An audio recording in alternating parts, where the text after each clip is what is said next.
Assalamu alaikum, ladies and gentlemen. Good morning. It's my privilege to welcome you on behalf of the World Muslim Leadership Forum and Sara's ICAP to today's conference on Muslim leadership in challenging times, fostering inclusivity and sustainability. I would now like to invite Shaykh Haytham Tamim to lead us with a Quran recitation.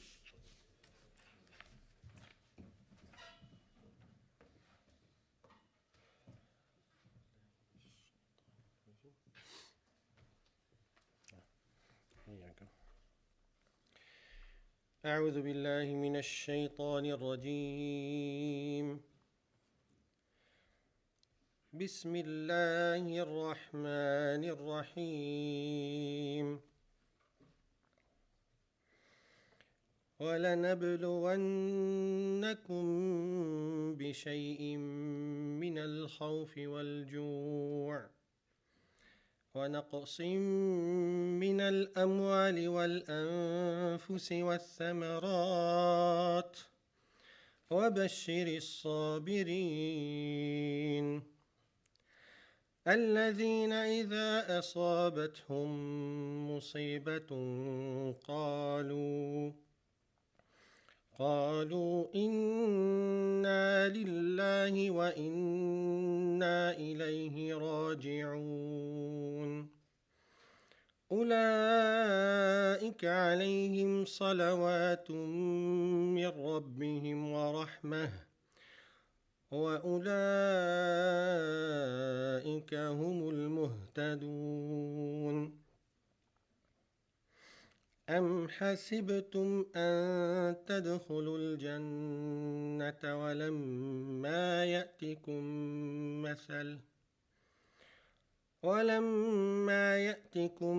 مثل الذين خلوا من قبلكم مستهم البأساء والضراء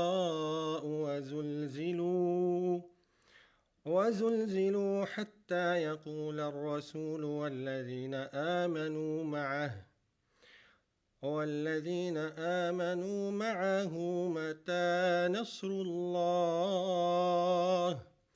ألا إن نصر الله قريب. Recited these verses from the second chapter in the Quran, Surah Al-Baqarah, from different places, not consecutive to each other. So the translation of the first three verses, Allah the Almighty is saying, do you think that you will enter paradise while you have not yet been visited by difficult circumstances like those that were faced by the people who passed away before you? They were afflicted by hardship and suffering and were so shaken down that the Prophet and those who believed with him started saying, one will be the help of Allah. Behold, the help of Allah is near. Actually, this is the last verse. In the first three verses, the translation, Allah the Almighty is saying that we will test you with some fear and hunger and losses with wealth and souls and crops, and give good news to the patients. Those who have been afflicted by calamities, they will say, we belong to Allah and to Him we will return. They have blessings from their Lord descending on them, and these are the guided. So these are the translations from Surah Al-Baqarah. Thank you.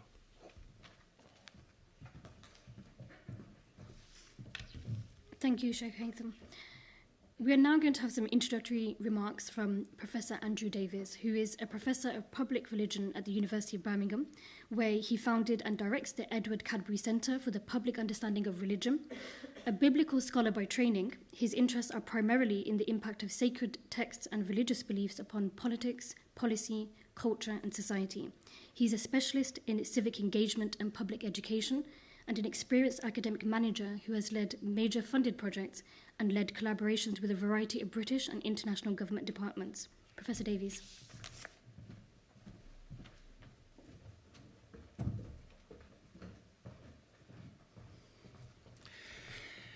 Thank you so much, Bushra, and good morning, everyone. It's an honour to be invited to share with you this morning. Before the COVID pandemic, I am not entirely sure that I ever used the word unprecedented. Everything always seemed so normal, so expected, so traditional. Yes, of course, the world faced huge problems, but somehow they felt manageable.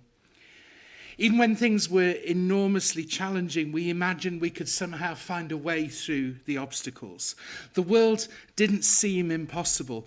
We'd seen it all before and navigated a way through it all before. But in that 1 year, everything seemed to change. And whilst things on the pandemic front have, to a large extent at least, settled, the chaos of global society certainly hasn't.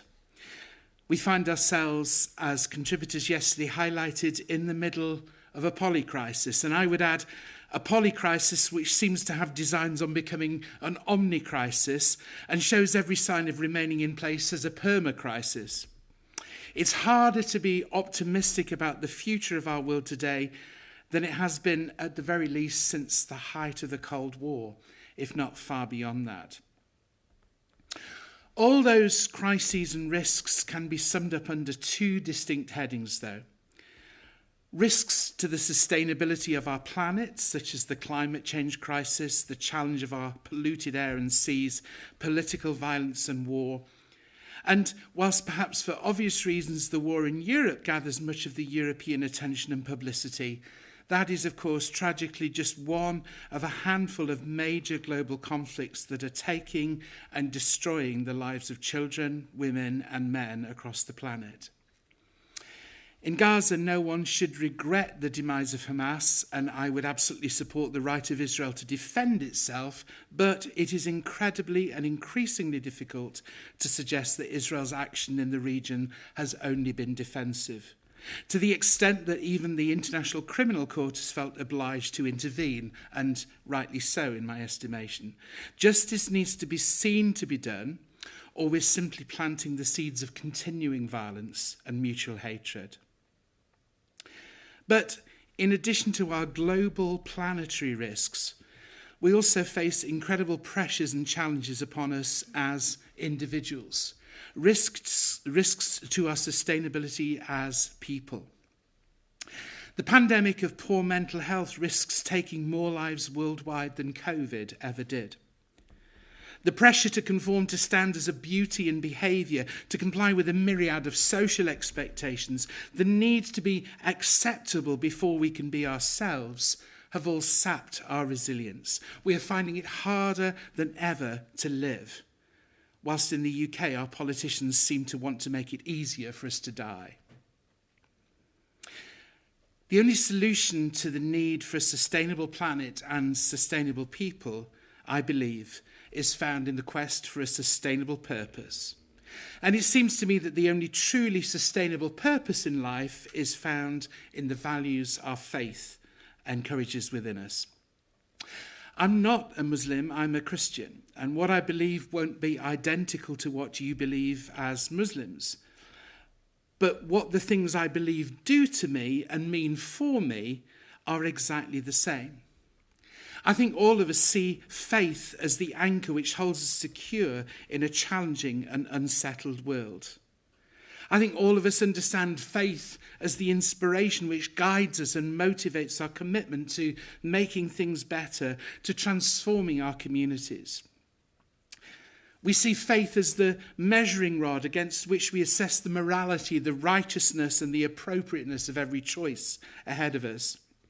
Faith as the framework which helps us structure and understand our lives and our experiences.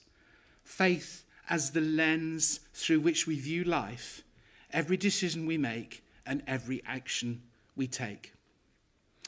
Now, of course, not every person is a person of faith. They don't all see the world the way that we do. And that's undoubtedly their loss and not ours. Why on earth would you willingly deprive yourself of the greatest resource for living ever? Maybe it's time for us to stop apologising for the advantages that our faith gives us, stop trying to defend who we are, and to enjoy the privileges of being people of faith. Maybe it's time for us to confidently bring our faith to the table and cherish the added value that it brings for us, the sustainable purpose that it brings us in life. And you might feel that that's a little bit easier for me as a Christian than for you as Muslims in the West, at least. And perhaps in some ways it is, but I would say to you the secular world of the UK thinks that Christianity is essentially just tea and scones on the vicarage lawn on a summer's afternoon. It doesn't understand why faith matters, whatever that faith tradition it is.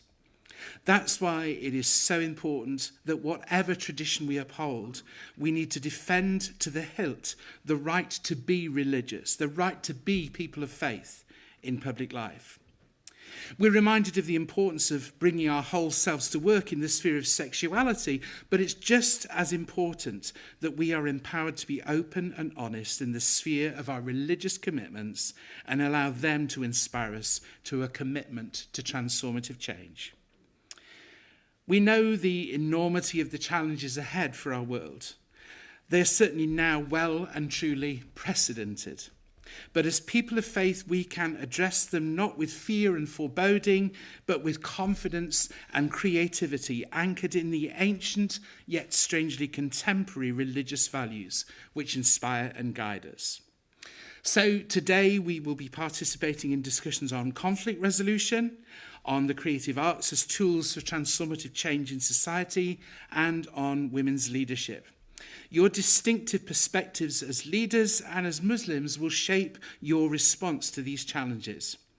And that's good because it's only that together we can see a fuller picture and a wider perspective. The whole world needs what you bring as individuals to the table. Everyone flourishes when the voices of the Muslim communities worldwide are heard. So may God give us grace and insight in our discussions today. Thank you so much. Thank you.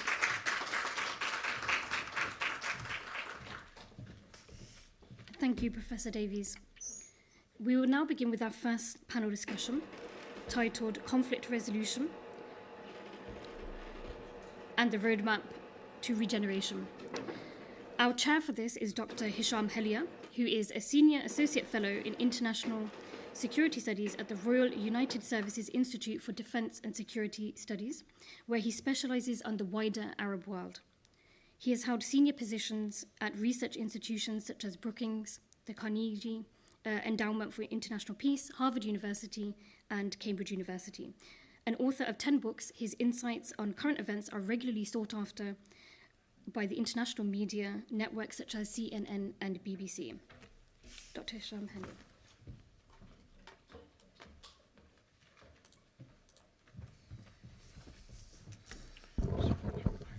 Good morning, everybody. Assalamu alaikum.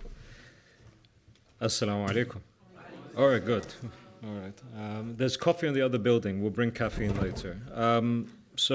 News announcement. I am not, contrary to popular belief, Dr. Althea Maria Rivas, who should have been your moderator this morning, but had to step away for an emergency. So I will be filling in this morning to moderate what I think is a very august panel. But one that I came into rather late. Please don't hold that against the panel. The panel is stacked with incredibly impressive speakers who I will invite to please take their seats on the podium. Shaykh Haytham, Dr. Ghada, and Ms. Shana. And there's a couple of things that I wanted to say before we get started.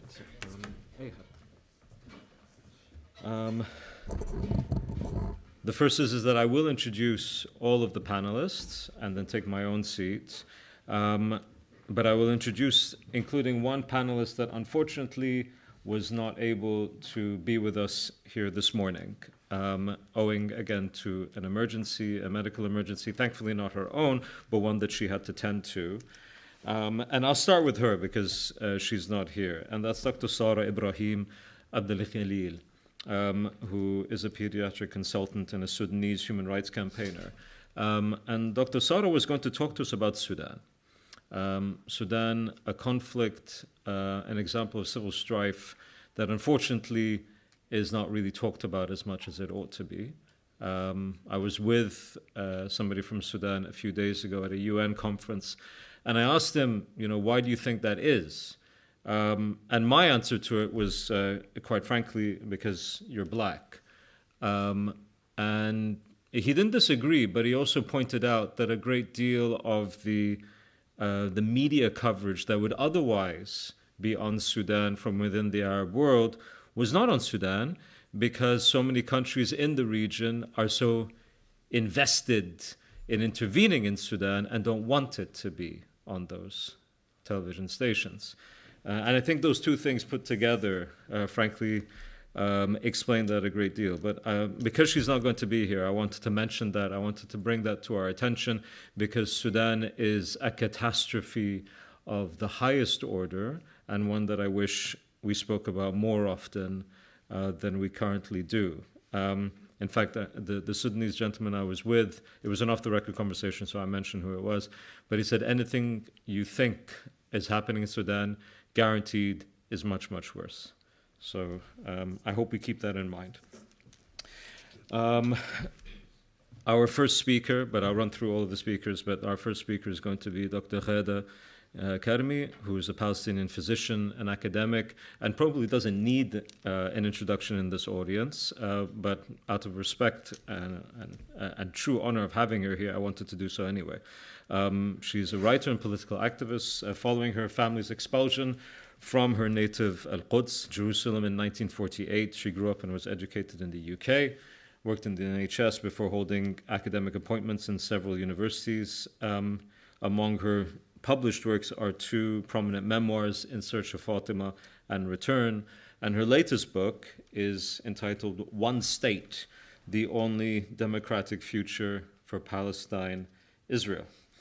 Then we'll move on to our second speaker, Shana Mongwanga, if I pronounced that correctly, a film director, producer, and rights campaigner from the Democratic Republic of Congo.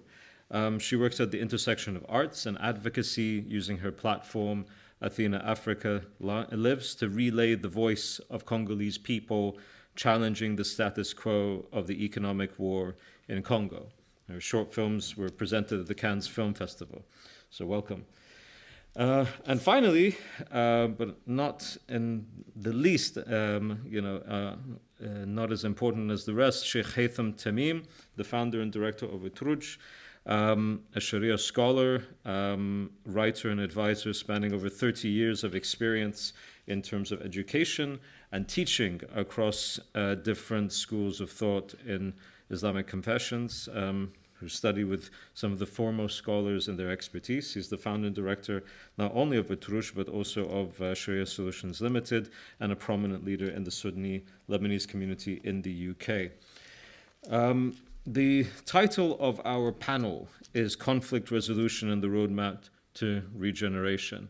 And I say, again, as somebody who came into this late, that this is a very general sort of framing. And I think it has to be general in order to cover all these different types of conflicts and wars.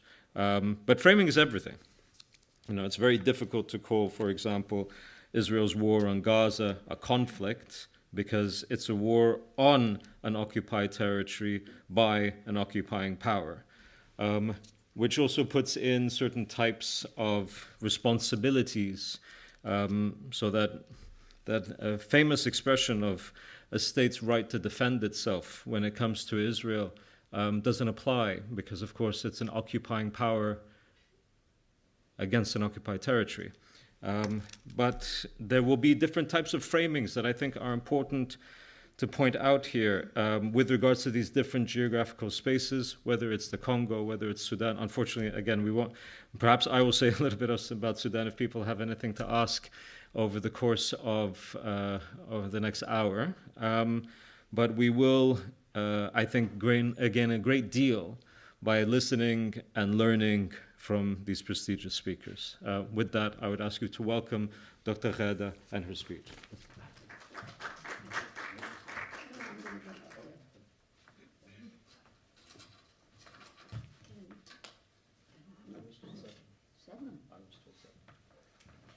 But you can take from mine, and you can have Okay. Thank you very much for that kind introduction. Good morning to our friends here. I'm very sorry that not more people have been able to attend, because I think this is everything that we are talking about in this session, and indeed for the rest of the day. These things are very, very important, and they have an enormous effect on our lives. However, my thanks to all of you who did manage to make it. As our chairman pointed out, the term conflict resolution is highly inappropriate when used for Israel and the Palestinians. I don't have to repeat what he says. He said it very well indeed. This is not a conflict. It's an assault by an occupying power against a defenseless civilian population. That's what it is. And that's my assignment for today, is to talk to you briefly about where we're at with this and possibly what the future might hold. I don't have to tell anybody, I think, in this audience about the conditions in Gaza, the conditions on the West Bank, and the conditions in Lebanon. What we are seeing is, I believe, something very, very stark, very frightening, and unprecedented. We don't have recordings of what the British did when they colonized various parts of the world. We don't have any, unfortunately, we don't have any recordings of what the settlers in the United States did to the Native Americans and what the settlers did to the Native Australians. We might well think that each of those assaults on the natives was as horrific as the one we're witnessing at the moment in Palestine. But that's what we have. That's what we're living through, and that's what we've been seeing. So it's about that I want to talk. Now, I don't have anything particularly comforting for you about this. I wish I did. The reality is that there are distinguishing characteristics of this particular situation in the Eastern Mediterranean. Sudan's conflict is enormous. It's appalling and it's dreadful by any standards. But it's fundamentally different in the way it arose in the two warring parties to the one that's happening in Palestine. So I really want to start off by telling everybody that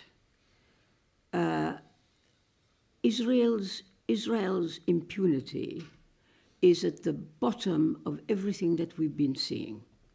Israel's impunity is something that I have described as sacred. It's sacred as far as the Western world is concerned. And so what we have is a situation in which we are observing helplessly the destruction of the Palestinian people inside historic Palestine. And I am not being dramatic, because, you see, if you have a combination of impunity and overwhelming power, you can do whatever you like. And that's what we're seeing now. There is much indeed to be said for Palestinian resistance, for the spirit of the Palestinian people, of course, but these do not alter the course of events in the way I see it. What we're seeing is that when Israel started its assault on Gaza, I think a lot of us thought, well, it will soon stop. Major players will intervene, and you know very well that over a year later, we know now no major player has intervened or will intervene, and this is what we have to understand. And there is no way out for the Palestinians. Please, please understand that. Because what we're seeing before our very eyes is the actual starvation, bombing, destruction, killing, whatever term you want to use, of a population by a very powerful army which enjoys complete impunity. Imagine what that means. Okay, so let me translate it. I know I'm taking up a lot of time, but I think this is quite important. If I translate it into actual action, what you're going to see is more of the same. The Israelis have now destroyed Gaza. It's destroyed. 4,000 years of history have been demolished. Most of the ways in which people utilize in order to live any kind of life have been destroyed. What we have now is a population clinging to life. This they will be deprived of, mark my words, because no one is going to stop Israel from, and you can see what's happened. They've emptied northern Gaza. They've made Rafah completely uninhabitable, and so everybody's herded into the middle of Gaza, where they will starve, die of illness and bombing. Have no doubt about that. Unless something amazing happens, that's the way it's going to be. The same fate awaits Lebanon, I assure you. And the same fate, or a similar fate, awaits the West Bank. In the case of the West Bank, Israel wants to annex it with as few Palestinians as possible. So their lives, the lives of Palestinians living on the West Bank, once the territory has been annexed to Israel, will be increasingly difficult. That's what we're looking at, and we mustn't mince our words about this. Here I come to my second major point in these introductory remarks. Where can we turn in order for something, someone, some nation to intervene and stop the Israelis doing what I have described to you, I assure you, is absolutely inevitable? Where can we turn? You know very well that the reason that Israel enjoys its impunity is because the whole of the Western world is committed to Israel and not only allows it to do this, but arms and funds and defends it while it is doing this. There is no sign that this is stopping at all. Part of this picture, of course, is the Arab and Islamic world. We know that some of the Arab states are also assisting Israel, and the rest, by their inaction, are also assisting Israel.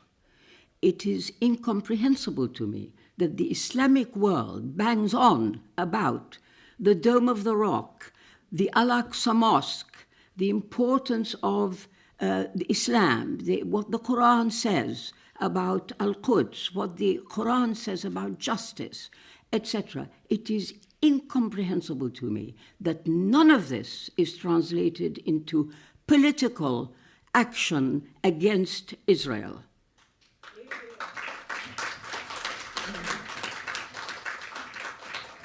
And so, thank you. And so this is the situation we're faced with. Active aggression on the one hand and complicity in that aggression on the other. In this dark picture, because I don't want to obviously leave you with a complete gloom, there are obviously some hopeful signs. One is the International Criminal Court indictment of Israel's Prime Minister and former Defense Minister. This is unprecedented and it's really a very important event, in my view. And the other, of course, is the support and the actions of people like you, of ordinary populations throughout the world. There has been the most enormous outpouring of support for the people of Palestine, for the whole Palestine story, unprecedented in my very long life, really. I have never seen anything like this. And it's wonderful, and I think it's hopeful. We can only pray that the weight of popular action, activity, opinion, support will percolate through to the centers of power so as to stop this enormous crime from coming to its inevitable conclusion. Tragically, time is not on our side because those lives will not come back as we're waiting for popular opinion to have an effect. People are being killed and their lives will never come back. So the quicker, the sooner, the more active you are, and the more people you reach with the same message, if we do not save Palestine, it will be completely destroyed. Thank you.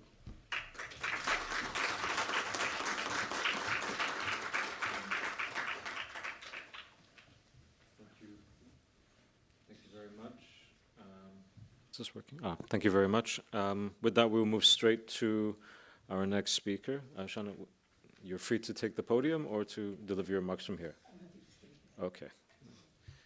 Can you hear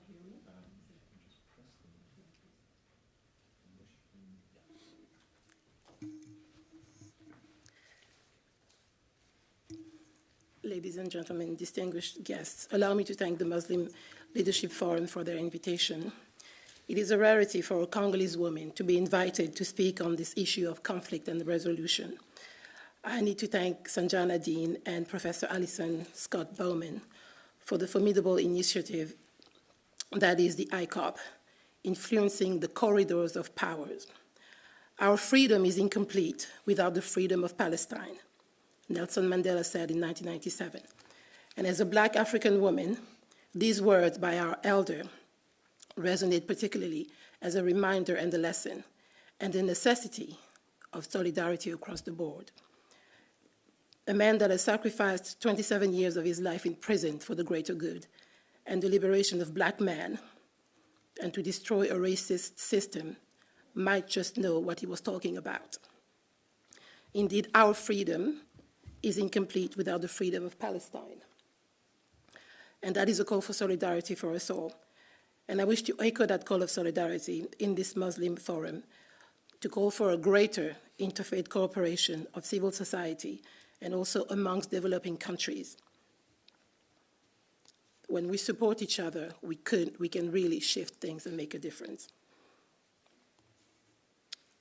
In the earliest day after October 7 attack, on the 31st of October, the smallest country started to speak up, seeing what this was going to lead to. Bolivia, Honduras, Chad, South Africa, they led the way in calling out their ambassadors back home. This is perhaps the first time since apartheid that we have such a strong, unanimous message that we have echoed. Yet the war in Gaza is still ongoing, but it took 27 years to free Mandela. It will take the time it will take, but I think we are at the point where the world cannot close its eyes anymore. So let's continue the solidarity, because when we speak in one voice, we have more leverage than when we speak in isolation.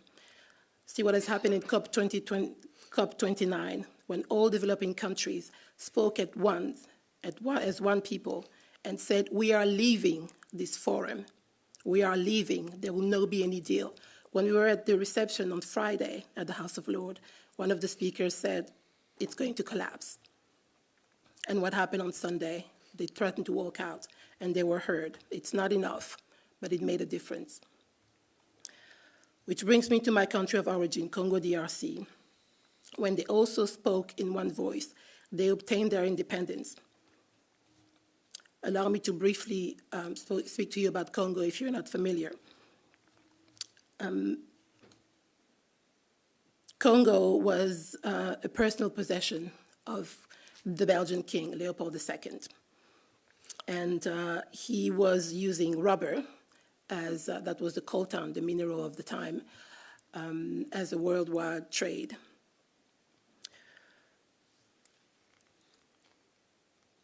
The enslavement of the Congolese people were used as such. They were cutting their hands, cutting the children's hands, cutting the family members' hands when they did not bring back the required amount of rubber. Fast forward, when Congolese leaders such as Patrice Lumumba and my grandfather, Leopold Silver Bondekwe, as young leaders, we are in the Muslim Leadership Forum, they were about 30. They organized, they got together to obtain their independence. When they organized in arts society, in hobby society, they obtained their independence within months. And so when they went to Belgium at the table ronde, the round table, they spoke in one voice and decided that Patrice Lumumba was going to be the prime minister of the Congo. Kasavubu was going to be the president. They went back, they obtained the independence. But already the Western power were also organizing for conflict to happen. Independence happened on June 1960. By September 1960, Lumumba was arrested and killed, his body dissolved in acid. The fate of my grandfather will not be more different. In 1964, he was assassinated by the Simba rebels, led by the Eastern powers this time, who cut off his liver and ate it in a public execution. This will lead to a CIA intervention to reclaim Stanleyville, which is now Kisangani, and recalled in a film called The Wild G's. I don't know, some might be familiar with that, with mercenary Mike Hoare. Then came 30 years of dictatorship with Mobutu, without any development for Congo. But the strength and the cohesion of an indivisible nation was built. For 30 years, Congolese could not even have a militia group to overthrow Mobutu. But then, in 1996, Rwanda genocide happened, and the vacuum power, Mobutu died. After its genocide, Rwanda invaded Congo, just as Mobutu died, and there was, as I said, a vacuum power. Rwanda, via M23 militia rebels and other sponsored group rebels, have organized the looting of Congo through the eastern part of the country. Since Kagame came to power in Rwanda for 30 years now, Congo's mineral has been looted in the east, mainly coltan, which is a mineral used in mobile phone technologies, a TV screen, and any of our new technology. As documented numerous times by UN special reports and acknowledged by UN Secretary General Antonio Guterres, MONUSCO, the Congo UN mission, which has been there for over 20 years, Guterres says the UN has no means to fight M23 rebels because they have more sophisticated weapons. Where are these weapons coming from? Who is supplying them with weapons? If not Rwanda, as acknowledged by UN reports and UN mapping reports, which documents how women have been buried alive, killed, communities forced to rape, public rape, to destroy community, to clear the land so that the minerals could be exploited.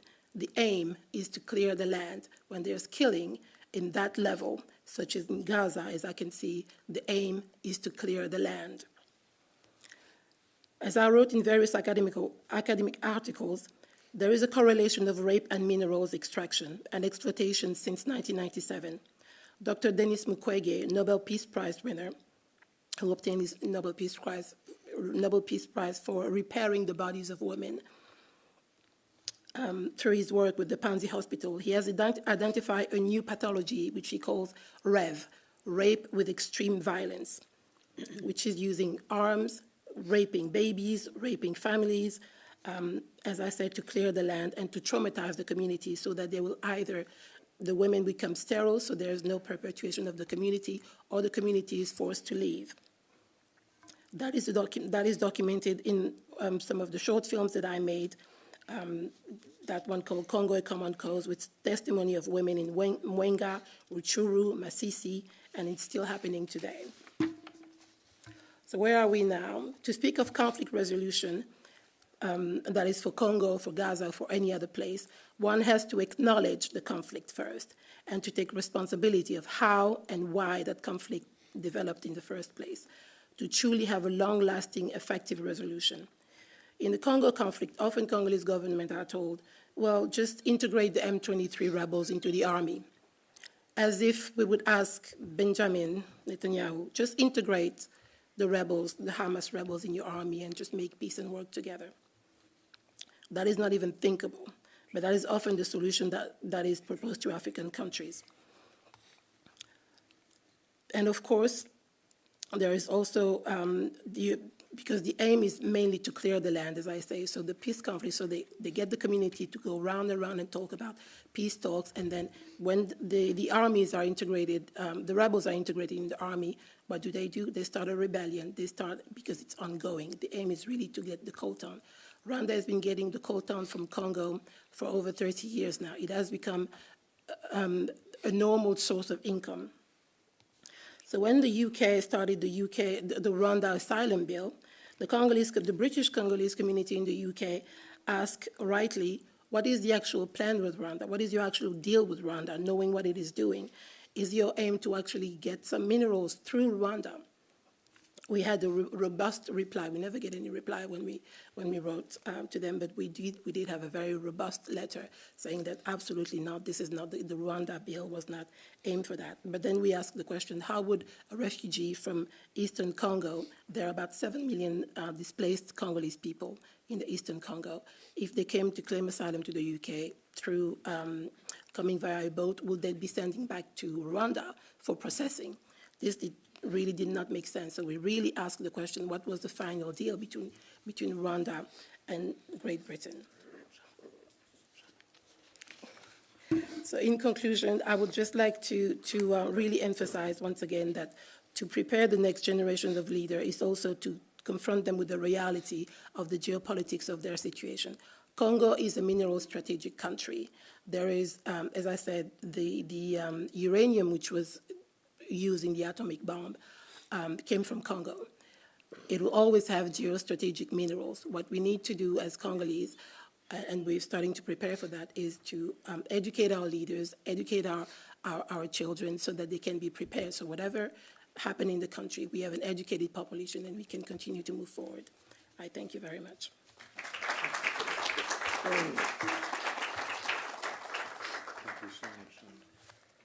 Thank you so much, Shana. With that, I'll turn to Haytham. Welcome. We appreciate your presence here today. And I'm sure you have a number of things to talk about, not only from personal experience, but also from your training. So please. 7 minutes. Thank you.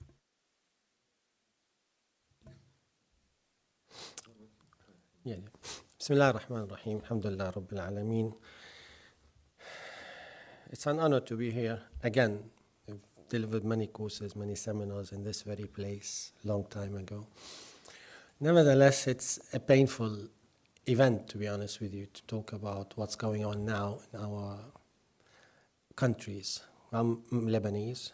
I witnessed the 1982 invasion on Lebanon. I witnessed as well the massacre which took place in Sabra and Shatila. 3,000 people were killed in September in 3 days, supported by Israel. No wonder, no surprise. My family is still there. All my family almost are there, definitely escaping from place to place, under attack. Just yesterday I've spoken to my mother. She was 2 streets from the bombing, which destroyed 4 buildings at once, 4 o'clock early morning. And this is one of many of these events which are taking place now. Nearly 1.5 million displaced in Lebanon, more than 10,000 injured, More than 3,000 were killed, and the numbers are growing. They are not going down, they are going up, like the cryptos today. But anyway, my take on this, of course, I disagree with the definition of conflict, because it's not a conflict. It's an assault, because for all the main reasons which Dr. Hisham mentioned, actually it can't be called a conflict, because you are attacking people under occupation. So it's not a conflict anymore. My take, if you want, is the Islamic lens to read what's going on now. Yeah, it's not the political lens, although they are interlinked. But my Islamic lens to what's going on, the bigger picture, we always are consumed in the small picture.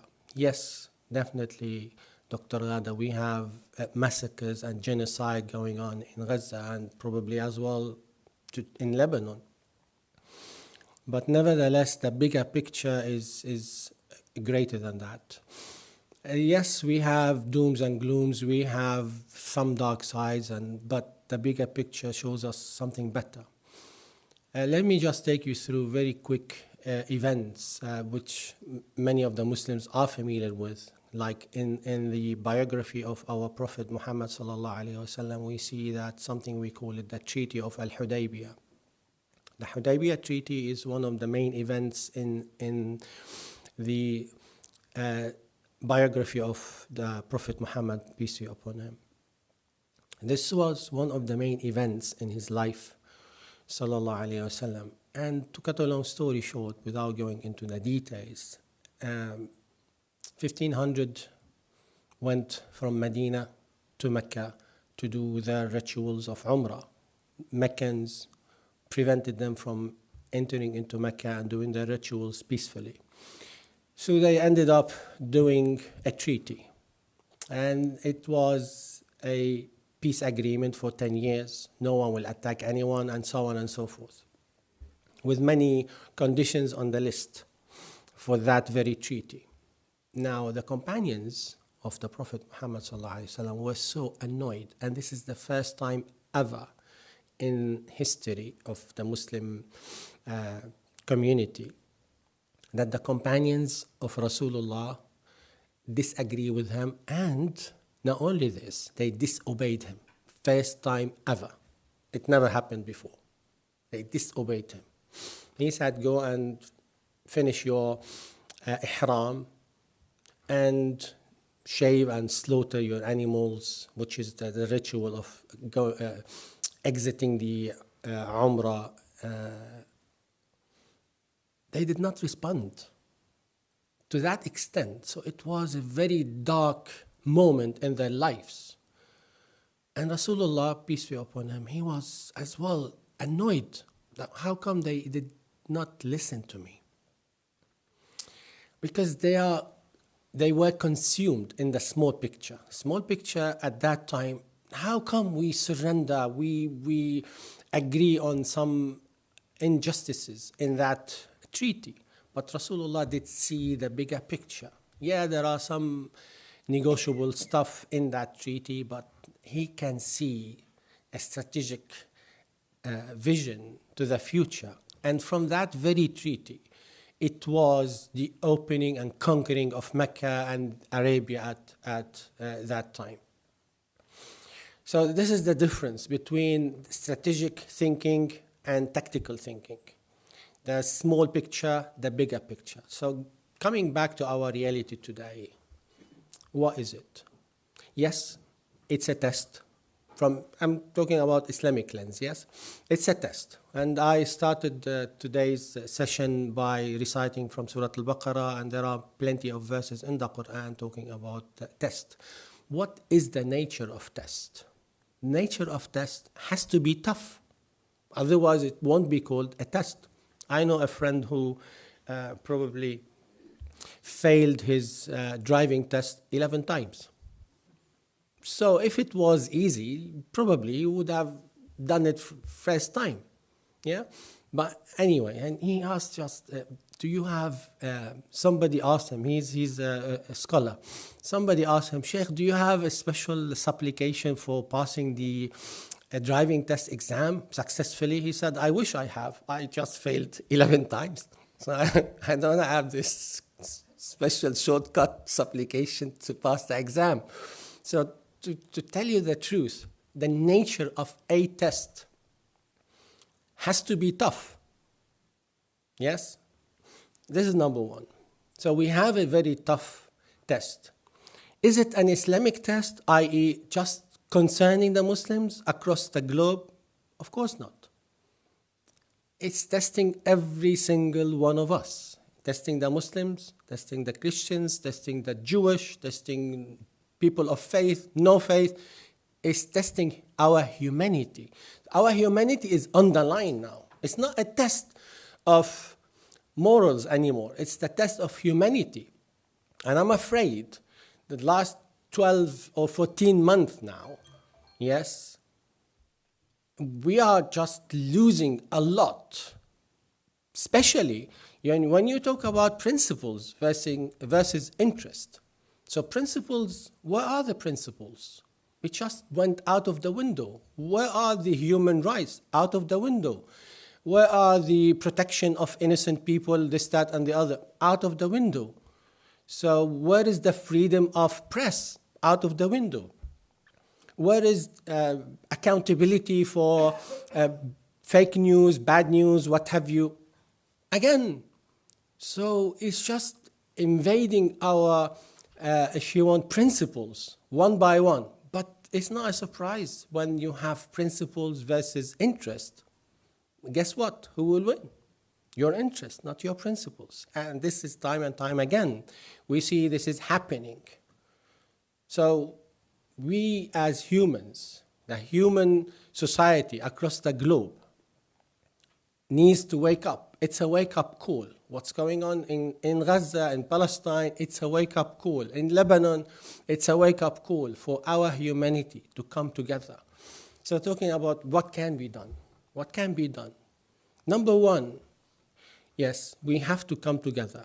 Alliances and support. As Allah stated in the Quran, وَاعْتَصِمُوا بِحَبْلِ اللَّهِ, hold fast to the rope of Allah all together and do not be disunited. This is Muslims together. Number two, وَتَعَاوَنُوا عَلَى الْبِرِّ وَالتَّقْوَى. Support one another. This is globally, not Muslims alone.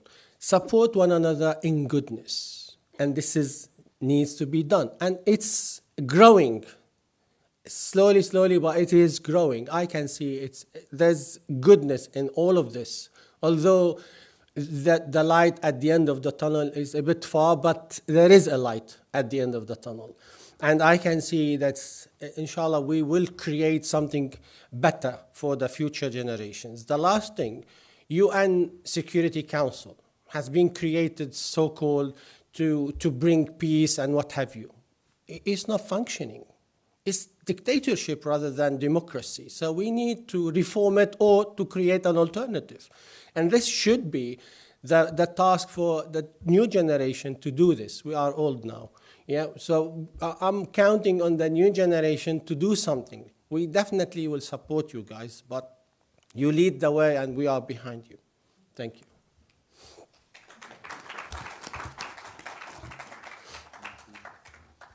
Thank you very much.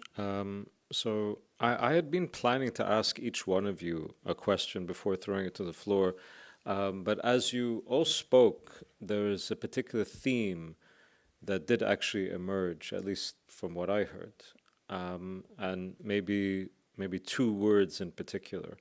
One was solidarity, and one was impunity. The solidarity point, I think you all raised in different ways, without obviously knowing what the other was going to say. So I think that was very interesting to see that all of you mentioning that any path forward has to be built on solidarity around certain principles. Right, so I think that's very interesting, and I think that's an important lesson for everybody to keep in mind. whether we frame it as conflict or as war or anything at all, any type of strife, the way out is always going to be better, is always going to be more sustainable if we do so in a way that is, I mean, yesterday I think it was Mary Robinson who brought up the word intersectionality, and part of what I think related to that was indeed this idea of, we need to bring everybody along for the ride. We don't want to leave anybody behind, and if we do bring along everyone for the ride, then it means that this will actually last a lot longer.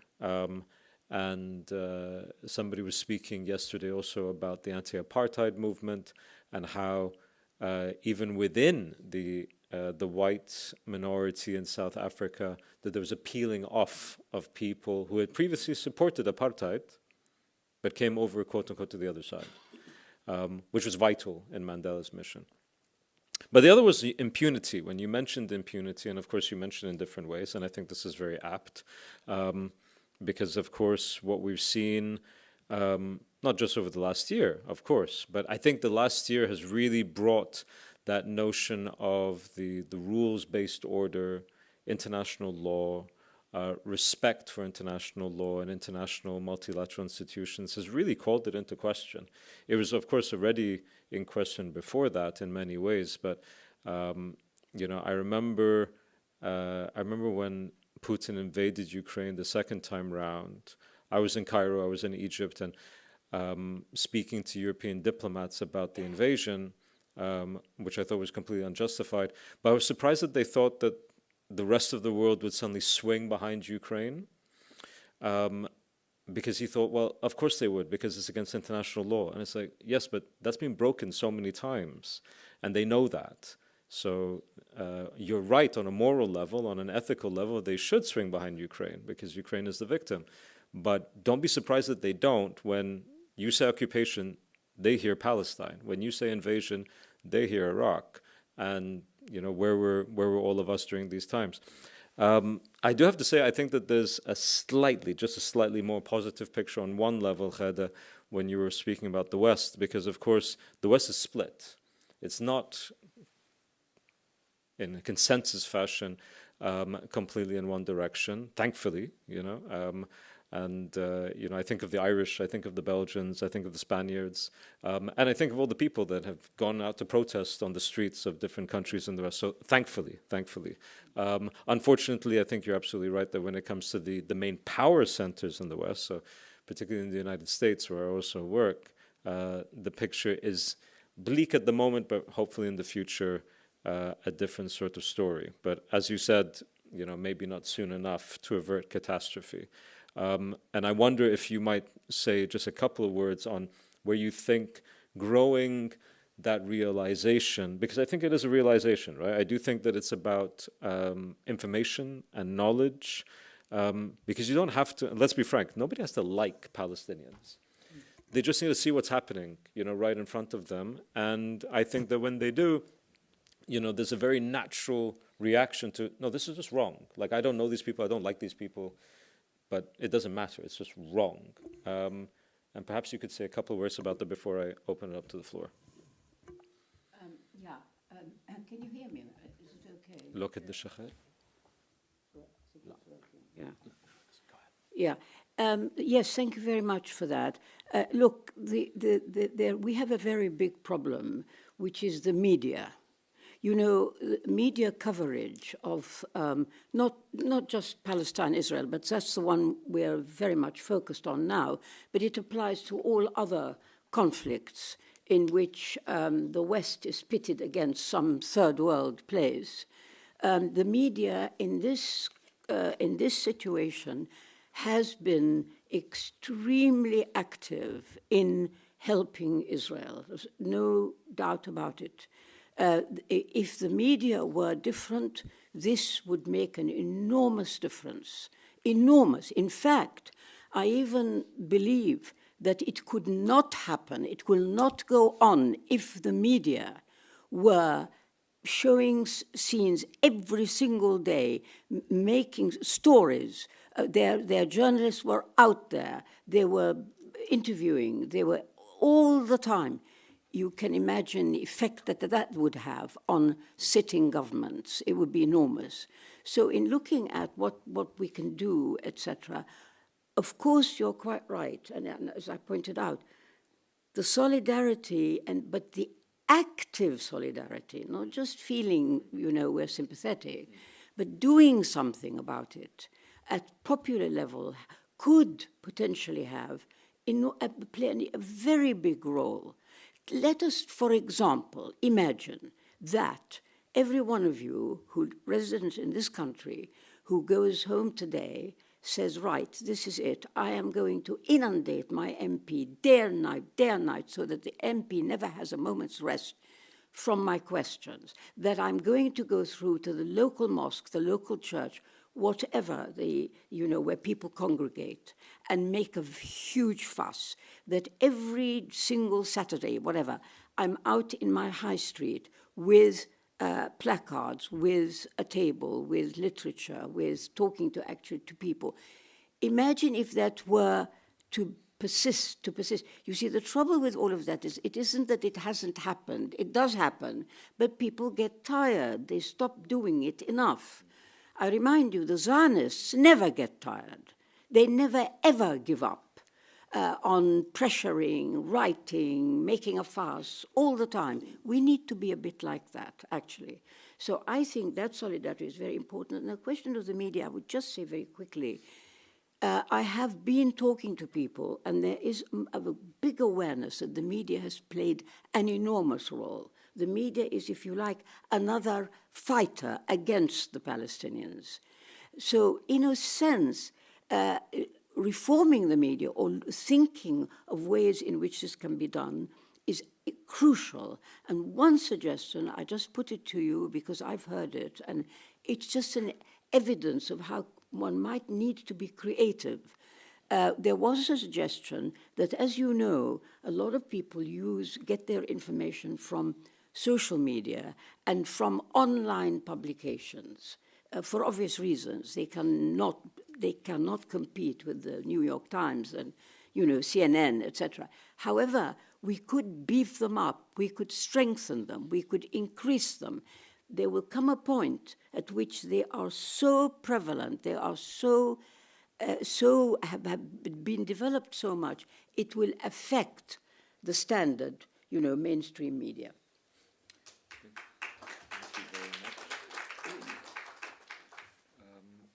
Now, simply in the interest of time, what I'm going to do, unless either one of you has something to say on this, I'll take questions from the floor. Excuse me? Oh, sorry. Sorry about that. Unless either one of you want to add anything to that, I'll open it to the floor and allow the audience to pose their questions to you, unless you have something to add right now. One just quick point regarding the nature of the test.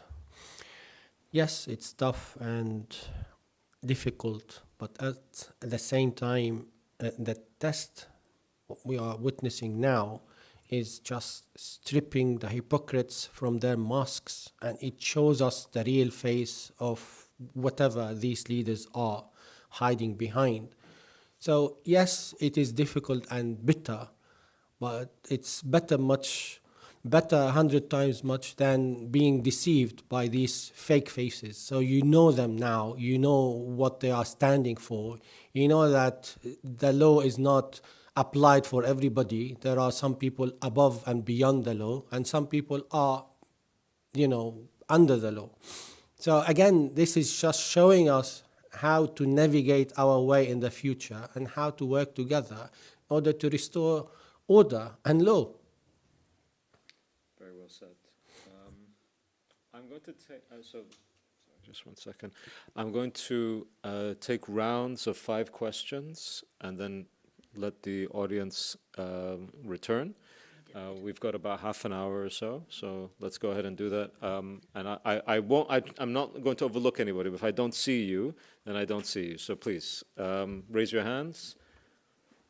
Okay, please. Down here first, please. The young lady down here, please.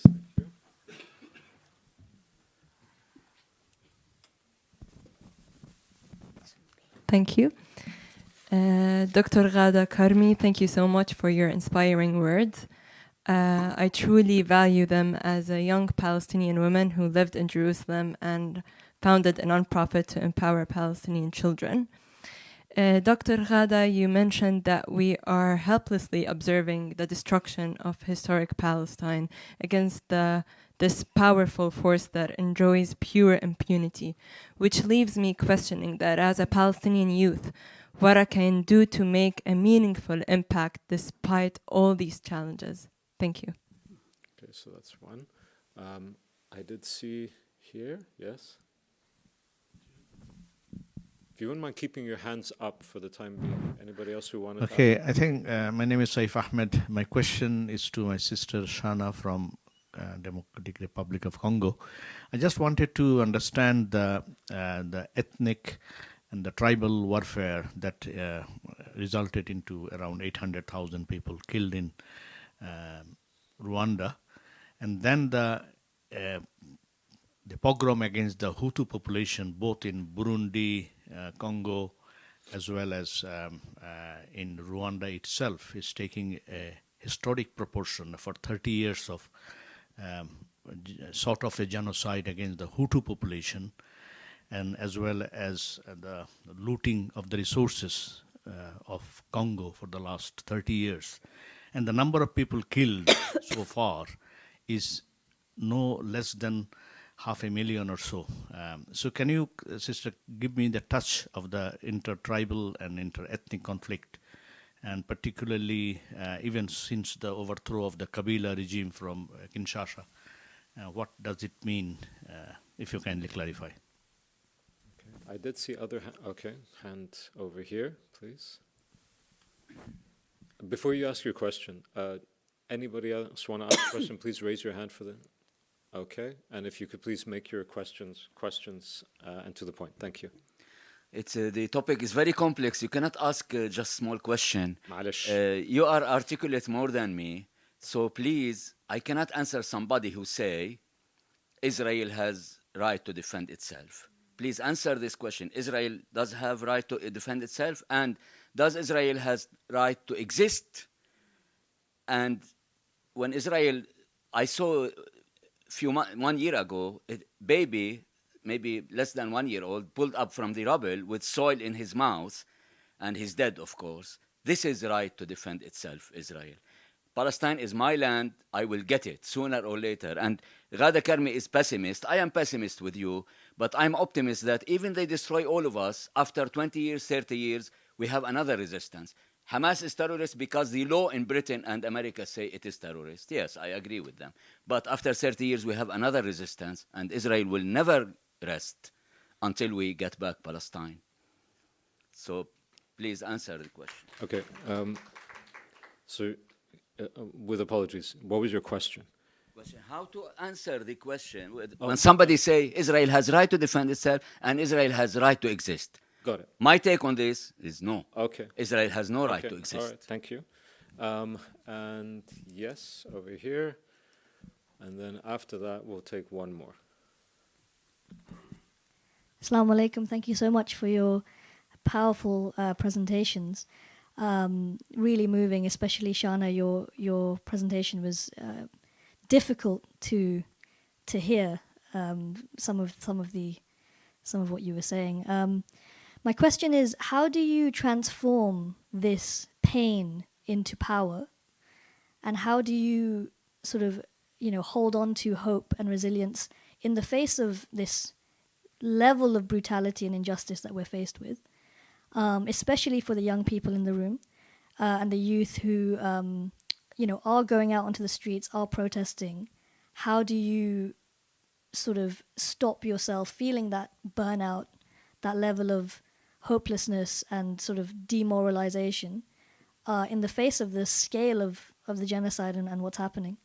So how do you transform your pain into power? Okay, and the last question for this round, maybe we'll have another round, but the last question for this round, the young gentleman in the back.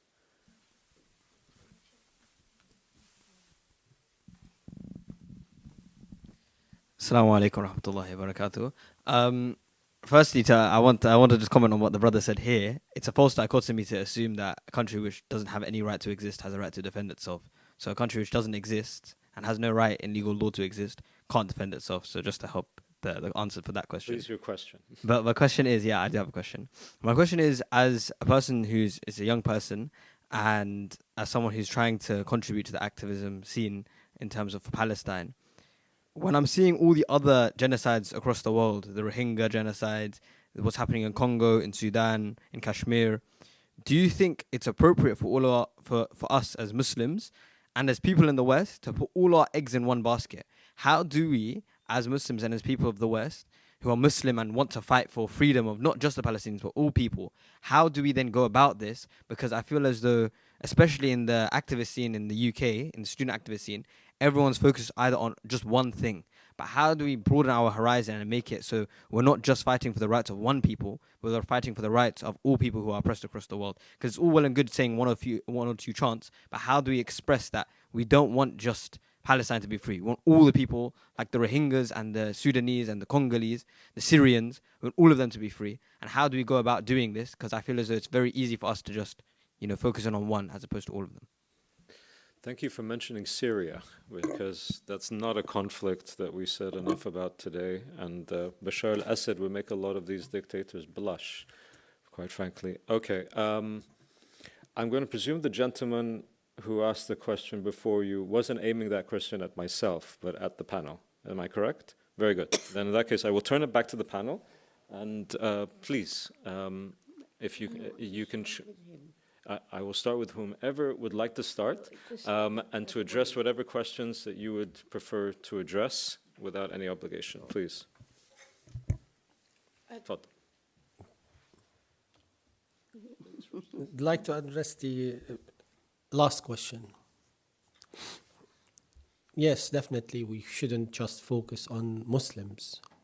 Actually, in the lifetime of the Prophet ﷺ, even before he received prophethood, he was engaged in something we call in the Sira Hilf al-Fadul, so alliance of goodness.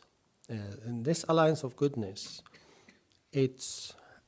although in the pre-Islamic period, but Rasulullah, Prophet, peace be upon him, he said, if I were to be invited to this now, I will take part and be an active person in that treaty or that alliance. So my, if you want, suggestion that we definitely need to have the solidarity which we all agreed upon. And this should be to protect the oppressed anywhere and to do our best to bring justice, because this is the common factor which brings peace. Violence will never bring peace. The Israeli tried violence and they keep trying for 76 years. It didn't work and it will not work. Violence will not produce peace. Only justice will bring peace.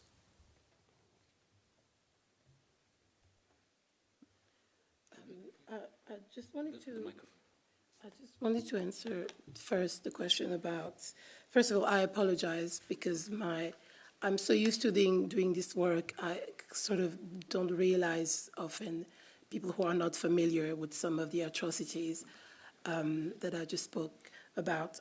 To answer the young lady's question about how do you transfer pain into power, I think knowing the reality of your country, the cause that you're fighting for, and not being blinded by what you would like to see happen, and just think that it's, after Gaza, if we have the ceasefire in Gaza, everything's going to be fine.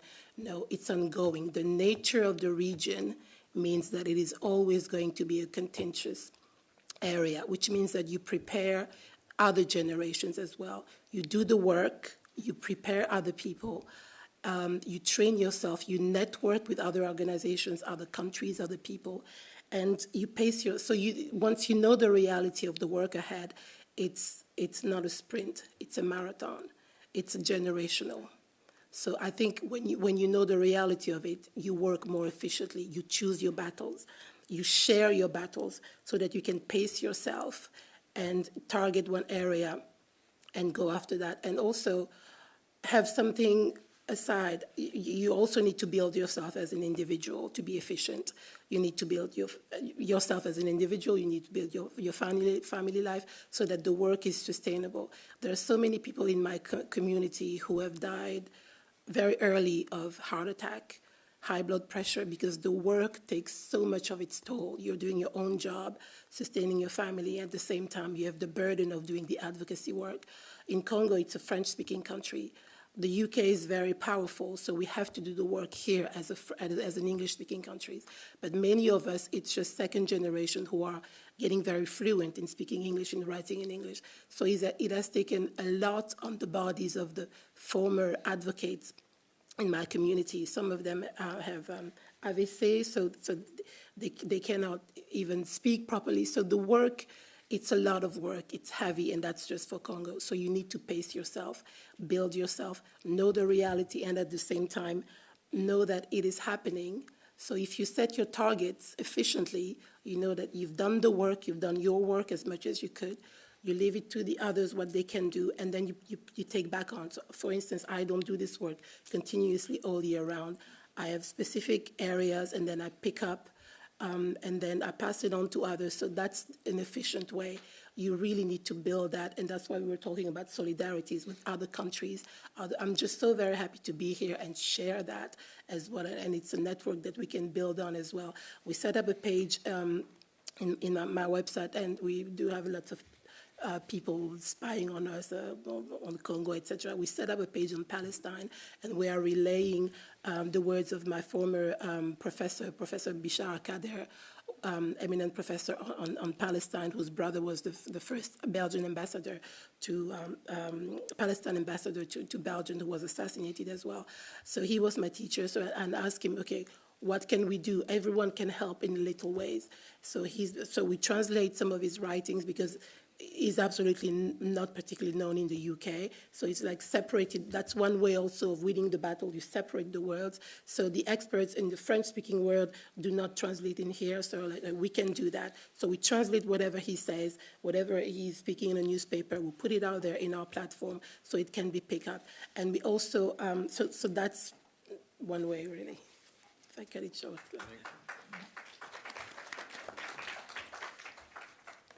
Yeah, I must say, you've spoken very well about that particular aspect. I really don't have anything to add, but I want to address some specific points that were raised. And one was this question of the right to self-defense, Israel's right to self-defense. And the question of does Israel have the right to exist? This is the state of Israel, obviously, we're talking about. Yeah, these cliches are constantly brought up whenever the subject appears. The unequivocal answer to the right to self-defense is that Israel has no right to self-defense when it is in a place, in an area that it illegally occupies. It's very simple in international law. There's no mystery about this. But of course, the apologists for Israel always fling this in your eyes because we know that the right to self-defense is natural, is fundamental, it's an enshrined in law in general. But in the case of Israel, Israel has no right to self-defense against a people it occupies. It's a ridiculous idea. So that's the first one. We've got to stop people who talk like this. Secondly, the right to exist. An excellent, I'm so glad somebody brought this up. I think one must not be ashamed to say, no, the state of Israel has no right to exist. Number one, no state in the world has the right to exist. It exists or it does not exist. So that concept is not present. It's not a concept people use. So that's the first thing. But the second thing is, does Israel have a right to exist? The question then is, as what? As what? An apartheid state? A genocidal state? a state which occupies other people, a state which breaks international law? The answer is very clearly no. It does not have the right to exist as a state that does this. It is unequivocal also. As people may know here, and it was mentioned in the introduction, my book, One State, is I have worked for years on the future of this wretched situation, that the only way forward for Palestinians and Jewish Israelis is for them to live together in a democracy, not in the current state of Israel, not in an apartheid state, but in a democratic state. It's the only way forward. It seems to me to be obvious. There isn't any other way this can happen. And, very often people object and start telling you, well, I'm not going to live with them, only they have no right, etc. The trouble is, of course, and one understands that, and it's not going to happen now. But in the end, ultimately, this has to happen. In other words, the state of Israel as it exists today has no right to exist. Finally, I think somebody made an excellent point, young man, who talked about why are we not all working together, not just on Palestine, but Kashmir, Sudan, Congo, anywhere where there is injustice. What an excellent point, because one of the things I believe that October 7th really showed up was the world order.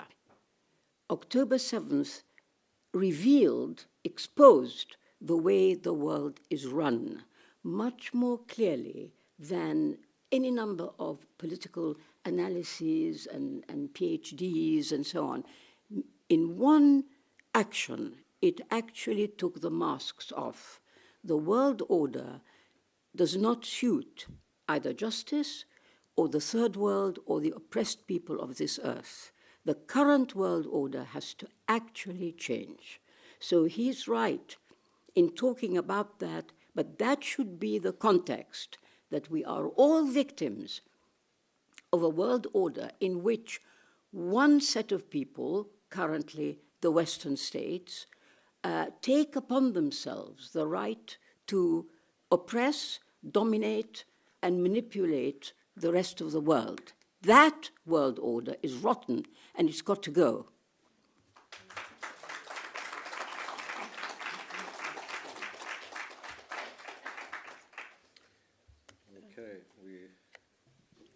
Okay, I wanted to answer briefly the question about tribalism very, very quickly, because I think the focus is more on Gaza today. But it's similar to what has happened. What is the attempt that has been happening in Congo is to balkanize it and kind of chop it off. And we are not taking that. I don't even know as an African if what is happening in Gaza, if it would happen in an African nation, because it is, our tribes are so embedded. I'm from Lisala. My father is from Lisala. If I go back to there without any written books, they'll tell me, your name is this, this, and that. This is the land where you come from, because the tribe is linked with the land. Every tribe in Congo is linked with the land. So historically, it's been even documented by the Belgians. So we know the Mongos are here, this ones are here. So it is in that way. So you cannot displace people. Even when they are displaced, they come back, because there is that link there. In Rwanda, the Hutus and the Tutsi, they had cyclical genocide before the 96 genocide. They had genocide before, and we had refugees in 58, I think. They came in and they stayed in Congo, and they were welcomed. But now they've been used as a way in Congo because of the vacuum of power. There's never been any issue between Rwanda, Congolese and Rwandans before. They even intermarry, etc. But because the territory is what it is, there is no trace of Tutsis or Hutus living in that territory, and it's been documented by the Belgians. The Belgians have been really good in documenting. This tribe does this tribe does. So, in a way, it's been a blessing for us, because, okay, these people have not been recorded on that land, so they are welcomed as refugees. So now to try to make them as native of that land doesn't make sense. It's not going to happen. We're not going to allow it. You're not going to do that to us. And we're not letting any centimeters of that land go. And when it starts to happen in Palestine, what has happened is that the international communities, as you mentioned, some of the Arab countries, allowed it for 1 year, 2 years, 5 years, and now we are at however many years. And it's just been completely reversed. It will not happen in Congo. I can certainly tell you that. Bravo. Thank you. Because we haven't had enough controversy in the room, I thought I'd ask for some more questions, just to, because it seems everybody's really bored. And I'll take two. I'm very sorry because we have to give to other people in the room. So any other questions in the room, please, down here. No, we'll need the mic because I think they're recording this in the back. Assalamu alaikum. Thank you for this beautiful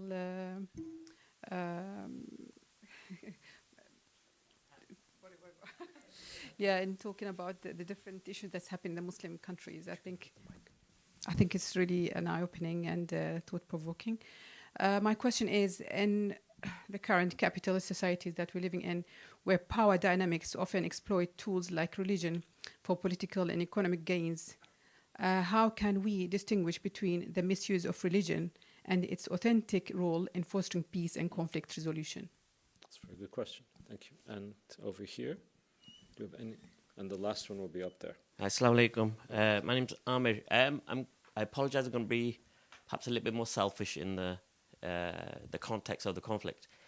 I've seen brothers and sisters, landlords and tenants, lots of WhatsApp groups, as I'm sure many of us share, where people have fallen out over discussing this issue of Palestine. You know, does Israel have the right to exist? Does it not have the right to exist? Is it one state? Is it two states? You know, Hamas, Hezbollah, good, bad, mix of both. Do we, rely on other Muslim countries to intervene when they themselves may possibly have, skeletons in their own closet too? In which case, how much do we forgive them because they're speaking up here, that type of stuff? So how do we approach this conversation in terms of Palestine and other similar things at home in terms of the conflicts we then end up actually having? Thus, we remain divided. We no longer hold fast to the rope of Allah because we're too divided amongst ourselves as a group to then be, marching on the streets. Marching on the streets, does it work? Does it not work? How do we have those conversations, avoiding the conflicts at home, so that we can at least be useful when we're actually trying to work on what's clearly a much larger. Thank you very much. I'm going to revert back to the panel. I will ask people to go in the order that they began. So if you could answer whatever questions you'd like, but also any closing remarks that you have in, say, 3 minutes or less. And please. Yes, thank you so much for all these very, very good questions. I will deal with the questioner who talked about how can we talk to each other? How do we actually? We don't have to be on a platform shouting out in a loudspeaker. How do we do that? I think this is a really very, very important question because the role of individuals here is very important. You don't just have to keep joining an organization and have the organization represent you, etc.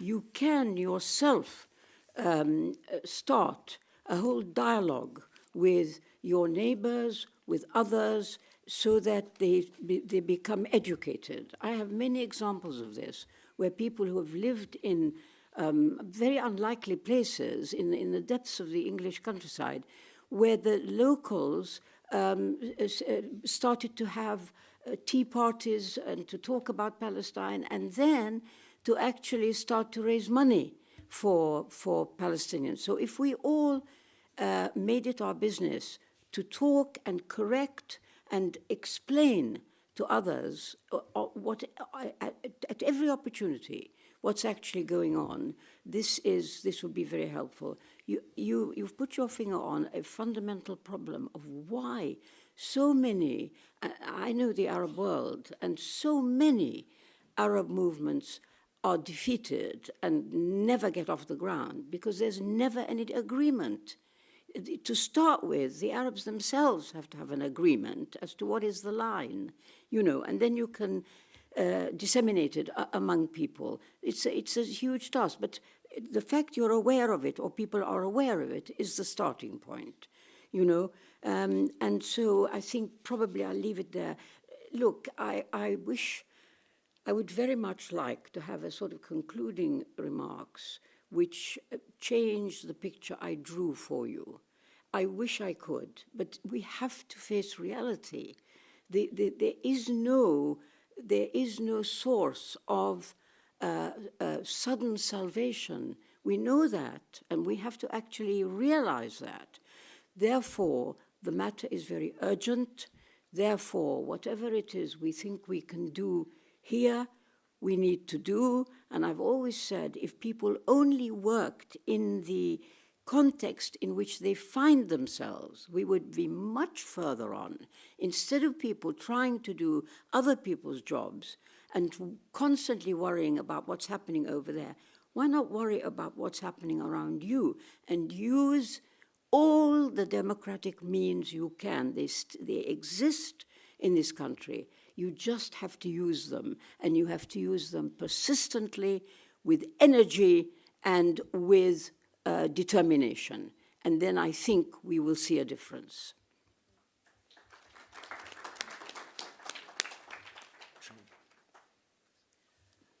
Well, I had more of a question, really, to specialists of the Palestine era and also Lebanon, is what do you, because what I've seen, for instance, Jewish Voices for Peace in America, which is students' organization speaking up, and I think that is the first time that we're seeing that, a lot of Jewish people in their communities going against their community and speaking up. And I think that is something that we need to use and also get into a dialogue and really build on that, because it has to take a lot to actually speak up. And I think what I saw in the BBC was that they're trying to have an inquest around this October 7th. In Israel, even, there is resistance and asking questions about what has happened, but it's not being relayed outside of that. So perhaps we can build on that. So I was wondering, what was your opinion on the Jewish sort of other voices of that, and also about Trump? For me, for my community, I will speak with whomever. I do not care what the media says, for the interest of my community. What I see with Trump is that the Arab community in Michigan met with him, and they gave him his voice, the voices of their communities. They encouraged their community to vote for him, and they did so. What they said is that we sat together, we talked to him, we told him about what's happening in Gaza. He said he will take this. He listened to us, that's what they say. And for the first time, an American president thanked the Arab community for voting for him. That is unprecedented. I don't think that has been reported in the mainstream media, because this is not the sort of thing that will be reported. So we need to be looking at for those other steps being made, which will not be reported, but also looking to the communities in America. And I know the Black Africans in America are certainly not happy with their money being used to fund the war. So there are ways to build on those solidarities also. But I was wondering, what was your opinion on that? Thank you very much, Shana. You've opened up 17 cans of worms in the last 17 seconds. So we're going to put that into the lunch break. And I'm going to ask Sheikh Haytham to, just time-wise, we're very tight. So Sheikh Haytham, please, your concluding remarks. Thank you. Thank you. You've asked many questions for your PhD. I'm happy to answer these questions if you want later. Well, very quickly on your questions, yes, definitely, I'm against the passive sabr. Passive patience.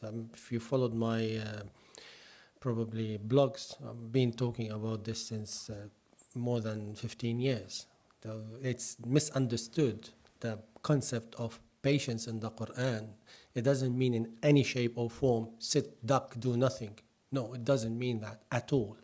It means you control your emotions and you do whatever is available for you to act upon. So it is the active patience rather than the passive patience. This is the Quranic concept. So patience never means you do nothing. No, this is wrong. And you are accountable for doing nothing. So you have to be active.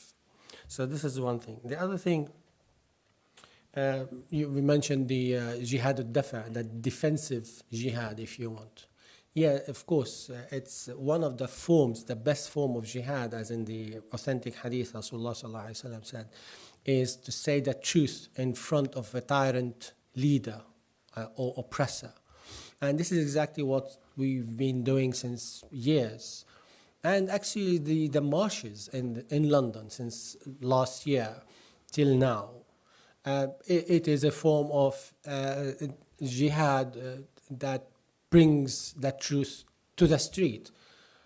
And this is about courage as well at the same time. So those people are courageous to go and march in the street because they tried many times to stop us. They tried many times to put us into troubles and what have you, and accuse us many accusations left, right, and center. But nevertheless, we will never stop. Now, would it make a big difference? Negotiable. But nevertheless, you should do whatever available legally and peacefully for you to do. Last thing regarding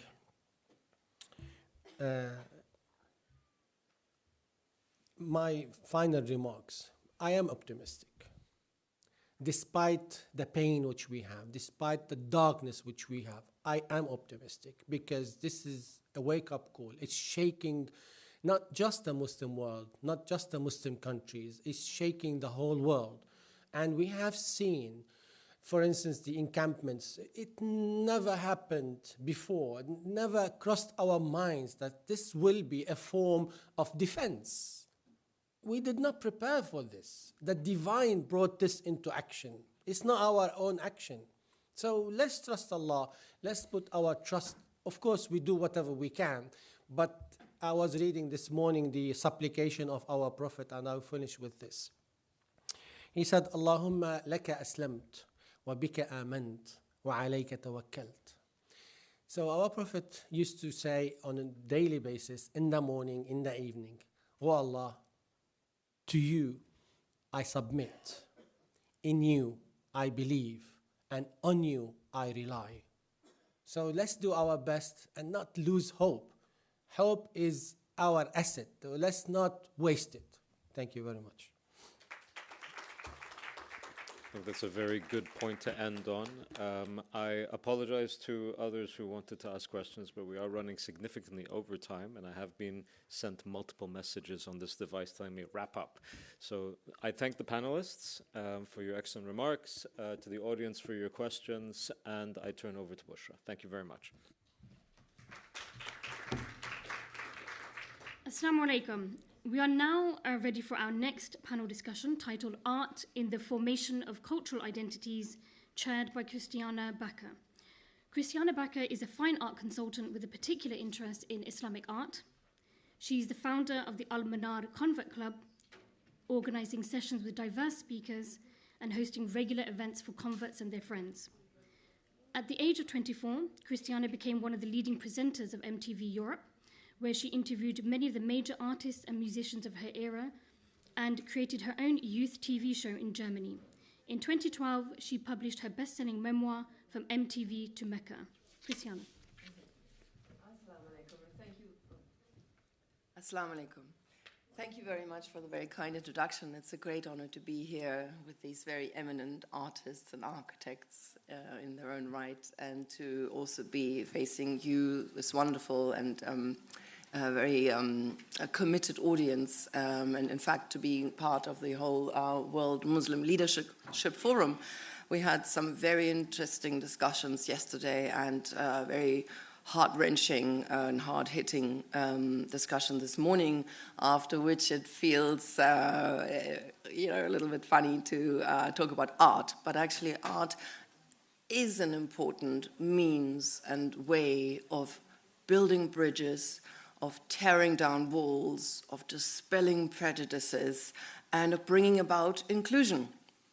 And the power of art to transcend boundaries and dissolve such prejudices and walls of hatred is something that I've come across in my career as an MTV presenter.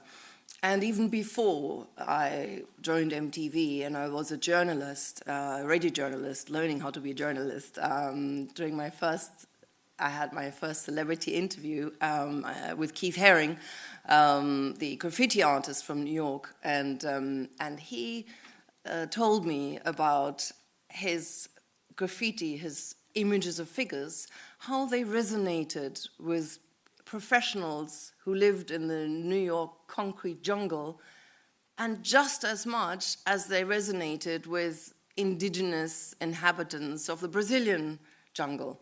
His art has a universal appeal, and that was a very powerful realization. And then MTV transcended boundaries. MTV Europe united the youth of Europe, and everybody liked the same music in the end, and it became a youth movement, almost a youth culture, you can say. And one of the most touching moments of my career, in my entire MTV career, was when I heard, in fact, afterwards, that journalists who worked in Bosnia, in the war in Bosnia, we touched on it earlier, reported that they saw both sides of the war putting down the weapons at 5 o'clock when my program came on, my music program, and that was just an incredible realization, so that actually music can bring about peace. And then I was also very moved when I heard the late Queen's speech once upon a time when she talked about the Christmas truce, how in World War I the weapons were put down on all sides during Christmas, and they sang carols together, Silent Night, they heard across the trenches and stuff like that. And so there's some very, very moving memories where forms of art and culture can bring about actual peace. And then there's also, of course, the aspect of sacred art that has this extra dimension, the divine, pointing to the divine, in fact, being sacred art from whatever discipline it is. It points to the divine. And that has also, of course, the power to unite, the power to bring about common meeting in the transcendent unity. And it has a form of healing power also. I witnessed it myself when I played Quranic verses to people on their deathbed, Christians, Jews, and they relaxed and they smiled, and it brought them comfort and consolation and perhaps a little bit of healing. And then back to something more commercial, British Airways used the image of the Taj Mahal, one of the 7 wonders of the world and prime examples of sacred art, as Taslima would explain to us perhaps in our presentation, the concepts of sacred art. British Airways used this image to advertise their company. So you can see the universal appeal of exquisite, extremely beautiful sacred art. And so this country actually, being the country of British Airways and being blessed with a king who understands the importance of sacred art in any shape or form. He's founded the King's School of Traditional Art, where they teach about every form of traditional and sacred art, which is such a blessing. And he, of course, wanted to be the king of all faith.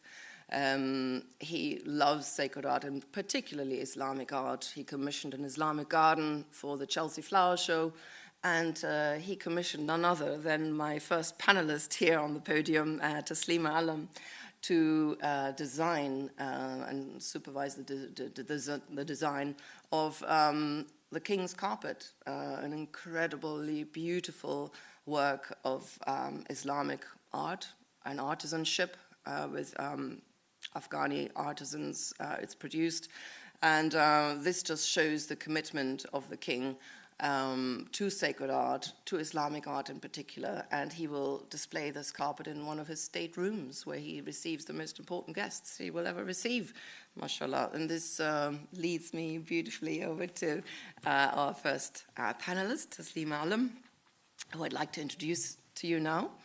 Sorry, can you pass by? She's an artist and founder of Traditional Atelier. Taslima Alam is an artist and educator specializing in Islamic ornamental art and other artistic mediums. She recently designed the Islamic geometric composition for a royally commissioned carpet for His Majesty the King, as we just said, and has launched the first course in the UK certified for Islamic art as a sacred and spiritual course. Taslima has also worked on designs that have formed part of the Hijra exhibition in Saudi Arabia. She exhibits and teaches internationally and is currently collaborating with the Bukhari Creative Group for an exhibition inspired by the Hadith of Imam al-Bukhari. Bismillah, over to you, dear Taslima.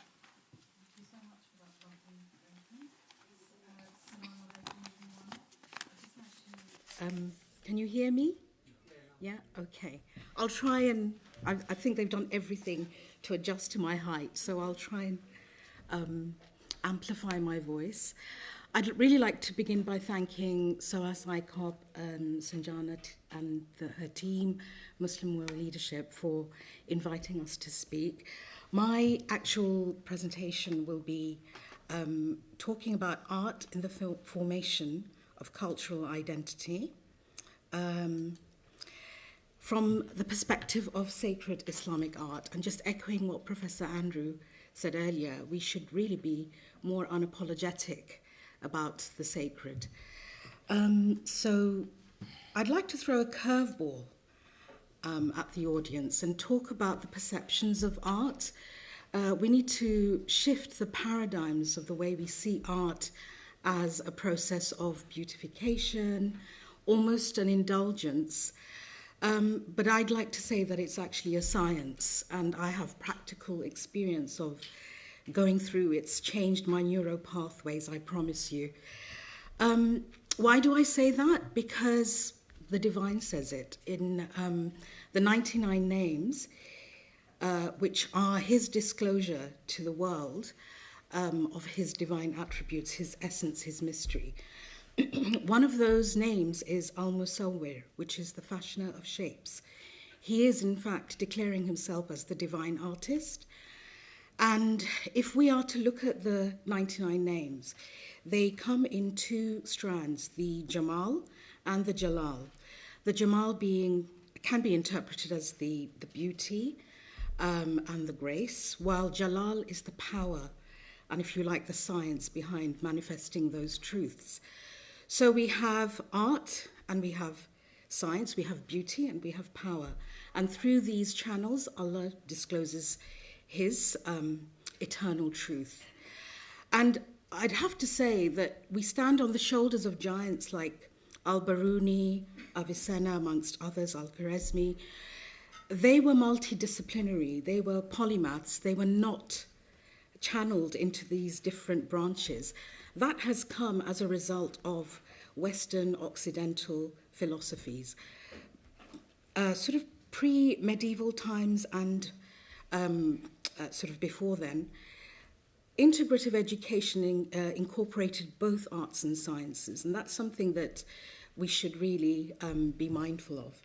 So speaking of shapes, being a geometer, I like circles, and I want to talk about my circular journey. So, as Christian very kindly referred to the King's Foundation, I graduated in 2009, almost a decade and a half ago. And when I graduated in the visual and Islamic traditional arts, one of the departing premises was sort of like an unwritten covenant. I won't say gentleman's, I'll say gentleperson's agreement, was to carry on teaching and disseminating the knowledge, the essential knowledge of Islamic art, and doing it in a decolonial way.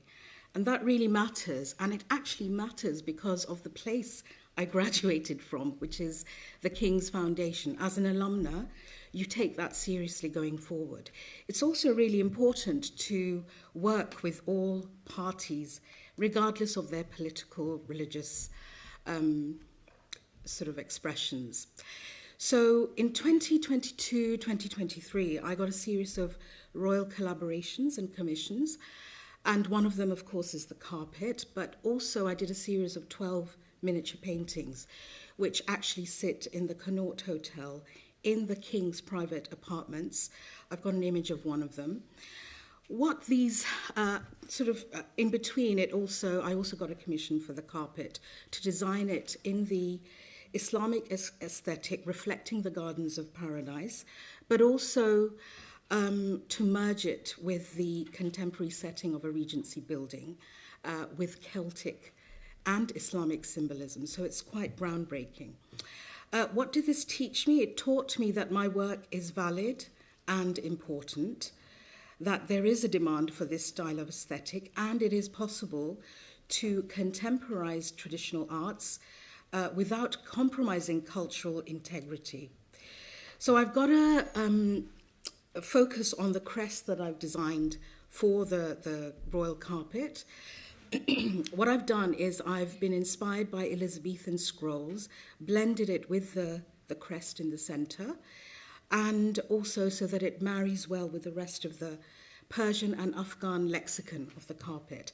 In the background, I've got some sketches.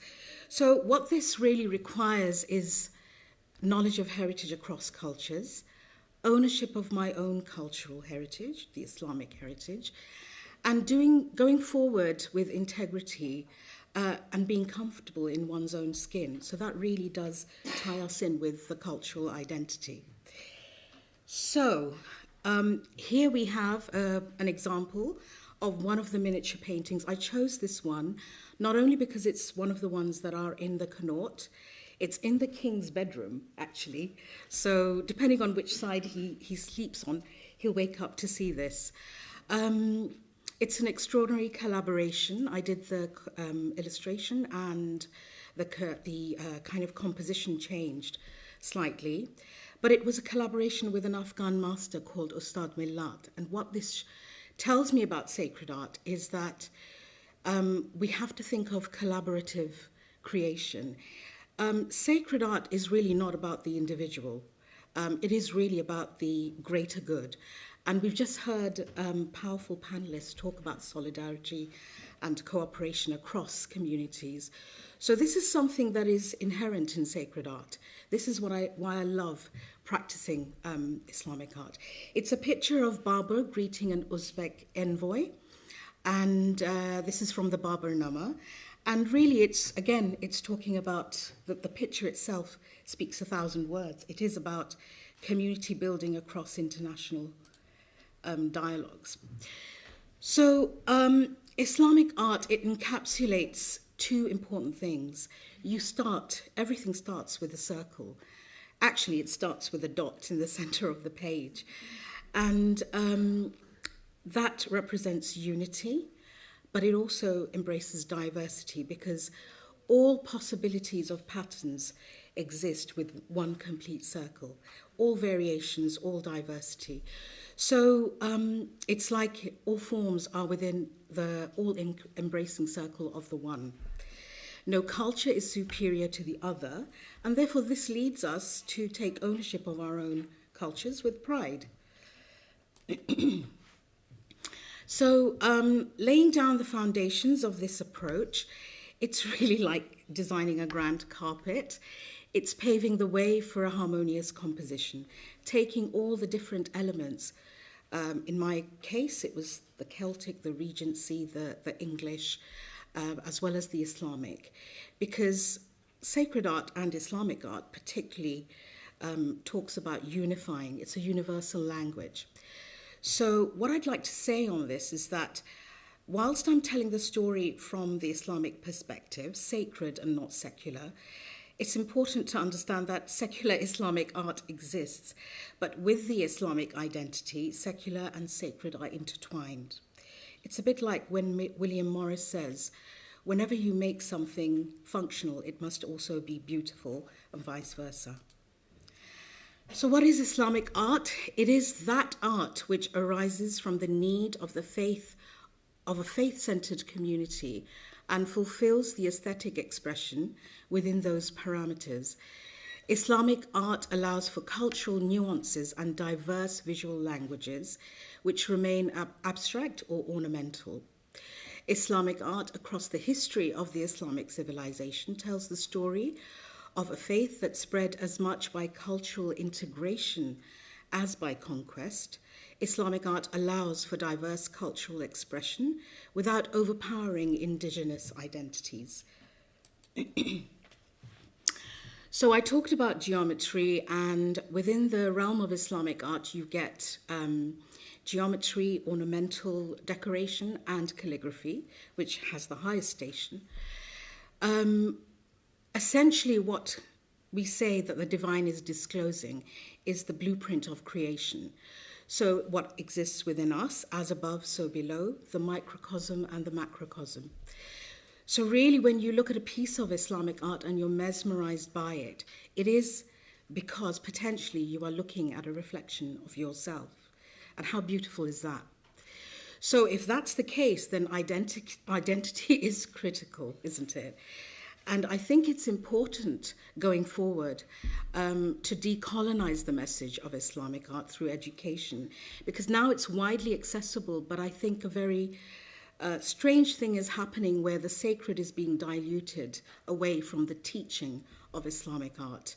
I think we should be unapologetic in acknowledging the sacred aspect of Islamic art, because it does fulfill that very core need for us as individual Muslims.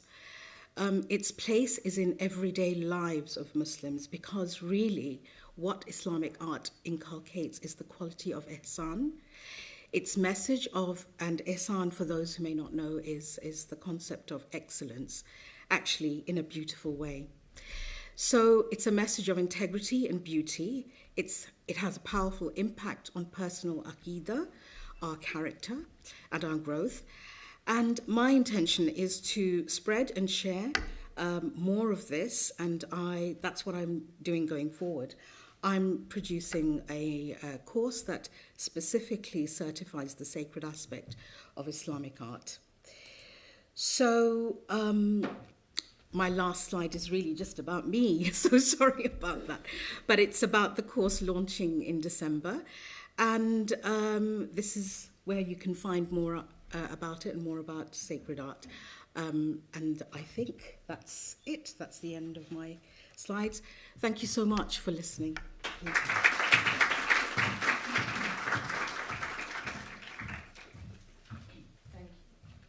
Thank you very much, Taslima. How illuminating and inspirational. We'll get to your questions in a moment, but let's first have our next speaker on stage, Shahid Salim, architect, founder, and director of MakeSpace. Shahid Salim is an architect, author, and academic at the University of Westminster. He co-curated the V&A Pavilion at the Venice Biennale in 2021.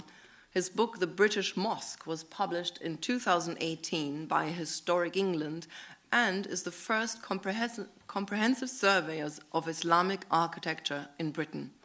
His design and research work encompasses architecture, installation, and exhibitions, and has received various nominations and awards. Bismillah.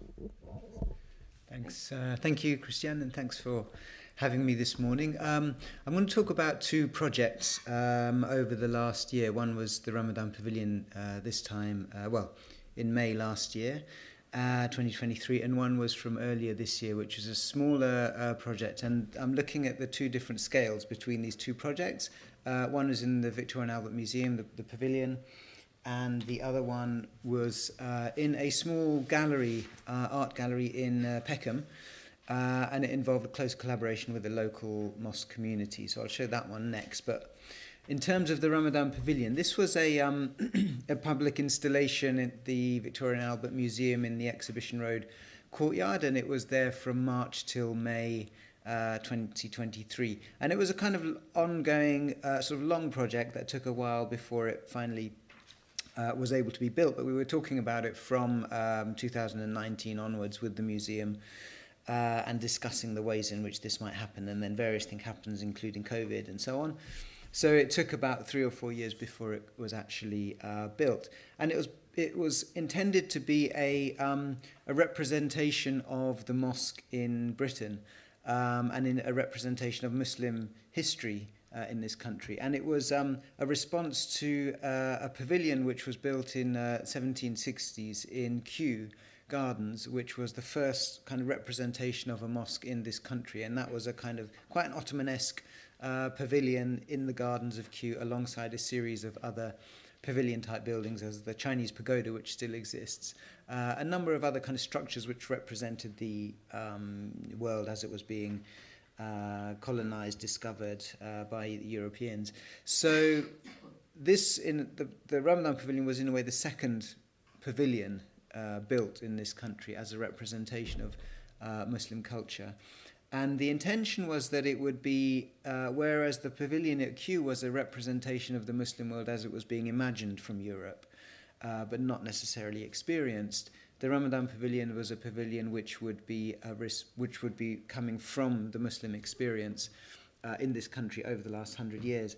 So the idea of it was that each element it would be is a composition of mosque elements, so the kind of things that you characteristically find on mosque architecture. But each element would be derived from the sources that you'd find in the museum.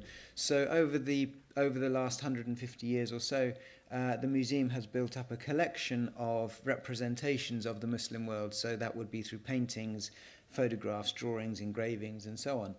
And that archive, that collection, then it sort of informs the European consciousness of what the Muslim world is, and it forms the perception and the perspective of Europe to the Muslim world and their cultures and their kind of arts and so on. And so we're familiar with practices of Orientalism and depictions and representations in writing and arts and painting and so on. So the pavilion was looking at the kind of architectural representations, and the idea was that each element of the pavilion would be a reinterpretation of something that is found in the museum collection. So in that way it becomes a kind of reclaiming of that European gaze, or of that kind of colonial gaze. The pavilion becomes a remaking of that, and in that way it sort of takes back, to a certain degree, it kind of takes back the ownership of that image. So as you can see just from this drawing, there's the ways in which some of the arches from the pavilion were sort of derived from different images that were found in the V&A collection. And there's a whole series of drawings, I'm not showing them all now, but there's a series of drawings which show how each element is derived from a different source in the museum. And one of the aspects of the pavilion was these are some students who were involved in, helped with the kind of making of it as well. So it was tried to be kind of a collaborative process where students could also get involved in the narrative and in the kind of construction of the structure. But the thing that I want to sort of talk a little bit about now is the way in which it served as a public space. So it had a number of different functions in the courtyard of the museum. On the one hand, it served as simply a public space in which people can come and just spend time when they're visiting the museum, and the children could play there, people could sit and talk and have their lunch, and so on. So it was incorporated as part of the experience of visiting the museum, and not necessarily specifically a kind of religious building or a religious space. And intentionally we didn't call it a mosque, we always call it a pavilion, because then it becomes open to a number of different interpretations. And there was three kind of ingredients to the pavilion. One was the pavilion design and the narrative around the design. Which was this aspect of relating back to the archive. The second was the museum itself and where it sits within the museum in the courtyard, and the museum as the kind of site. And then so the pavilion kind of responds to the history of the museum as an institution. And then the third was the organisation that was running the events. So it was the Ramadan Tent Project who were running the events in the pavilion. So there's a kind of programming that has to take place, and that programming then involves Muslim community members and different activities and events and so on. But on its day-to-day, it's kind of this public space which is used in a sort of quite flexible and free way. So as you can see, people would then kind of play on it and take photographs with it, and so it becomes a kind of backdrop and quite a fun space with no specific rules as to how it could be used. And it also was used as a for different types of activities, such as this is a drumming workshop that was taking place, and talks were held there, and gatherings and meetings and so on.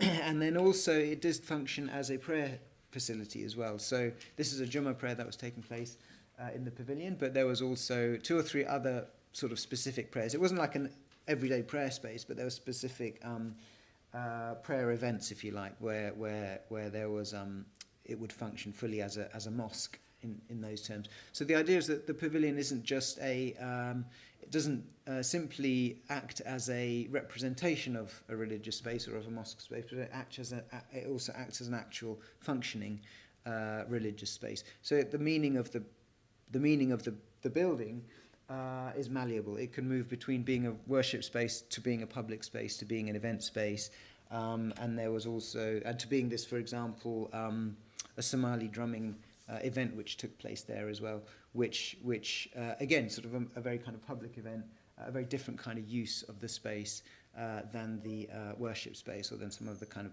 talks and other gatherings that took place there. So the idea is that this pavilion, because of how it's situated within the courtyard of the museum, it was testing out a series of different ways in which it can be used, and therefore, in a way, setting up a kind of an experiment in how can a cultural, religious, social, public space exist. So it acts as a kind of experimental space for these different not necessarily conflicting, but sort of different types of uses. And how do people use it? How do people come to both the prayer and to a Somali dance event, for example? And really, it's a sort of experiment for what types of cultural space can we create as Muslim cultures and communities in the future going forward. So the second project is this one, which was in the Peckham Gallery, and it was along with an artist that I worked with, a filmmaker called Julie Marsh, and she's worked on a number of films. So her film work is about filming people in their places of prayer, in the act of worship, and then projecting that film back into the space. So, for example, you can see this image here. She films the prayer taking place from a track above the prayer, above the Jamaat that the prayer is taking place. And then from the same camera projects that image back onto the floor of the carpet, so the people can then watch the image of themselves in the space at prayer. So it's a kind of recording of the congregation and then a reprojection of that congregation. So in this event that we had in the gallery in Peckham, it was about bringing that projection into the gallery space. So rather than it being projected in the mosque only, it becomes projected in the gallery, so different people can also come and see it, or it becomes part of a sort of cultural space then. And as you can see, there's a series of events that were taking place throughout the run of this show. So it's there for a week. This is the gallery space. So it's a small, local gallery. And the mosque is the Old Kent Road Mosque, which is on the Old Kent Road. And it's a Nigerian community who established the mosque in the 1980s. And they were now in the process of demolishing their former building, which was a former public house, and then rebuilding it to create a new mosque. So the community was in the process of reconstruction of their building. So they had a temporary space. So the idea of putting the performance here is that the mosque community themselves would be very involved in the programming and of the kind of exhibition itself. So it's not simply a representation of a community that is sort of an abstract thing, but the community is very much part of the events that take place at the gallery, and very much kind of invested in the exhibition. So this is a showing of the projection on the floor of the mosque, on the floor of the mosque carpet in the gallery. And then people could then come and engage with it and experience that and sort of learn about the practice that takes place and so on. And there was also a 3D scan. So what that photograph shows is a 3D kind of LiDAR scan of the mosque space, the mosque that had been demolished. So that photograph is the pub, which was adapted to form the mosque. And what you can do is then walk through a 3D scanned model of that pub, which we scanned before it was demolished. So it gives the community a kind of way, the mosque community who've now in the process of building their new building, they have a way of connecting to their history, which is represented through the building that has been demolished, as it were. So it enables them to then sort of document and record their own kind of community journey, and to experience that community journey through the exhibition. So here you can see some of the workshops that were taking place. So that drawing on the wall is the future building that is in the process of being built. So then they can write things about what their aspirations are for their future building and the future communities and so on. And that's image on the bottom right is a visualization of the new building that is in process. And they are also fundraising for the building as well. And this shows, for example, that there was... so what part of the process of what we did with this exhibition is we, as academics, artists and researchers, put together a historical timeline for the mosque community. And then that is also exhibited in the exhibition. But that is also, the community then can see themselves reflected in terms of their story, is then reflected in this particular show. And they see it in a way that they haven't necessarily, envisioned it before. So it provides for the mosque community themselves a space in which they can see their history collated and narrated. And we also did interviews with the elders of the community and the people who had set up the mosque in the first place. And this is it's over a 30-year period that this community and this mosque has sort of generated, which is very familiar kind of like story for local communities, local religious or migrant or Muslim communities, is that it's very much a community endeavour over a long period of time. And then we sort of made a film of the different interviews and then showed them, and then we had events at the mosque, at the gallery, in which the community themselves could run their own activities. They could bring their people together. They could basically sort of take over the gallery space in whatever way they wanted to do that, and use it for their own activities and function and events and so on, alongside the kind of everyday opening of the gallery where the public would come in and see the work. And also, you see on the floor is a carpet. That was a carpet taken from the mosque that was demolished. So that becomes like the kind of installation piece in the exhibition. But it also becomes a actual mosque carpet again as well. So again, the kind of act of worship, the act of prayer, which is obviously kind of like central to the community identities and activities, is not something that is separated from the kind of artistic and sort of like cultural sort of endeavours that are taking place, but it becomes incorporated into the overall sort of like world space of the exhibition. And that's my last slide for this presentation. So thanks very much. Thank you very much. And our next speaker is Gulnaz Mahbub, classically trained Arabic and Islamic calligrapher. Gulnaz Mahbub received classical training from the renowned master calligrapher Hassan Chelebi. In 2012, she was awarded the Ijaza, the license in the Thuluth, Naqsh, and Rika scripts in accordance with the Ottoman tradition. She provides private instruction and teaches at various institutions, including the Yunus Emery Institute in London and the King's Foundation of Traditional Arts, so I presume you know each other. Gulnaz commenced her training in 2005 when she took a career break and traveled to Malaysia to reconnect with sacred art. During this journey, she was redirected to Istanbul, mashallah. Over to you, bismillah. Thank you. Just to put it into context, I'm coming from an anthropological background, so my experience of the sacred art was very much personal. And here we have a statement by Hassan Hoxha, which is calligraphy is a treatment for the soul. And I think in light of that, my talk is very much about my personal journey and how it impacts and the education of the calligraphy and how that refines you as an individual, which Christian touched upon.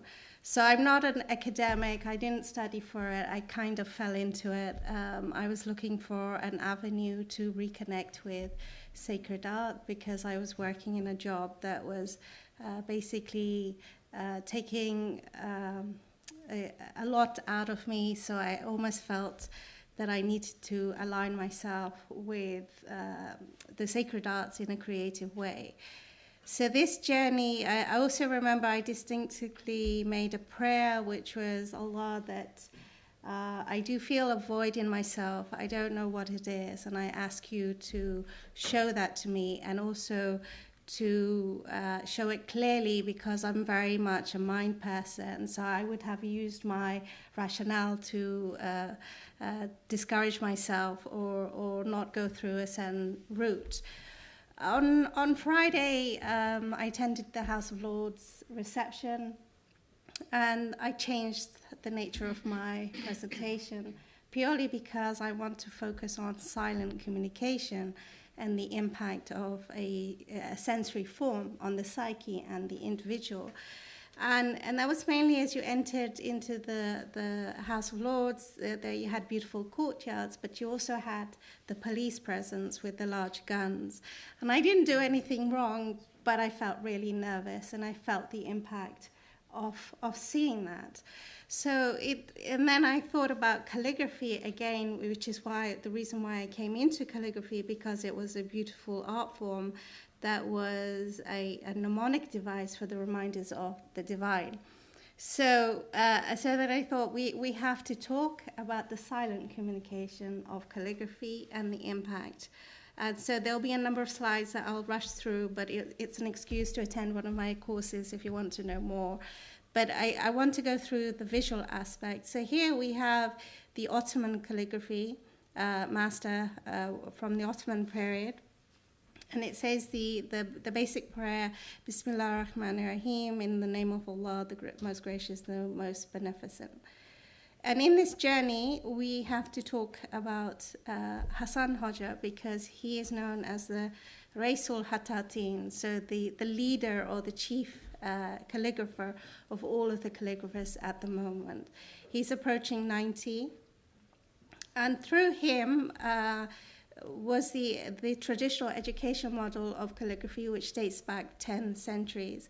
I'm going to focus on the Ottoman period because that was the exposure that I had, and talk about a little bit why calligraphy means so much and why it's so important to bring it home here in the UK and the context of it.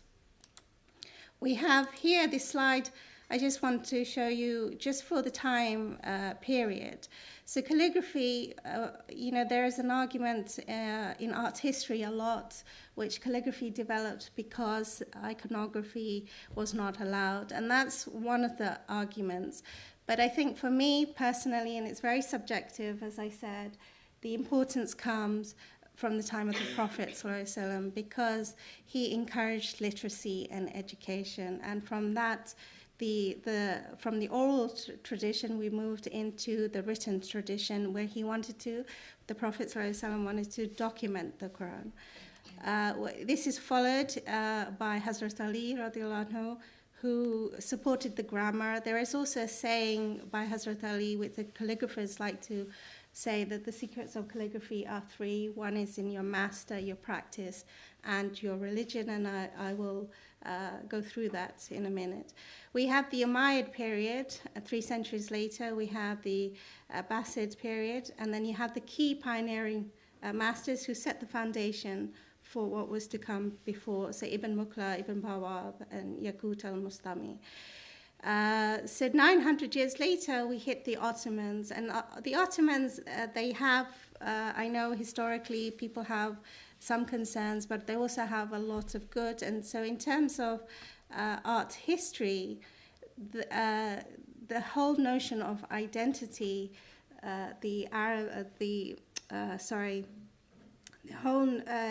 when Sultan Mehmed the Conqueror conquered Istanbul, one of the things that he focused on was the visual arts and sciences, and he built a mosque, which was a visual reminder to the community of their religion, basically. So it was to build hope and to remind them of the aesthetics and the beauty of the oneness of Allah.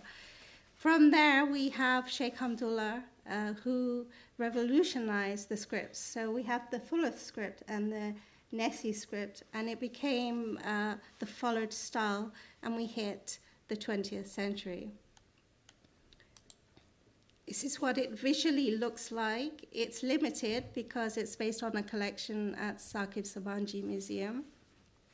We have some key figures who every so often made some very fantastic adaptations to the calligraphy. And then here at the bottom, you have Hamid Aytaç, who is the master of my teacher, and that's the connection from the Ottoman to the 20th century. Hamid Hoxha's, this is his chain of students. There are 17 there. So the one that is circled in red is Hasan Hoxha. And this is his chain of students. And there's me at the bottom. Visually, it looks like this. You have Hamid Hoxha transferring his knowledge and his instruction of the traditional sacred arts to his teacher. My teacher is transferring it to myself. And then, so there's this silsila and a transmission of knowledge that is taking place. We have the Ijaza program that we launched last year. I work independently, so I'm contracted at different places.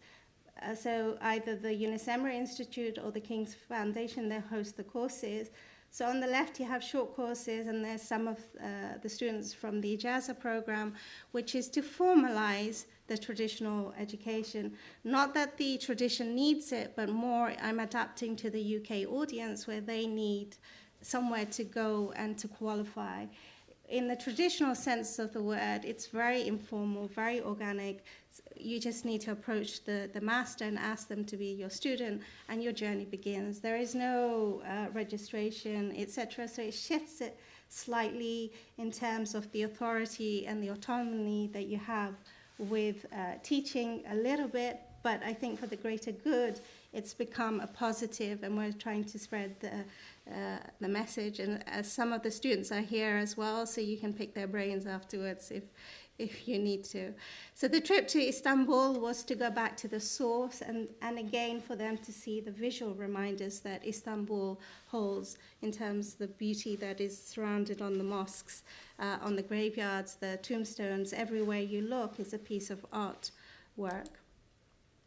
Just briefly, this is the education, the traditional education that we have. You seek out a master, you ask them permission to be their student, you embark on a long training course, you have the Ijaza, which is the certification to sign, authorize, and teach other students, and then you have the post-Ijaza period where you either become an artist, or for myself personally, I focused in on the education because that's where a lot of the healing around calligraphy takes place. So you have the unfolding of the self, which happens during your practice, and then you have the art, which is the final pieces. So calligraphy is a very holistic practice, and unfortunately, even within the Islamic community, it's not the stage isn't there for it to flourish. You have all the other sciences, but Islam is a holistic religion, and so therefore art has to be included part of your, if you're learning Sira or the fiqh of Islam. So we introduced the Ijaza program. The tools that we use, it's the humble reed. This is from the Ottoman period. Allah is beautiful and He loves beauty. And in my experience, being around Turkey when I was studying there, I really felt that this was a real motivation for some of these artists, because you see the harmony, the balance, beauty. Even the tools that they used, like the scissors, for example, or the inkwells became pieces of artwork, all in the essence of trying to glorify God in their work, to create and emulate that beauty. We're still using the columns. These are my tools. It's relatively inexpensive, very accessible, and also connecting you back to nature, the reed, going back to reminding you of the origins. The learning setting is very informal. This is how I learned. You gather around your teacher. Again, it's a very personalized learning system. You work at your own pace, and you mixed ability, so you can see beginners, advanced, and you just huddle around your teacher.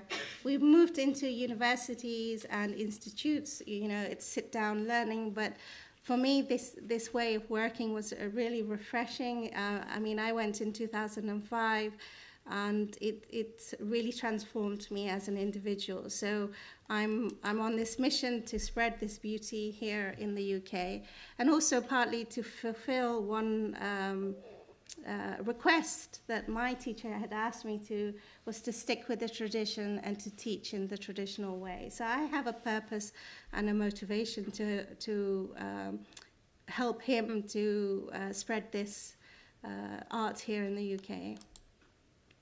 Many of you might know Mohammed Zakaria, a student of Hassan Hoja, who did the Eid stamp. And here you have a very nice moment where Hassan Hoja asked Mohammed Zakaria to correct the student's work. So it's the master watching the master correcting another student.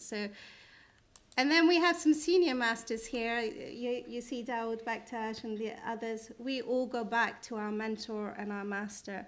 We check in, because we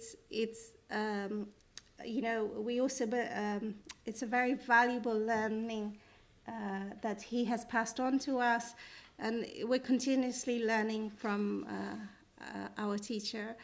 I should have mentioned it at the beginning. Hassan Hoja is an imam. He is a hafiz and a muazzin and a master calligrapher. And he spent a number of years in Medina to restore some of the work there. So you'll see predominantly in Masjid Quba, but also in the mosque itself, the main mosque in Saudi.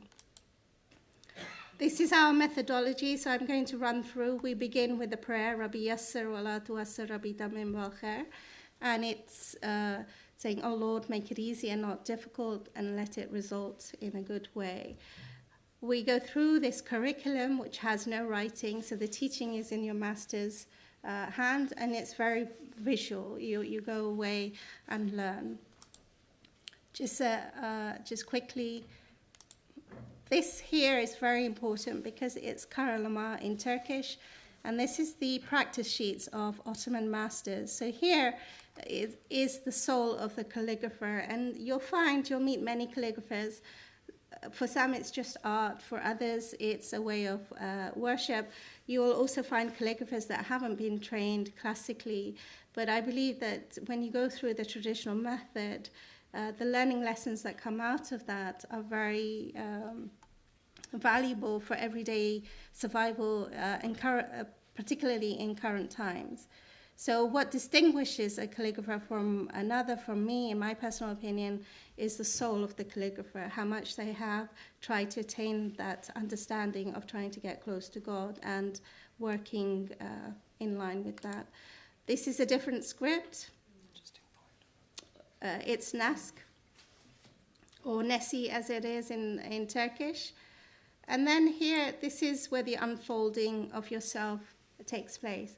So the black is the student's work, the red is the master's corrections, and it's this idea of trying to reach perfection. So you will not and emulate the the correct or the perfect letter. So it's a constant repetition, copying, repeating, and a visual affirmation of a belief as well. You have the letters again, different types. And the corrections, they become beautiful as well because it's leveling out your ability to write and becoming a good person as well.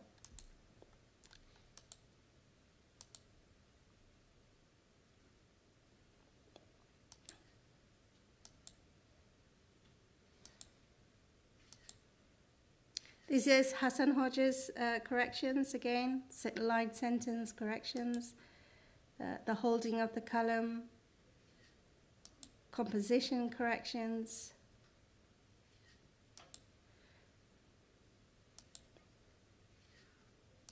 and even the vowels have proportions and rules towards it. And this is an example of how you write Allah, so you will never see it again, that it's not free flow, and that you're training your hand, the bodily memory, to write with the correct proportions, which give its beauty, its harmony, and balance to the letters. We have, again, some more compositions.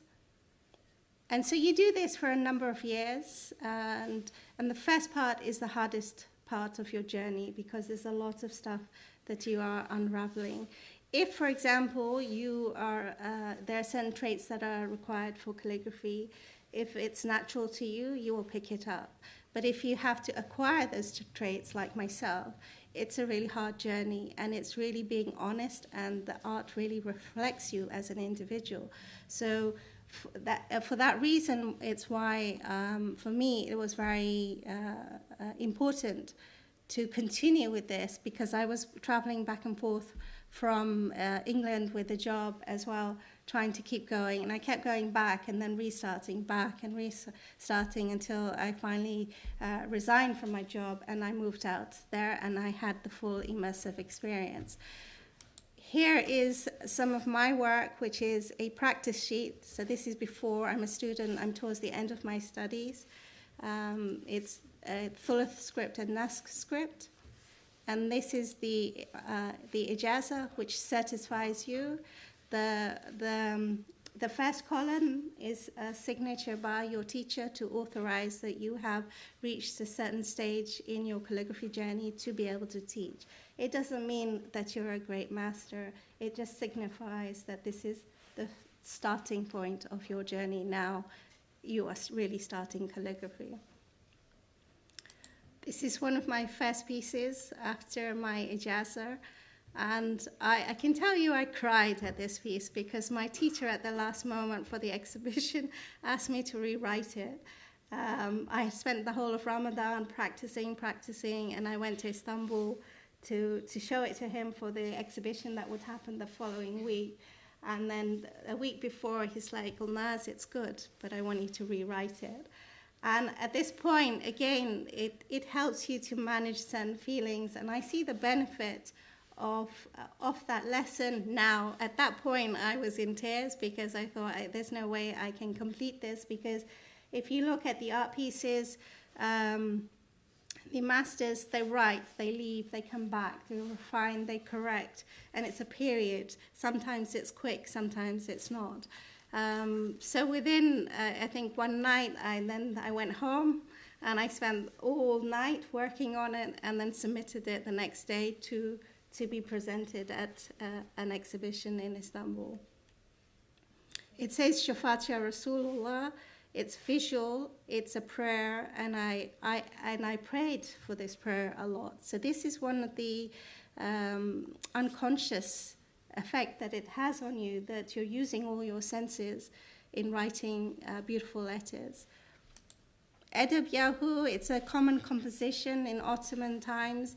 Again, it was popular in the Sufi lodges. Those that know about the Ottoman tradition, the Sufi lodges were very popular.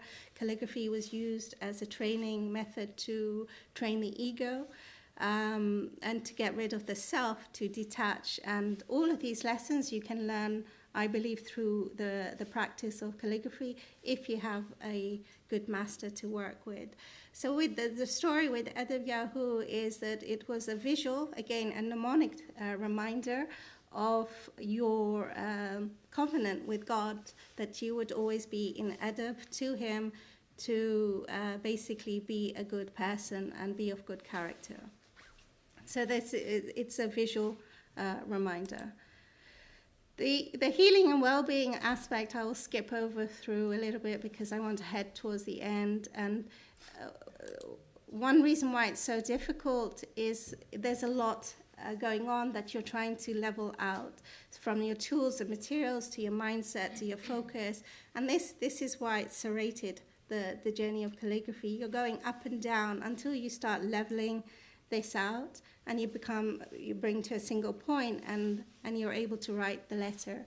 And this is a lifelong journey because you're even as a teacher, I'm constantly learning. Things are unfolding about calligraphy to me.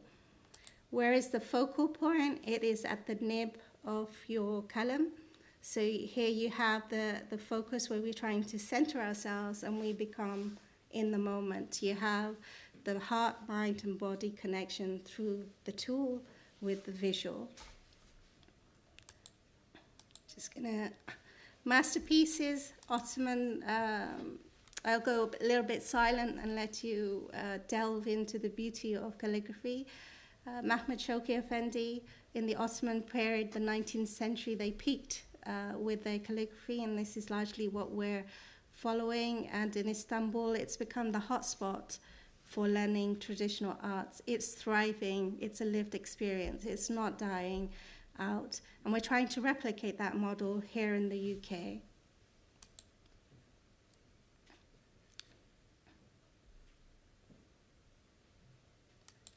This is Hassan Hodge's work, the Basmala Sharif. This is the work of one of his teachers. This piece is from the 15th century, and you could say that it is a modern piece. So the master calligrapher at that time was quite creative in his creativity.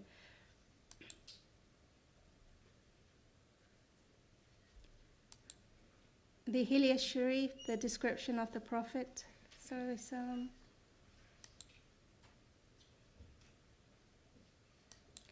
And then the visual in architecture, the reminders around the mosques as well of the oneness of God and the reasons for your being and why prayer, so forth, is important. Topkapi Palace. You have Hagia Sophia. These panels are like 7.5 meters in dimension. And they're absolutely, it's a whole module on the Hagia Sophia. The dome.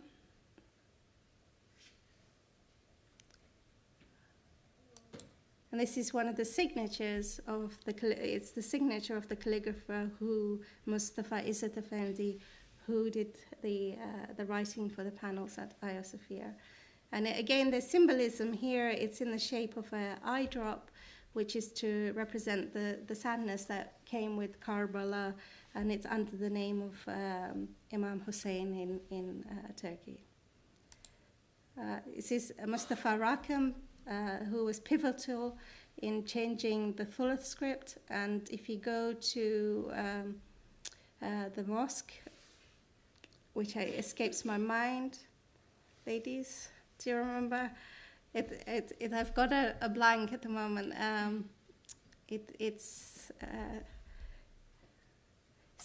Anyway, if anyone wants to know and visit this, it's quite a peaceful mosque. But the masterpieces are from Mustafa Rakam, who changed the direction of Thuluth script. Familiar with Topkapi Palace?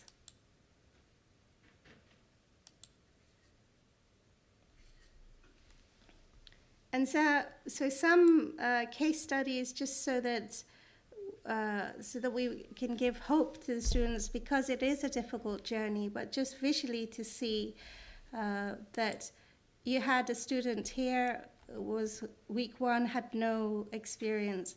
By the end of week 8, she was able to level her writing. So it's becoming settled. And this is what the journey does. It settles you.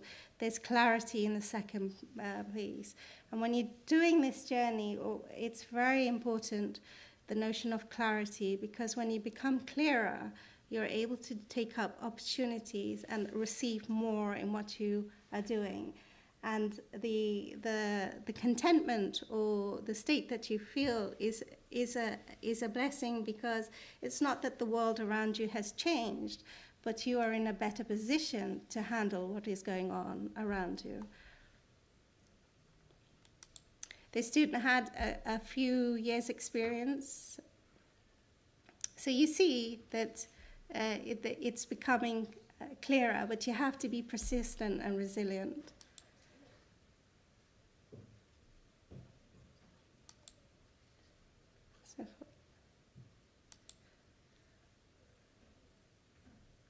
So this student is a full-time, is working in management consultancy. He's traveling back and forth from England a lot. But over the course of 2 years, with a lot of gaps, you still see a lot of progression is coming forward. We have calligraphy. For me personally, it is a way to identify with my religion, but also to experience the divineness of Allah. The first point is from my teacher Hassan Hoja, who said that calligraphy, you must adhere to the Islamic principles in order to gain the essence. And when I was talking about the saying of Hazrat Ali radiallahu anhu, that the secrets are 3 in your master, in your practice, and in your religion, if you do 1 and 2, you can achieve calligraphy because you learn the skill and the essence. And even doing 1 and 2, you're able to achieve beautiful works of art. But if you want something more and you want to go a greater level, then you have to work and reflect. The basis of Islam is to improve your character and your adab towards others and yourself and your Lord. So you have to look at all of that when you're practicing. It's not perfect. I'm not perfect. But it gives you a measure. And when you work with such a great master like Hassan Hoja, he has become his art. He does not say much unless you ask him the questions, but he will respond to you. But you feel it in his being that he has really mastered his art, but also his understanding of religion. Obviously, he wouldn't agree to that, but he becomes an immediate example for us to copy. So for me, my questions were more like he had a formula that was working. And you have to remember, I came from a very busy work, and so I was really stressed. So I saw the clarity, the peacefulness, and that's what I wanted to copy. So I asked him about his life. What time do you get up? How many hours do you study? What's the routine? Because by then I was interested in copying a formula that was working, because it was obvious when you work with a great master. Sorry, just gone back. So the calligraphy serves as an antidote. I see that from my students that are coming through. None of them came into calligraphy to be master calligraphers. It was an avenue to connect or take time out. It's inexpensive. Once you have a read, all you need is paper, read, and you're on your way. It is difficult, but it's not impossible.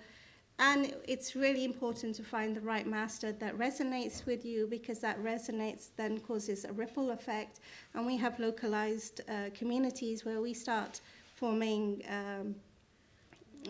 groups of where we're trying to train these individuals who are better people and are going off, whether it's impacting our family members or our friends and their education. Sorry, I'm going to skip through. Thank you very much.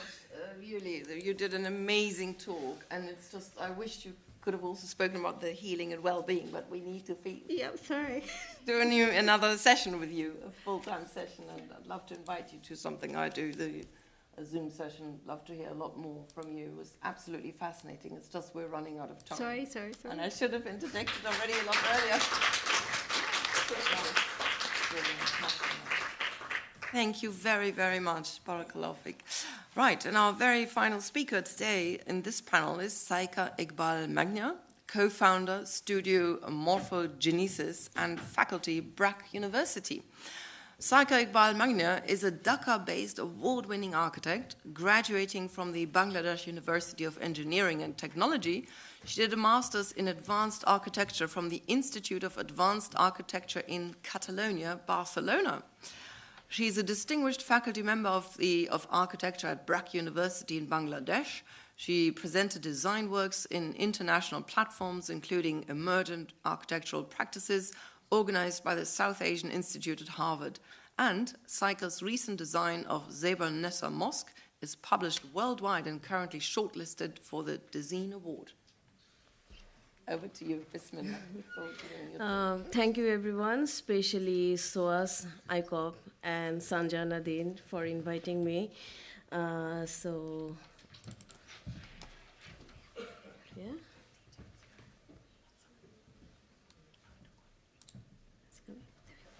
Okay.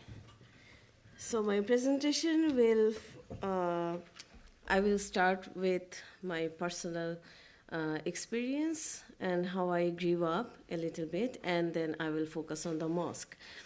So my presentation is titled In Search for a Deep Architecture, Tracing Memory, Culture, and Identity. So this is, in the map you see this is Dhaka city and surrounded by like lots of lowlands and greens and crisscrossed by water bodies. So it's a deltaic landscape we have, but in the place in this like a bit side profile of a human face, this is Dhaka, where you see the concentration of concrete jungle. Here I grew up, and I grew up in a family where my father was very sacred. He was very secular, and he was a communist by heart, and he was an artist. So I was always surrounded by lots of interesting artifacts and artworks. And my mother was a very religious Muslim lady. So it was always like a combining identity I inherited like from the very childhood. And these two are the masterpieces situated in Dhaka. One you may know, it's our parliament building designed by Louis Khan, and this one is designed by Mazharul Islam, the father of modernist architecture in our country. So these two buildings were like from the very childhood I was associated with these buildings. I frequently visited these buildings, and I think they actually impacted my how I see space as a very public space, very public in a very public manner, like anyone can go there, and both the buildings are very much situated on the location. It celebrates the context. Then the left side is Buet, where I studied architecture as an graduate student, and this one is YAC in Barcelona. So also these two schools actually formed my ideology, how I want to practice architecture. And this one is the Glen Market Masterclass, where I went with a scholarship. And obviously, Glenn Marcotte, Richard Leplastrier, and Peter Sturgebury, they were amazing teachers, and they taught how to see and how to make your building very, very on the site, like based on the site itself. So this is then I started practicing, and I started to see the architecture rooted to its culture, its very inherent characteristics of the site, and also our character of very vernacular tradition of building, which is based on the construction process of dig and mount, that you dig the earth and you mount and you make a elevated plinth and you make your household over it. So these are in the right side. It's one of my project where I actually designed a plaza, a public plaza in a very prominent space in Dhaka, and actually it was based on the dig and mount concept. And then the very rich heritage, our heritage also, the ruins, I got my inspiration from. And this is another public space, which is very much landscape-based public space. And you can see I tend to always bring serenity in the very chaotic urban places. So that is one of my major concern. This is one of the project I did where I used the local material bamboo in a very new way to create a pavilion in a very upscale, the most rich neighborhood. But this material itself is very local and low cost. So it was a contrast in that locality.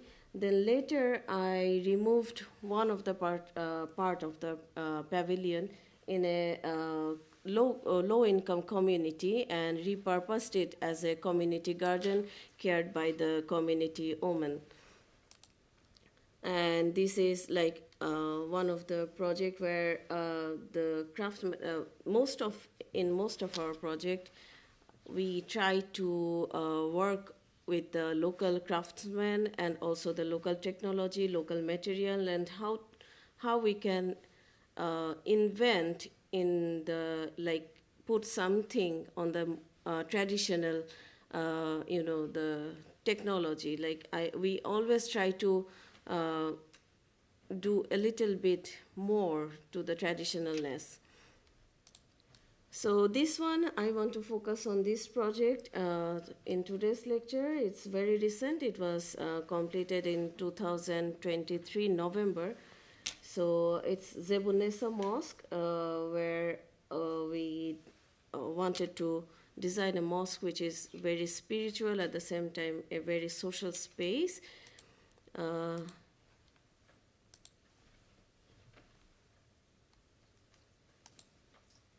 Okay, so the location is very interesting. It's located in an industrial compound in a outskirt of Dhaka city, and the location itself had a very major site force where there is a very vast water body which the community use for fishing and etc. So and interestingly, the water body was placed at the direction of the Qibla, which is west for our context. So this is the location map, and you can see this is the number 8 is the vast water body, which is already it was existed, and the other surrounding structures are mostly industrial, and few of the residences where the very low income industrial worker, garment worker used to live. And the red one is the mosque, what we designed. And this is the idea sketches. We looked at the mosque as a space together, and we wanted to strip away all the ornamentations and wanted to actually explore the very basic idea of a shaded space where actually Muslims congregate in submission to one Allah. And another thing is in our previous works, we wanted to design the mosque as a pavilion which is very much located in its site and emerge from its like our very unique landscape, which is very the monsoon delta, and the dig and mound process also came here as a concept, as an inception, like how we want to place our pavilion in the site. So we actually thought about a very permeable structure, which is placed on a very elaborate plinth. And this is like the historical references, like there were in our mind when I started to design. It was very, unconscious or subconscious. In our subconscious, we always think about the historical references or cultural continuity. So the mosque, especially in the Sultanate period in our country, had very distinctive local characteristics, like they used the terracotta and the brick structures, and there was a single dome mosque, and this was like very unifying character. And then also we later, when we tried to theorize how we came up to this design, we also found out that the global references from different time period or different regions also influenced us a lot. One is the magnificent floating dome of Hagia Sophia, and the prayers, of course, the prayer hall of Parliament building by Loei Khan, the light courts, how it gets all the lights in, but also maintain the serenity or the spiritual quality of the space. So this is the immediate site surrounding. You can see the mosque is surrounded by all the industrial structures, and actually there was a leftover space in the industrial compound where the client actually wanted to transform the site and wanted to do something which will actually promote the well-being of the worker of the garment industry. So then he came up with the idea that, okay, we will build a mosque and our workers will go there, and not only for prayer, they can just go there and sit and they can look at the water body. So there is a like subtle, what would say, like most of the industrial compound in our country has very high boundary. But here, the client wanted to break this rule, like, okay, in front of the mosque, I will open up the boundary and I will show the water to our garment workers so that they feel the healing power of the site. Otherwise, they cannot just see, like, it's always obstructed from the inside of the compound. So this is the site. You can see it's in the corner of a compound. And in the formation, you see this is very, very, very basic. It's just a circle, a very large circle. It's enclosed by a square, but the square is a bit deformed by the side forces. One is the Qibla side, water side, and one is the in the lower side in the image. You can see the large cantilever. It's actually facing the internal access way to the mosque. So what it does, when you place a circle inside a square, it automatically forms 4 corners, and these 4 corners becomes the light well of the mosque, and also these 4 corners have transformed into a garden. So there was a thought that maybe these gardens will reflect the paradise, like the 4 gardens of Jannah. So these are we did hundreds of samples because we always like to play with the traditional materials, but in a new way. So we did a lot of sample of the mosaic, but we used terracotta brick pieces instead of marble to make it low cost and also very local. So there are two distinct color tone I chose. One is the terracotta brick, which is very rooted to our culture, like the terracotta, the color of the mud, and the turquoise. Turquoise is to represent tranquility. I'm so sorry, I have to interject because we only have no 6 We don't minutes have for time. Q&A. Okay. So these are the craftsmen who worked on the project, and this is how the project actually became more connected to the site with the landscaping. And this is one of the image of the light court, and you can see the gardens. And there is the ablution area. You can see from the garden there is a small archway connecting the ablution area. And this is a picture of the plinth from above, and you can see the garment workers moving around with their umbrella. And these are the madrasa students. They come here to enjoy the space and just play on the foreground. And one thing we did here, we tried deliberately to include the women workers, because 60% of the garment workers consist of the women. But in our context in Bangladesh, the mosque premise is always very male-dominated sphere. So we wanted to also socially engage them in the premise, not only for the prayer. They can come, they can sit, they can have their talks there. Thank you. That's the most important point. One of the most important points we have. Okay, I will just wrap it up. It's very, very, very beautiful. MashaAllah. We had some lovely discussions planned, but sadly, due to lack of time, we just have time for a few of your questions. If you, to any of our humble speakers, our superstar speakers, I would say, sir, you're the first who's raised his hand. If you keep it short and just a question. The walls have openings.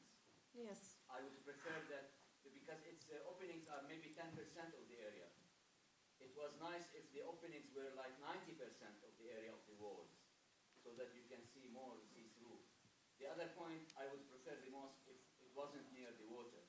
Near the water, make like park or recreation area, and put the mosque a little bit inside. So, Okay, what's your question? yes. Fine. Do you have any answers to? Would you like to? No, that was the site actually. Like, it was the site. There was no other space to build the mosque, and also it was the idea to connect with the landscape. So it was purposefully built with the water. I could not show all the things, and also for the perforations, we did not want to make it absolutely visible, but a sense of spirituality and the light should come in. And also the mosque is completely naturally ventilated, so these perforations also work as a jali space where the natural breeze gets in. Thank you so much. That's really good. Just maybe one personal question to Taslima.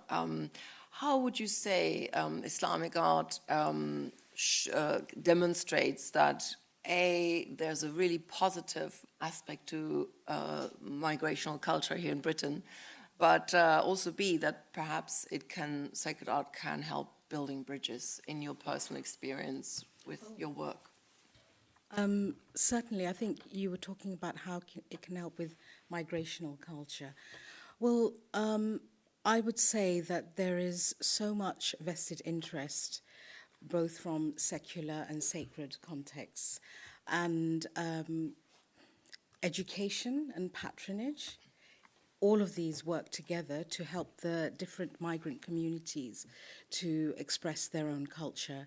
I have to say, we are very fortunate living in the UK.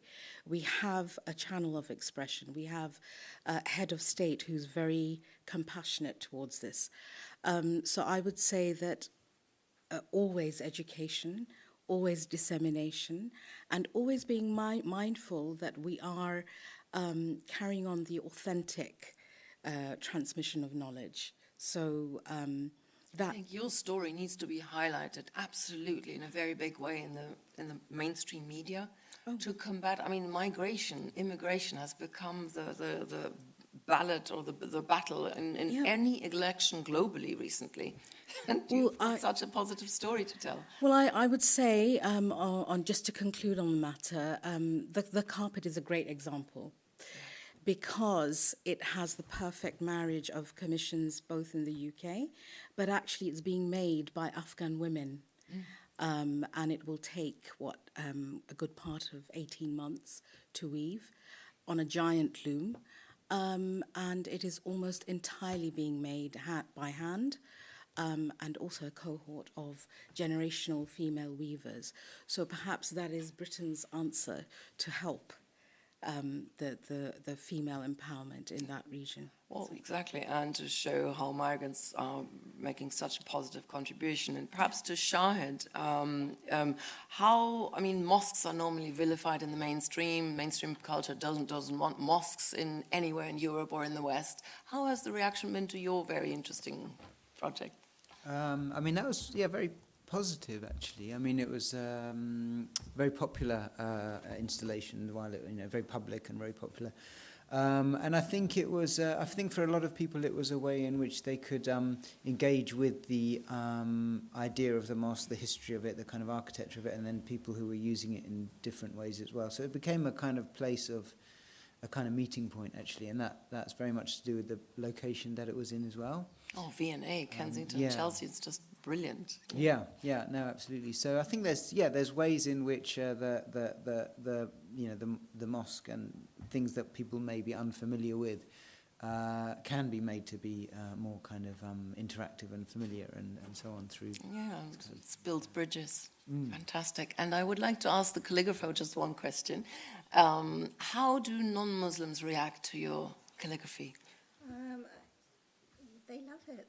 They love it. They love it.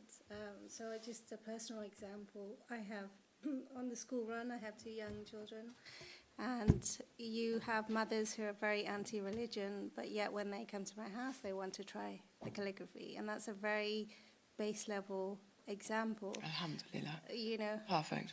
But we have to be so quick. And the lady, the Bangladeshi superstar architect. No, I'm not superstar. You created female spaces in your mosque, while women are often even shut out of mosques altogether in South Asian cultures, etc. So would you say that the promotion of female artists globally and female participation globally has finally now reached the Muslim culture as well, certainly in Bangladesh? I think it has been positively received. Yeah, yes. Obviously, also the architecture itself is very male-dominated sphere. Not only in Bangladesh, it's all over the, you know only one Zaha, and in Pritzker Prize laureate, you can find 2 or 3 women architects. Recently, 2 more added. So, I think this kind of arena, the creative arena, where the women actually were there always, because we see the world in a bit, I think, more in a sensitive way, and we have our own expression, but these are not hard, Yeah, but it's now a global movement. Female artists are selling really well. Everyone wants art. And also in Bangladesh, we are doing well, because many of our female architects are doing great. I'm so pleased to hear that. This is very positive. And perhaps 1 or 2 questions from the audience. Young man. My main question was in regards to calligraphy. You talked about creating level of ijaza. Sorry. Yes, my main question was about calligraphy, and you mentioned something in regards to reaching a level of ijaza, if I'm not mistaken, or a level of stewardship where you're accredited to be able to teach and become a master or such. Do you know roughly what the time span for that is, and if there is an age limit cutoff, which I doubt that there is, and who is the type of students that are coming in? Is it more younger students or more older students? if you can touch on that, please. So firstly, when you train in the classical way, you have to take away the Western concept of education. So it's a very personalized learning. It's relative to your mindset, to your psychology, to your ability, and also to your commitment as well. So there is no fixed time set. It takes between 4 to 7 years, maybe longer. It depends on your background as well. So for example, if you're an artist and you have trained eyes, so you'll pick it up. But if you have a cluttered mind or hidden disabilities, for example, they have to work at it slightly differently. So it's really down to the individual. Also, I think love, motivation. What is your motivation? It is to write the Quran, and through the difficult periods, that is what will take you through it. There are many students who quit. You have the students that I have are not. Like I said, I didn't come from an artistic background. I was social anthropology. I did it here at SOAS. Anyway, I think you answered the question. Yeah. It depends on you, basically, and on your commitment, and on your intention. Yeah. Barakallah fik. And young man, just behind. Thank you. This is to Mr. Salim and Ms. Alam. Since many countries in Europe have Islamic architecture and designs, with a building such as Alhambra in Spain, do you think these countries in Europe have any debt to the Muslim community when it comes to architecture and the designs? And if they do they have to mention this when it comes to teaching about European culture and in terms of its architecture? Okay, so I'll try and keep it brief. I think, yes, there is a debt. I think we mustn't overcompensate that. I do have a bone to pick with people constantly saying, we owe each other debts. Islamic art is a process of diffusion and osmosis because of the traveling and the Silk Road and all the different empires that have interacted. That's one thing. But would there be a need for Black History Month if that was being taught anyway? That's the answer to your other part, is yes, there is a need for us to keep on talking about it. So yeah, I think it is important, but we must acknowledge that Islamic art has borrowed and also given, and that's why it allows for the indigenous cultures to flourish. So I don't know if that answers your question. Can I just, quickly add, there is a book by Laura Drake who addresses this, architecture. I think it's Return to the Saracens or something, but she talks about the architecture that's influenced by Islam. And just a final thing I wanted to say, we're all the migrant story.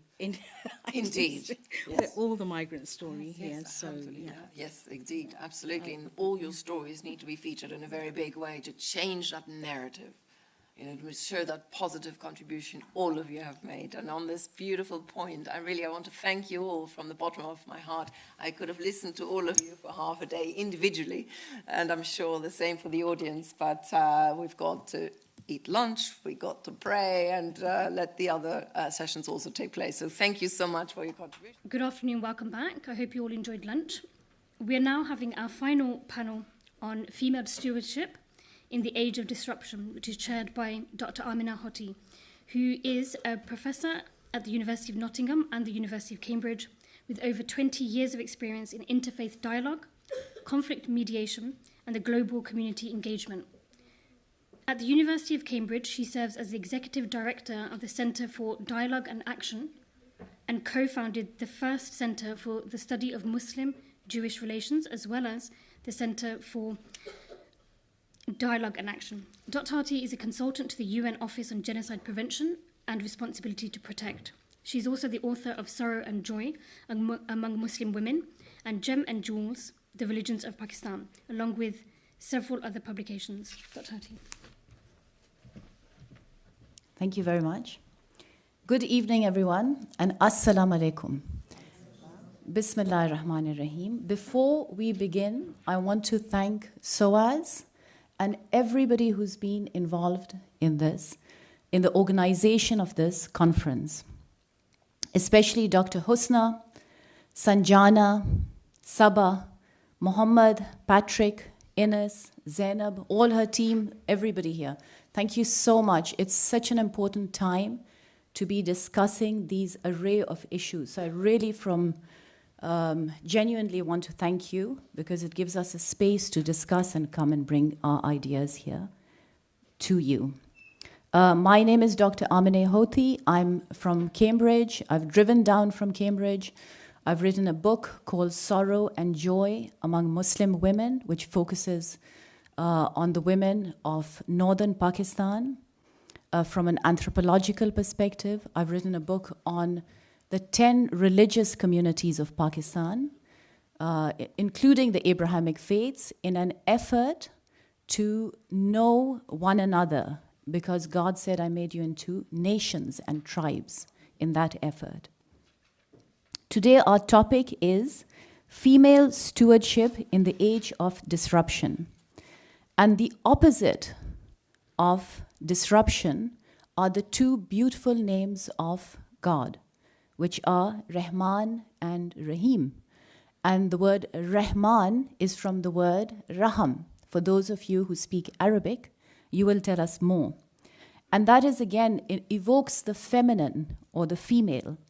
And half of the world's population is women. So we can't ignore that discussion. Plus, women are leaders, they're mothers, they're sisters, they're wives, they're individuals in themselves. So this voice is a very important voice.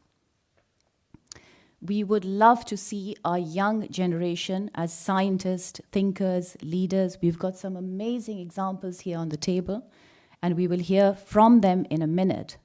So the idea is really about the mingling of the oceans, or coming together and listening to different perspectives. Because our humanity today is facing extinction-level threat with the genocides, with nuclear threat, with disease, with climate change. And AI is posed to really play havoc with humanity. But as believers or people from faiths, we want to see how that will play out, because for us, the divine is central. And before I go further, I want to dwell on some of the heroes, because in this day of disruption, there is the West, which I feel there's a greater need for empathy to understand both perspectives, especially of what's happening today in the Middle East. Because it's got to be fair, it's got to be a fair dialogue. And in that case, there's got to be much more empathy, not just to one, but to both people, particularly people who are suffering or displaced or intense. And for the Ummah, for the Muslim community, and there are many Muslims here today in the room, it's very important to persevere and be patient, but not patient passively, but in a very firm, strong way. And an example that I want to bring before we hear our speakers is the example of Bibi Zainab. Zainab was the granddaughter of the Holy Prophet Muhammad sallallahu alaihi wasallam. She was the daughter of Ali, Imam Ali, and Hazrat Fatima. And I want you for a moment to put yourself in her shoes. She was part of a very small group, only 72 people, who were overpowered aggressively by an army of more than 4,000 people on the opposite side. And they slaughtered all the men. They starved them. They didn't give them water. They blocked all supplies and trapped them. So imagine yourself in that position. Bibi Zainab is brought with her family, female members, in chains. This is a princess for the Muslim community. She's the equivalent of a princess. And she's brought in a humiliating, degrading position before a huge tyrant, equal to Pharaoh and the tyrants of humanity in all ages. So she confronts this tyrant Yazid in a very powerful speech. And in that speech, she pushes him off with all his arguments and confronts him to show a mirror, hold up a mirror, speak power to truth, and show him his arrogance and his ignorance and his lack of understanding and empathy and compassion, which make us human. So the beautiful qualities that make us human is lacked in those leaders. And the example of Bibi Zainab is something I've written about in The Lioness of Karbala. Bibi Alima Zainab's stand. That is something so important. So that's a lovely example for both the Muslim community, but also the non-Muslim community, of compassion, mercy, inclusion, and also for standing up for justice in times of need, in times of chaos and disruption. So really, Bibi Zainab teaches us, at that point, she is so firm and so strong that Yazid rethinks, because he's sitting in a court with 300 men, and he rethinks his stance of keeping the small group of people as prisoners and lets them go. Now, at this point where we stand here today, we could be hopeless and feel discouraged. But what does Bibi Zainab do? It's a superb example for us today. She goes back to her city, she goes back to Medina. She opens up a center for learning. She opens up a center for law, and she becomes a teacher, a scientist, a professor, a leader. And so in that we have the most excellent example. But you don't have any shortage of examples. Today on my table, I'm honored to sit with three lovely ladies here. I'm going to first introduce Naz Shah, who's the Labour MP for Bradford West. And she has held the shadow minister. She has been the shadow minister for crime reduction,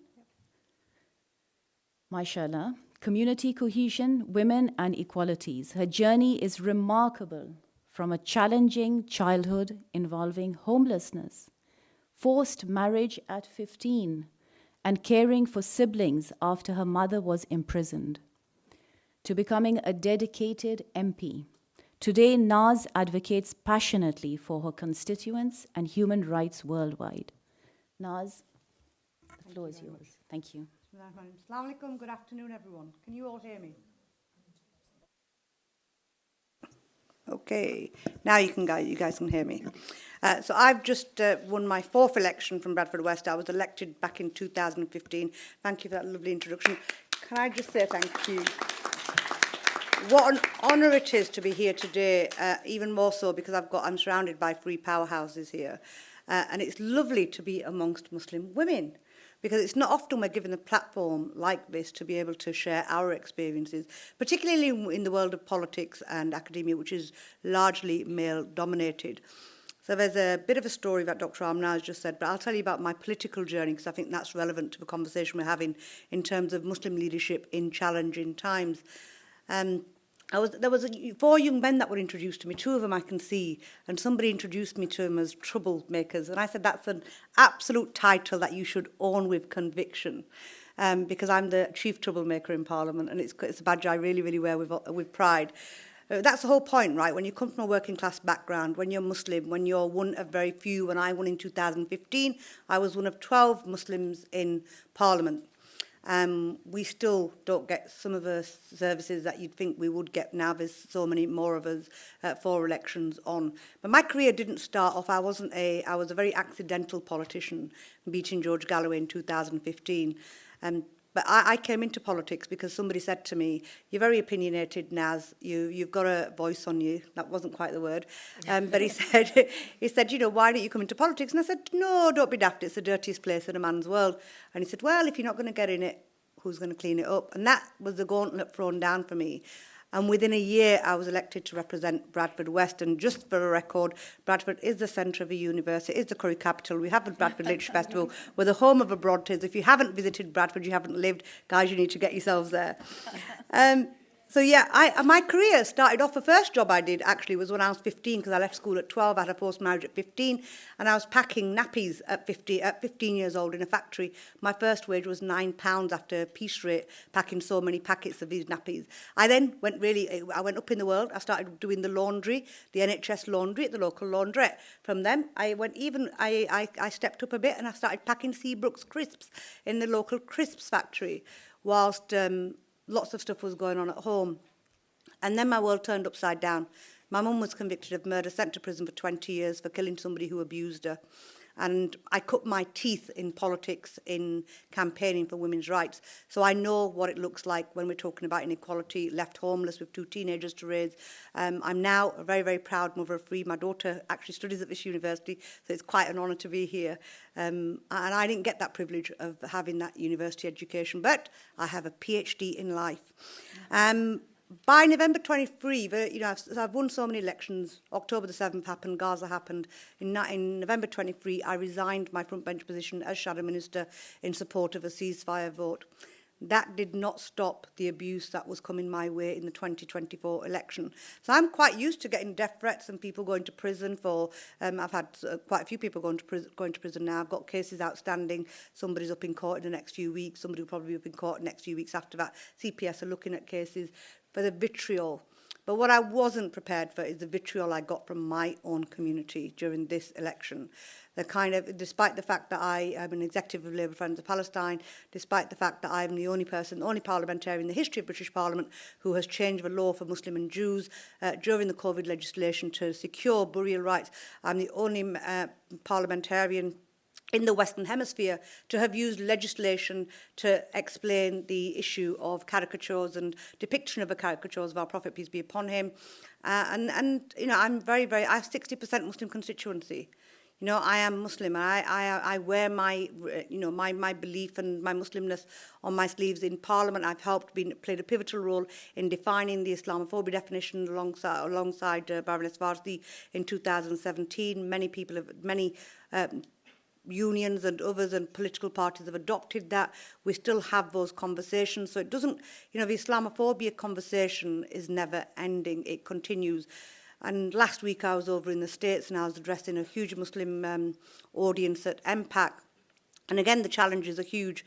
So what are the challenges for us as Muslims, and what role do Muslim women play? Well, we need to take a closer look at ourselves and what we're doing here, and how we engage politically, how we engage in the community, how we engage with, when I had somebody who went viral, and the guy's up in court next week, I think, or the week after, for hurling abuse at me, anti-Semitic abuse at me whilst I was campaigning.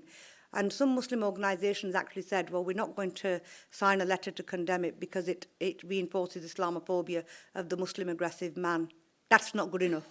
That is not okay, because whether he was Muslim or not is irrelevant. The guy was hurling abuse at somebody who was going about doing their job. That is all I was doing. And it was not okay for me to experience that. And I wanted that solidarity and I didn't get it. And I called it out. What I'm saying is, women have a huge role to play, but I think the community has to also take responsibility. Professionals also have to take responsibility. It's not just my job. Me, you, any of us in this panel, any of us in this room are not going to bring the Middle East crisis to an end.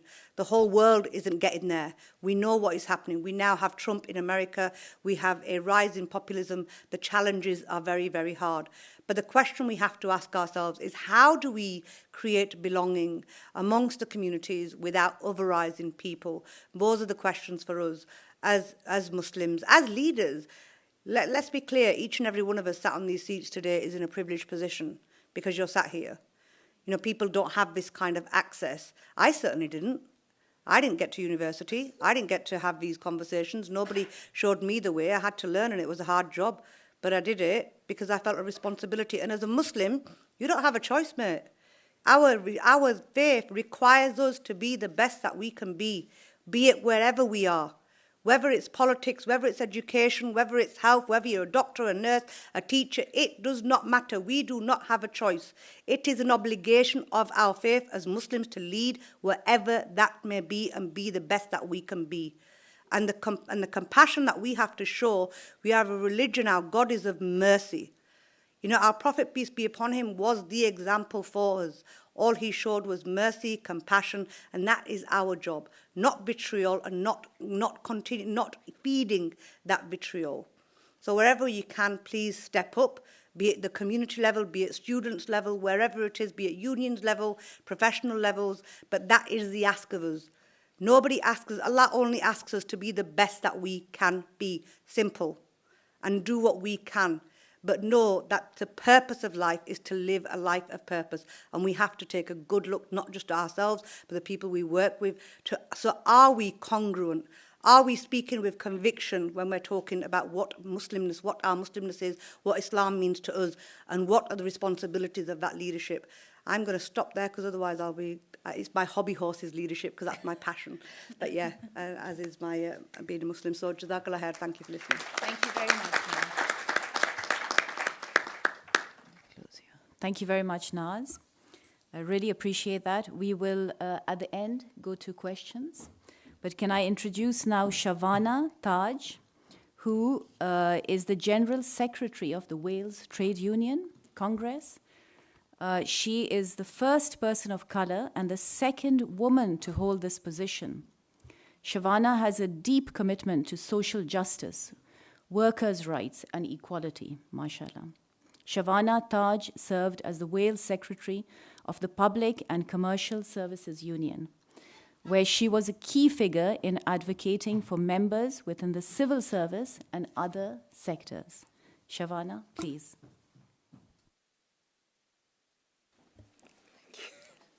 Sorry, we have a technical issue there. That's called sisterhood. Yeah, thank you. So I am the first Muslim to be in this role, the only Muslim as far as I understand it still, which is problematic. I will be honest with you. I don't want to be the only. It's one thing to be the first, but you don't want to be the last. And so the responsibility is very, very big. It is very real. And following on from a lot of the comments that have, already been made by Naz, yes, it is true that every single one of us in this room have a level of responsibility, but sometimes people don't actually know what to do. And so I always say, from a union perspective, we always talk about organizing, agitating, and educating. Yeah. And I think the educational piece sometimes can be missing. And we can, talk a lot about our own journeys, but we don't necessarily kind of either pass on the baton and keep passing it on. So it's no point me getting to a particular level and then not taking others with me. So, and you should take others with you in real time. So we shouldn't be waiting for your term to end before you bring the next person on. So for me, there are some, in terms of my responsibility, I started in this role a month before the pandemic. I was meant to be in it for a year anyway, and then go back to my substantive role. That didn't happen. I ended up staying on. I didn't really know necessarily that actually we were going to end up in the situation that we did. Things changed very quickly overnight. I had 1 week to kind of get to know people in the flesh in terms of my new team.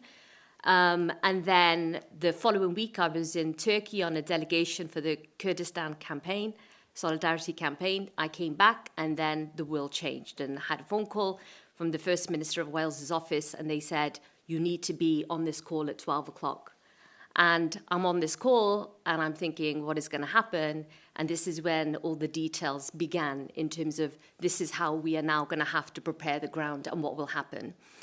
And so it's always been it is a big deal, it is a big responsibility. But for me, it's always a case of if I remember who I am and I stay grounded and I keep people around me who genuinely in my inner circle who I can trust, then I'm going to be okay.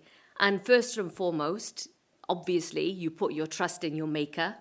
And so, you've kind of got that cast iron support around you.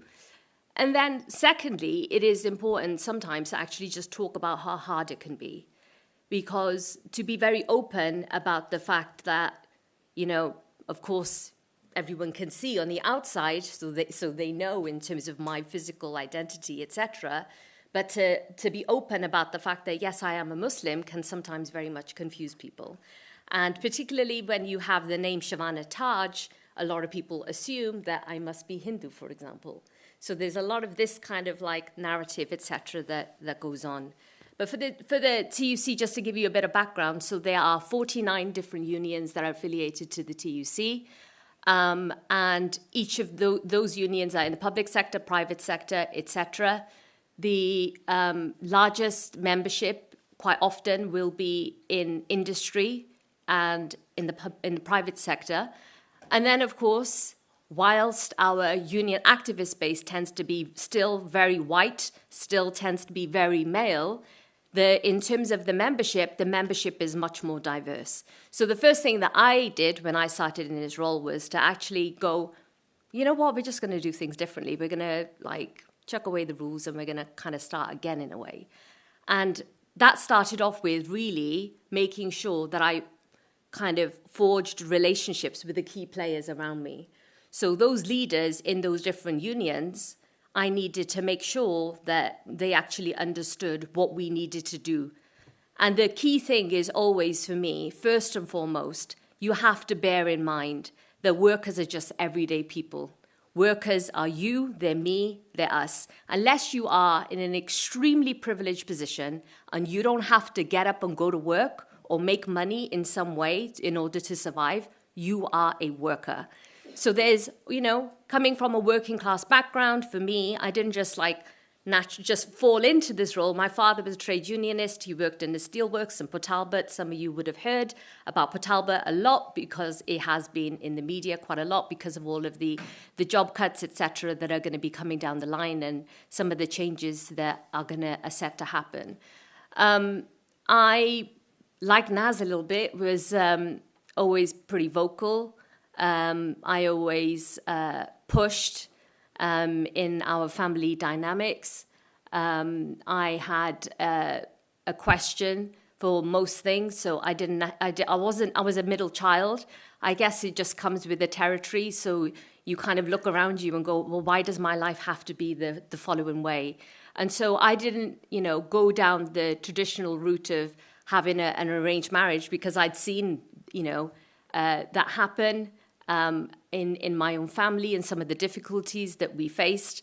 And I very much pushed to make sure that I had an opportunity to continue with my education, despite a lot of other people at that time's lives being very different. So I was the first person in my family to go to university. It was unheard of, really.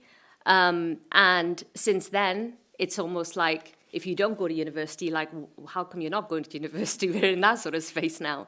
But just because you get an education doesn't mean everything all of a sudden changes and that all doors open for you. So you have a lot of struggles along the way. But the fact that you can then look back and reflect and go, you know what? Actually, I'm here not just representing people who look like me and other Muslim people. I am here representing everybody. Mm-hmm. And I am more than qualified. I am more than enough. I am more than experienced. I don't need you to tell me that I need to go on yet another leadership training course, quite frankly. And I think that sometimes this is something that, particularly when it comes for Muslim women, we get told, this is how you should behave, this is how you should speak, and there's this constant kind of like pushback on the fact that we should apologize for who we are, for what we believe in, and for the fact that we continue to ask questions. And I think for me, actually, it's pretty much served me quite well being in this role because, my politics are very open in terms of where I stand as a socialist. And I have never shied away from some of the difficult conversations. I've always been very, very pushy with all of our politicians in Wales and more wider than that. Even with the union movement, where sometimes there can be difficulties of certain unions saying we shouldn't support this campaign or we shouldn't do the following. It is at the end of the day about having those difficult conversations and sometimes agreeing to disagree or agree what your red lines are going to be and get the best deal possible. And we very much have to apply that process even within the unions. And it's about bringing people with you on that journey. And I think that education and that push and pull, that happens on a regular basis. But where we are right now, the Middle East has been mentioned, and my family come from we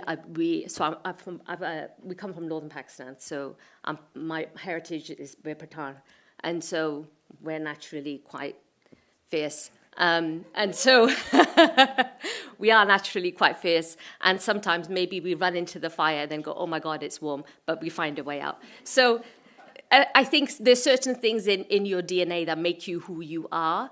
And, when you look back in your heritage and when you look back at the amazing women and actually the men even that have supported those women to really push themselves, my father being one of them,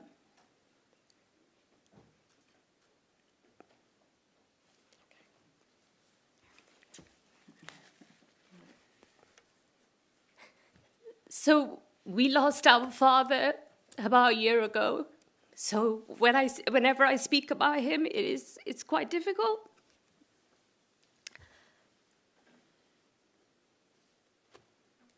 But he always taught us that no matter what happens, always know that your God is with you. Your God is with you.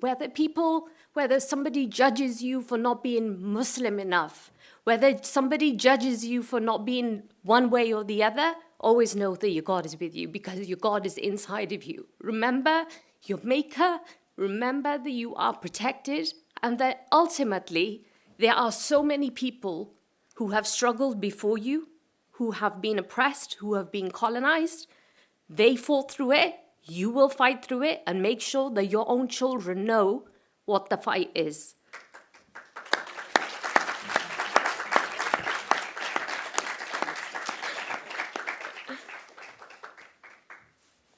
Shavana, thank you so much for that very moving story and sharing with us your personal experience and your wisdom.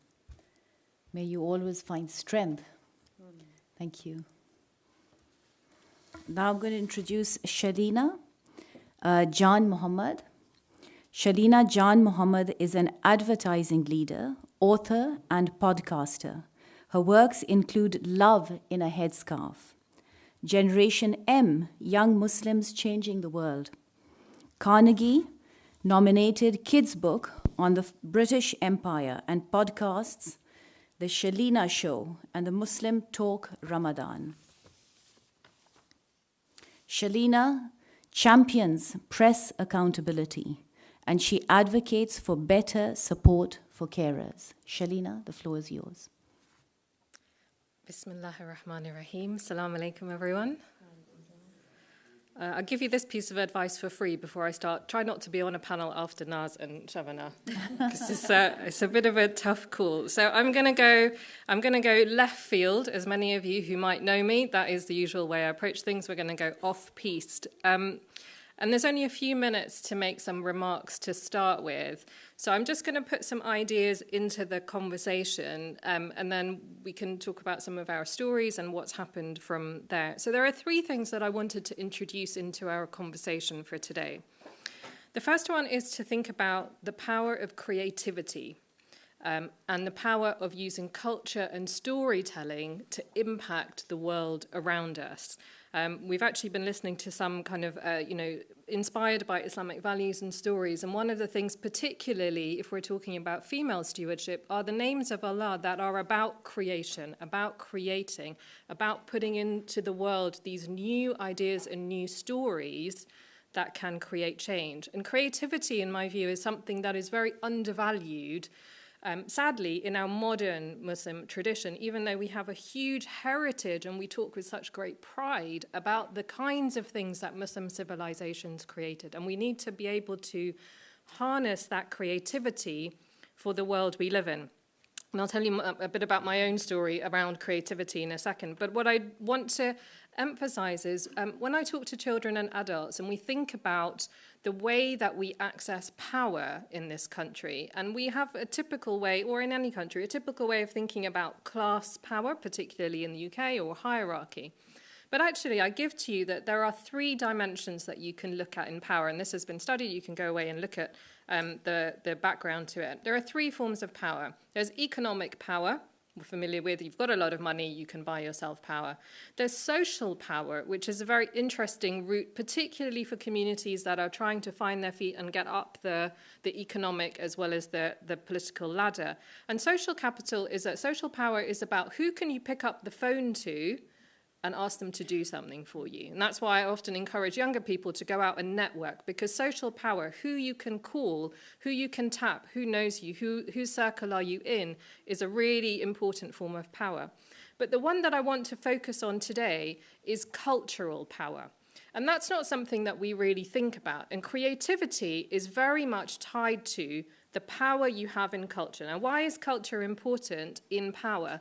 Culture determines whose stories get told, and therefore whose place in society is given prominence, is given care, and given attention. How are the stories told about those people? How do we use culture to tell them?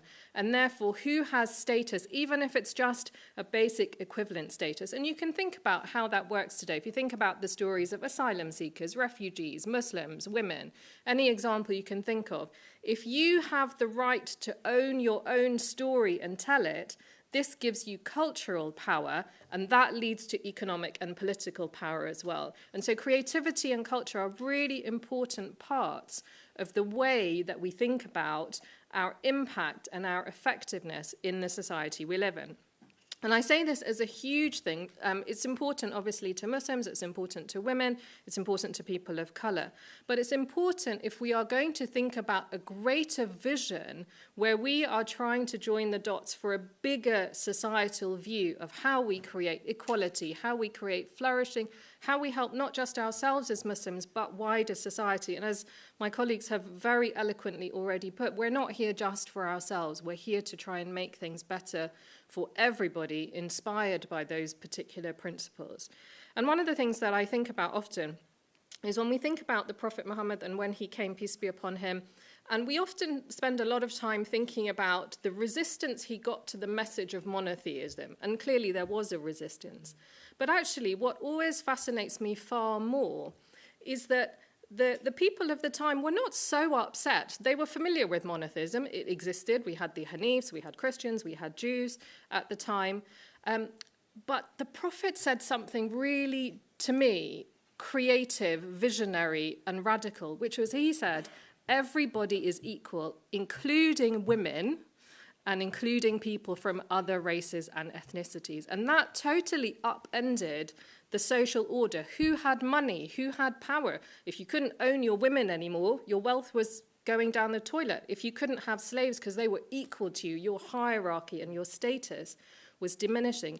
And in that, we can see today the resistance we get to the challenge of the social and economic order. When we talk about equality, when we talk about rights, when we talk about everybody should be the same and have the same access to politics, economics, and culture, the resistance that we experience today is, in my view, very similar to the resistance that the Prophet, peace be upon him, was having at that time. And we need to think about that big vision that we have for people.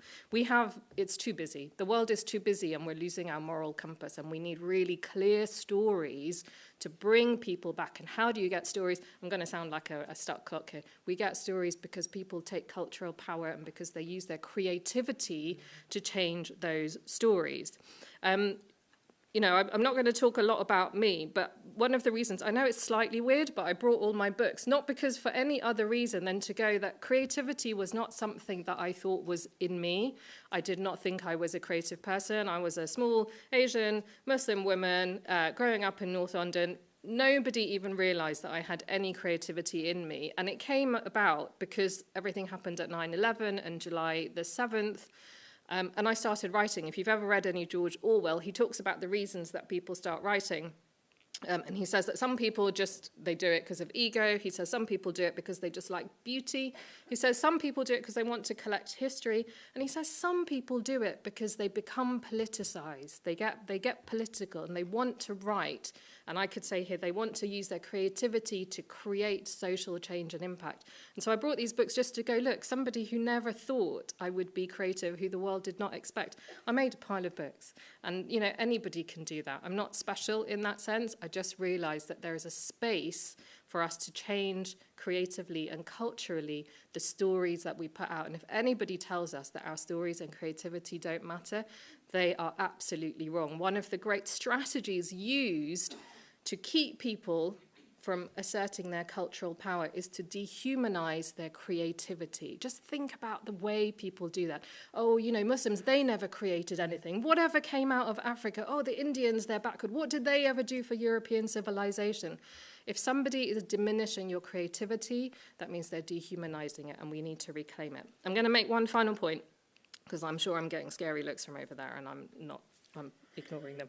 So just one final thing to put into the conversation, which I think is really important when we talk about stewardship and power and social conversation, which is the difference between individual action and systemic involvement. And what I mean by that is there are things that we can do as individuals, activism, on a singular basis or on an ad hoc basis, which are important. Those voices being heard are very, very significant.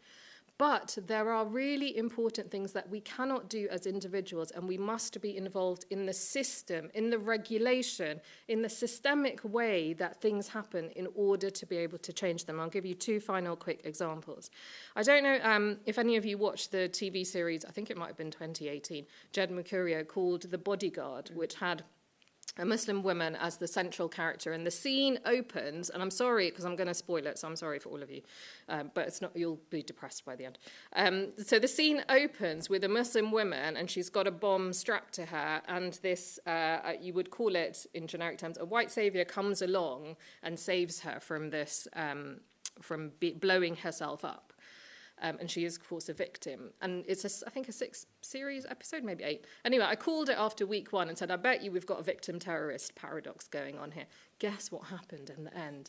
She turned out to be the terrorist.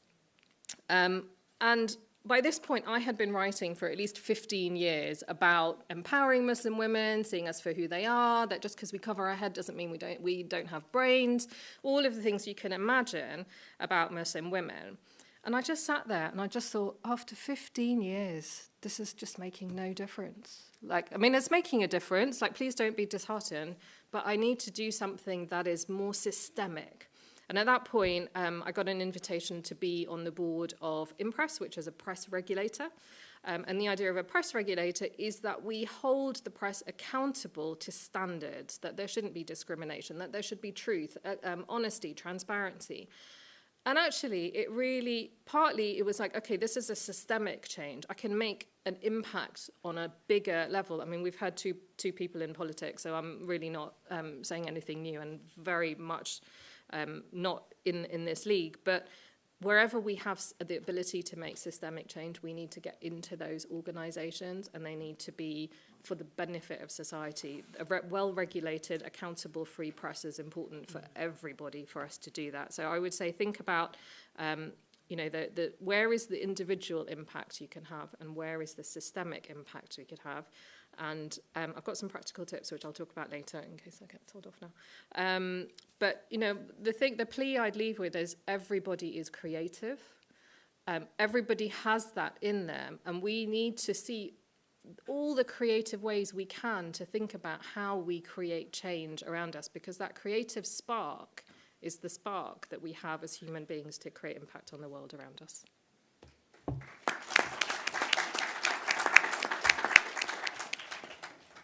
Thank you very much, Shalina. Those were 3 very inspiring conversations and ideas, so we really appreciate them. I want to begin by throwing a 2-pronged question to all of you before we open up to the audience here who've been waiting very patiently after lunch. One is the typical criticism following from your statement, Shalina, that Everybody is as equal as the teeth of a comb, said Rasulullah. So the big question is, from Western media, is the treatment of women. How can you answer that through examples from your own personal life? And the second question that comes up often is when Muslim women are seen as powerful, then their men get threatened.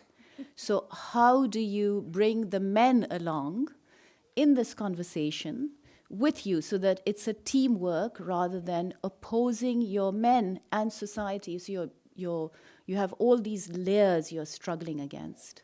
So how do you do that? If each one of you could give a reflection, and then we'll open it up to. Don't argue with Naz if she says you're on the spot. Just do it. I mean, the question of the question is, how do you talk about your experiences as a Muslim woman and kind of stand your ground in your identity?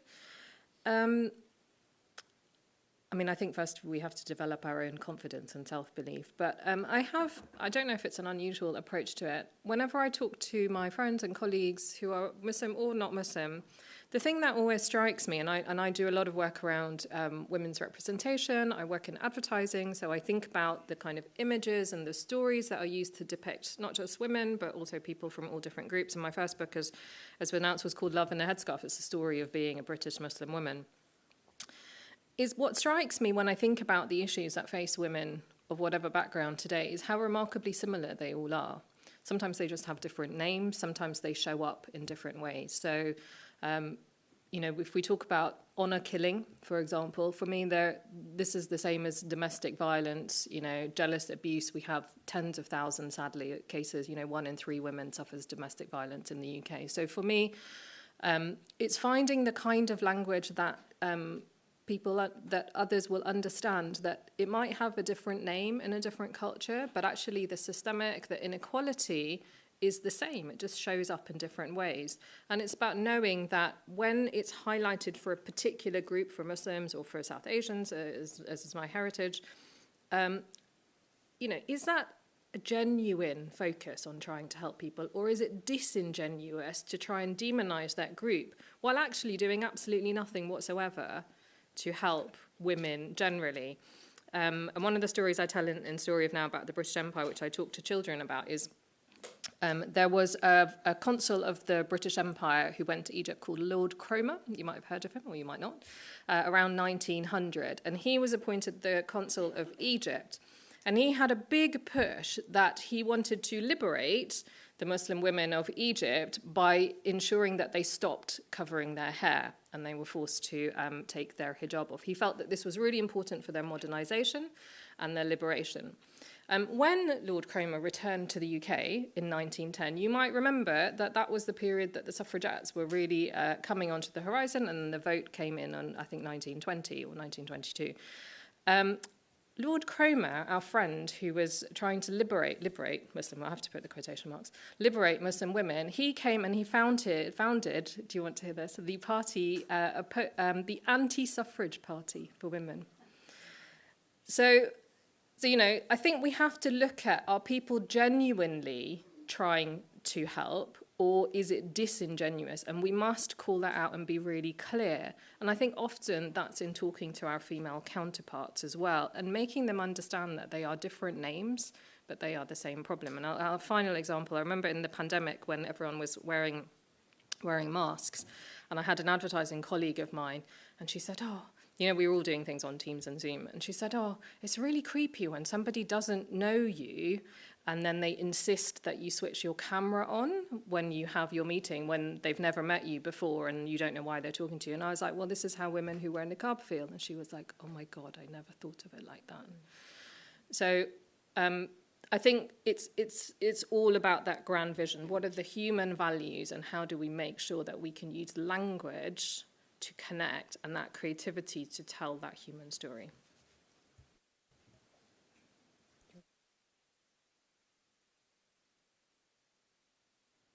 I think that's on. Yeah.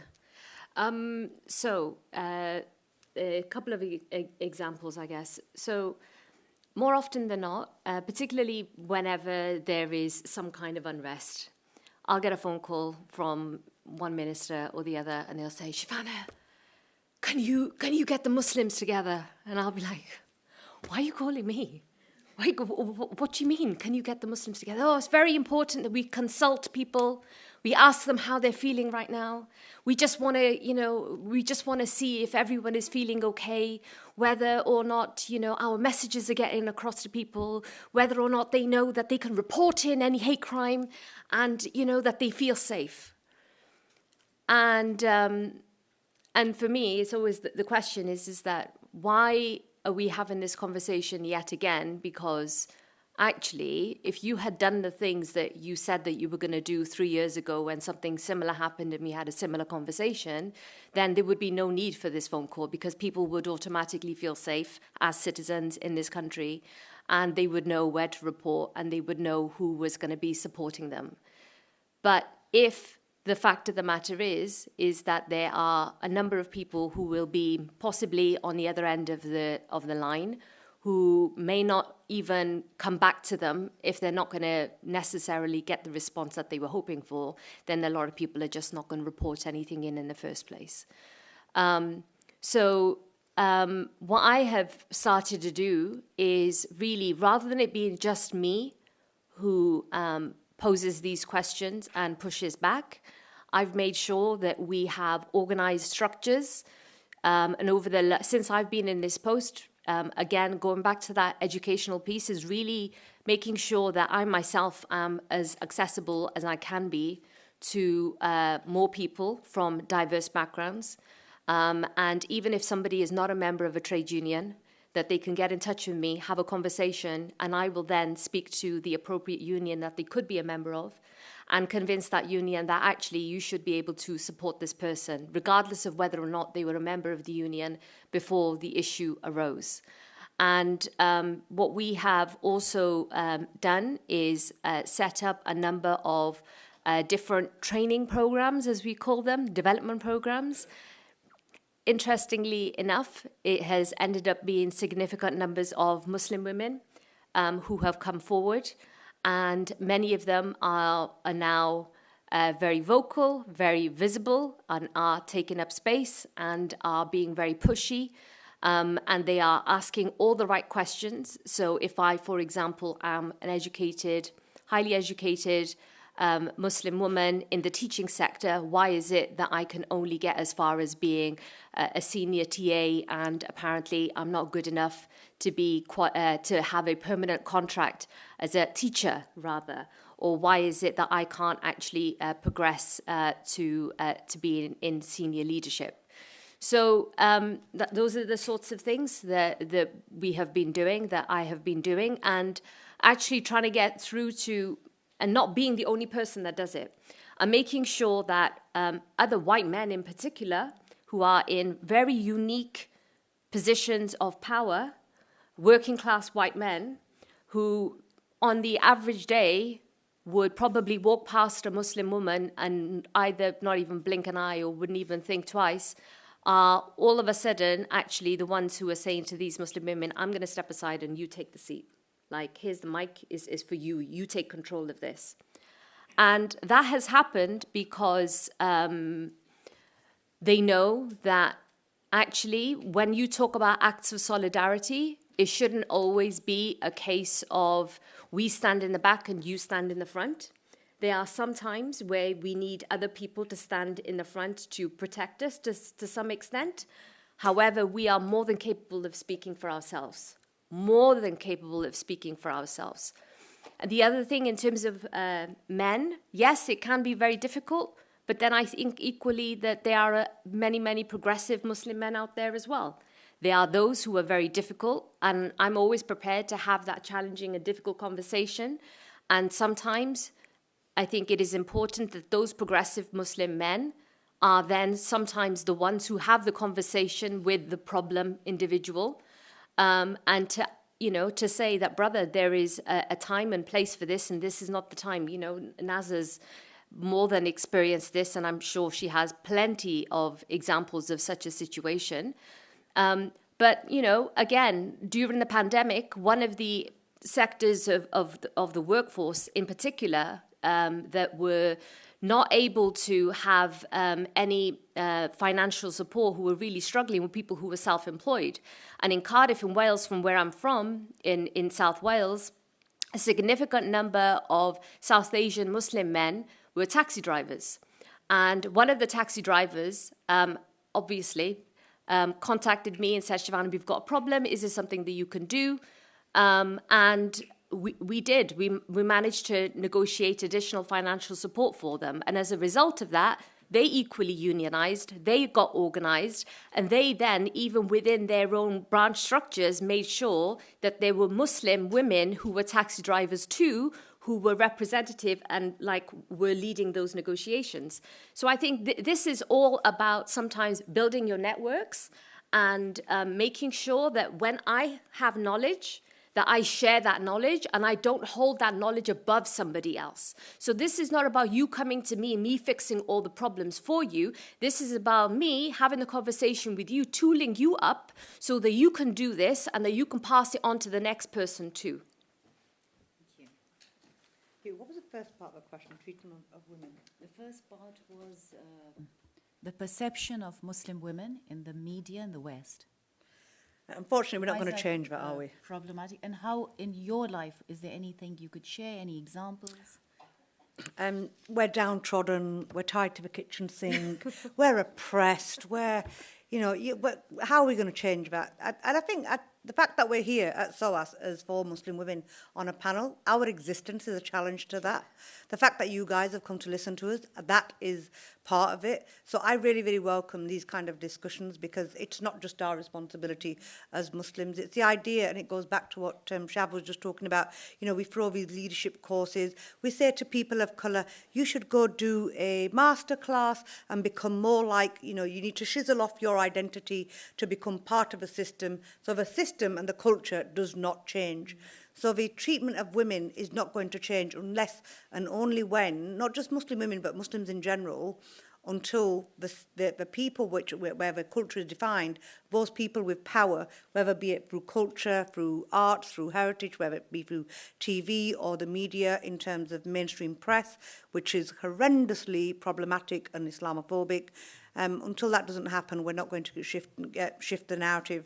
So I'd encourage to write, speak up, unionize, get political, get involved, and become that disrupt, because only then will we see, the first Muslim woman in Parliament, the first Muslims were 3 of my colleagues, the first Muslim in Cabinet was a fellow Yorkshire woman. We now have a female Muslim who is the head of justice in the UK. That is a big deal in Shabana Mahmood. So that we are changing that, and that's what we've just got to continue to be the best that we can be. In terms of how do you take men with you, it's interesting. In 1995, when I was campaigning in Bradford for the release of my mother from prison, I had people coming up to me and would not sign the petition, but said, look, we support you, but we just can't put our names to this. In 2019, I held an event to mark, and I'm an ambassador for Islamic Relief, their Honour Her campaign, because there was a girl in my constituency who was taken to Pakistan, brutally raped and murdered in an honour killing. There's no honour in killing. And that's one of the things that I campaign a lot about. And in 2019, 25 of the biggest Muslim businesses sponsored every single table at that event, in which my chief constable spoke and called out the killing of Samia Shahid, and the BBC have done an hour's documentary. So things are shifting. But you've got to have compassion, because people's conditioning are different. So some people are conditioned in a patriarchal way, some are conditioned in a matriarchal way, and we don't know what that person's exposure is. So if their exposure isn't the same as you, then for me as a Muslim, you've got to go back to being a Muslim. And what is the basics of that? We say, I know my teachers in the room, we say when somebody's late, we make 3 reasons or 3 excuses for them why they've been late, rather than be judgmental. So when somebody gets it wrong, rather than taking the obvious choice of just slamming somebody down, we need to be more compassionate and be more merciful and try and change people. You're not going to change Nigel Farage. You're not going to change Tommy Robinson. There are things that even, people like we just can't, we might not do. I wish, ya Allah, please let it happen. But, the chances of it happening are very remote. But there are people, human beings, they have the same challenges, whether they're white working class guy. There's no difference between the boy in Barnsley and the boy in Bradford who can't get a job, who doesn't get his education, who doesn't get the youth services, who has parents who might have been separated. We don't know what anybody else's challenge is.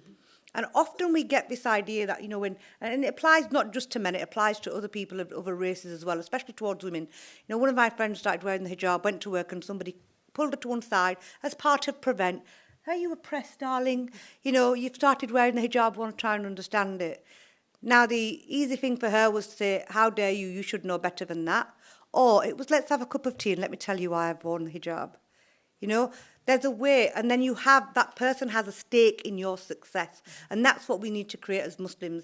We need to create that absolute stake of success for wider society, to see us as part of society, because Islamophobia is so mainstreamed, and let's be honest, it's gendered.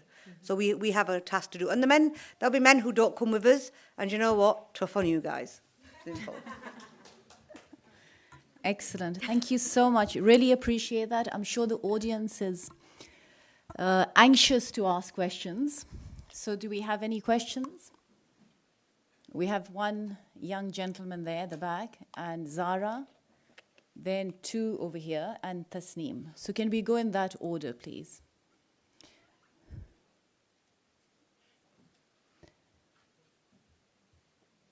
Did you have a question? Assalamu alaikum rahmatullahi wa barakatuh. My question is actually for Sister Naz. My question would be, so you're obviously in politics, and the criticism that you would get as a Muslim woman, do you receive it in a backhanded way? Do people say, oh, you're a Muslim woman, or do they just straight up be forward about their criticism towards you as being a Muslim woman in Parliament? And are they being in that position, is there a lot of sort of animosity towards you, not just from the members of Parliament, but also from the Muslim community, perhaps? So my question would be, what's it kind of like being a Muslim woman in that space, and what's the kind of animosity that you feel? Do you feel any hatred from people, or is it quiet? Is it straight up, that type of thing? It's an interesting question. Thank you for that, my fellow troublemaker. You aren't you? So yes, it's an interesting one. So sometimes you walk up and you can feel, oh, here she is again. She's going to start about Muslim issues. You get that kind of. If you're you get that because you're emotionally responsive, so you do get that. You don't get the overt, oh my God, she's a Muslim. You don't get that. I'm a bit too Yorkshire for anybody to dare do that to me. But there is, you do get that underlying stuff. You do get that underlying kind of Islamophobia. I think the other thing is, because I'm from, the biggest challenge, to be fair, in Parliament is less my religion, gender and race, is more classism, believe it or not. Because a politician has gone through PPE, politics isn't made for working class people. So you've got the added whammy of being Muslim. And yes, sometimes it's very, walk into a room and you're talking about, I remember when Britain was talking about the Chechen guy who was, because Putin had locked him up, and there was this conversation, and somebody from Amnesty got sacked because she raised that he was Islamophobic, and nobody wanted to have that conversation just because it was Putin, he was standing against Putin. Both things can be true, and that you could feel the tension when you were trying to have those conversations. But you've got to be brave, right? And it goes back to being a Muslim. Allah has gifted you, and that's where I get my strength and resilience from. Allah has blessed you with a position, and you've got to answer to him what you do with it. From the community, of course you get it from the community. The misogyny that I experienced, especially from some in the Muslim community, thankfully, very, very few fringe group of people, but there's some real bad fear factors out there as well. And when it comes to men, the idea that you've got a powerful woman and her success, that we've been in politics for 20 years and she's come along and gone straight to be an MP, how dare she? Why didn't we get there? And it's that's about their ego, right? So you just pray for them and say, Ya Allah, give them a bit of, show them some mercy. And I do, even at Umrah and Hajj, I've done that, but it's painful. It's painful when you're undermined publicly, by people. So you've got other people who are fellow Muslims who will talk at events, and anybody who knows politics will understand that misogyny and this kind of stuff you get. But yeah, but hey, we carry on, right? There's a thing called Yorkshire grit. It's brilliant. Thank you. You have two gentlemen there, right there, on the left. And then Taslima. Bismillah ar-Rahman ar-Rahim. I think I just wanted to say that the persecution against women, discrimination is a historical fact. Even 150 years ago here, there was no right for the women in terms of taking active part in the society. While Islam has liberated the woman, the Prophet's own security during the Battle of Uhud was none by a sister, Nusayba, radiallahu ta'ala anha. And even in the 15th century, there are admiral in Aceh fighting against the Dutch colonial power, followed by 3 successful women sultanas who ruled over within the Sharia law.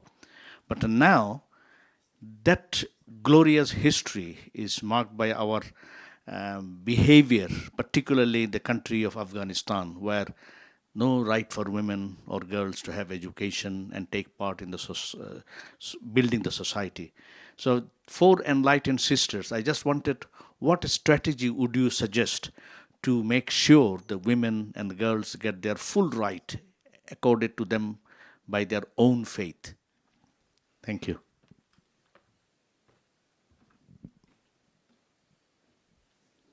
Who would like to answer that?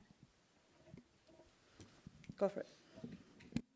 I was just going to say we were all really quiet because we're hoping someone else has the answer. You just lead. Just support. As men, my ask of men is to support those women that can lead and go back to being... You know, our community, one of the criticisms I have is we're too judgy about... You know, in my election campaign, I was slut-shamed, hijab-shamed because I didn't wear a hijab. God, get over it. Do you know, who is to say who's a better Muslim and who's not a better Muslim? We need to stop with the minutiae and focus on the big picture. And only then will we empower people. You know, unions are a great way to actually work with, in solidarity with other countries. I've done lots of work with different unions, you know, to talk about women's education. But education, the first word revealed to us was Iqra, to read. And yet we don't embody that as Muslims in other countries.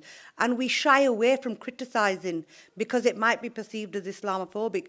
If you're true, where I come from, we say it straight, right? We say you're either pregnant or you're not. You can't be a bit pregnant. You're either on the side of human rights or you're not. Right? So if you are right for equality and women's rights, then that has to be across the board. You can't pick and choose it. Oh, well, it's because I've got Pakistani heritage and I don't want to upset the Pakistanis, I can't talk about it. Or because, because it's Iran and because it's there's an issue with, the hard left have this issue of talking about Iran or China because it doesn't suit a narrative. There needs to be a bit more consistency. And there needs to be calling out, and calling out safely. Even whether it's on your WhatsApp groups, whether it's on in your family groups, my daughter's here, she calls me out all the time on stuff when I get it back, especially when I get it wrong with student language. So there's something about having those brave conversations, but we're only responsible to make sure that we are solid, and then we work outwards, don't we? And I do have this passion about just going to the basics, back to the basics of Islam and celebrating women. Like the opening talking about Bibi Zainab, that was just like, it's so inspiring. And that's what we've got to talk more of. But yeah, and I do think the men need to step up across the world. It's not just for us women to sort out the women's problems. It's like saying it's just for the black people in every place, in every organisation, when the structure and the culture is where it's wrong. And the culture is dominated, the power belongs to men. So I would encourage more solidarity from the men. Thank you, Naz. Very good answer. I would just add to that, because I'm a social anthropologist. I've done some study on Pashtun tribes, and the Taliban are Pashtun. So I would say that really their strategy is taken from culture, whereas our religion has an ideal. And in that, like sister here mentioned, that everybody's as equal as the teeth of a comb, but there's also education is compulsory for every man and woman. And that's sadly forgotten. But we have periods of Al-Andalus, for example, Or we have other periods in the Muslim world where there was knowledge, where women taught, and men and women both sat at the feet of female scholars. So there are many examples, but unfortunately, the media doesn't always highlight that, and we ourselves don't know the whole history or the whole picture. But we are all students. We're all in a position of humility, learning and teaching. Can you want to add something? Yeah, I just wanted to make some...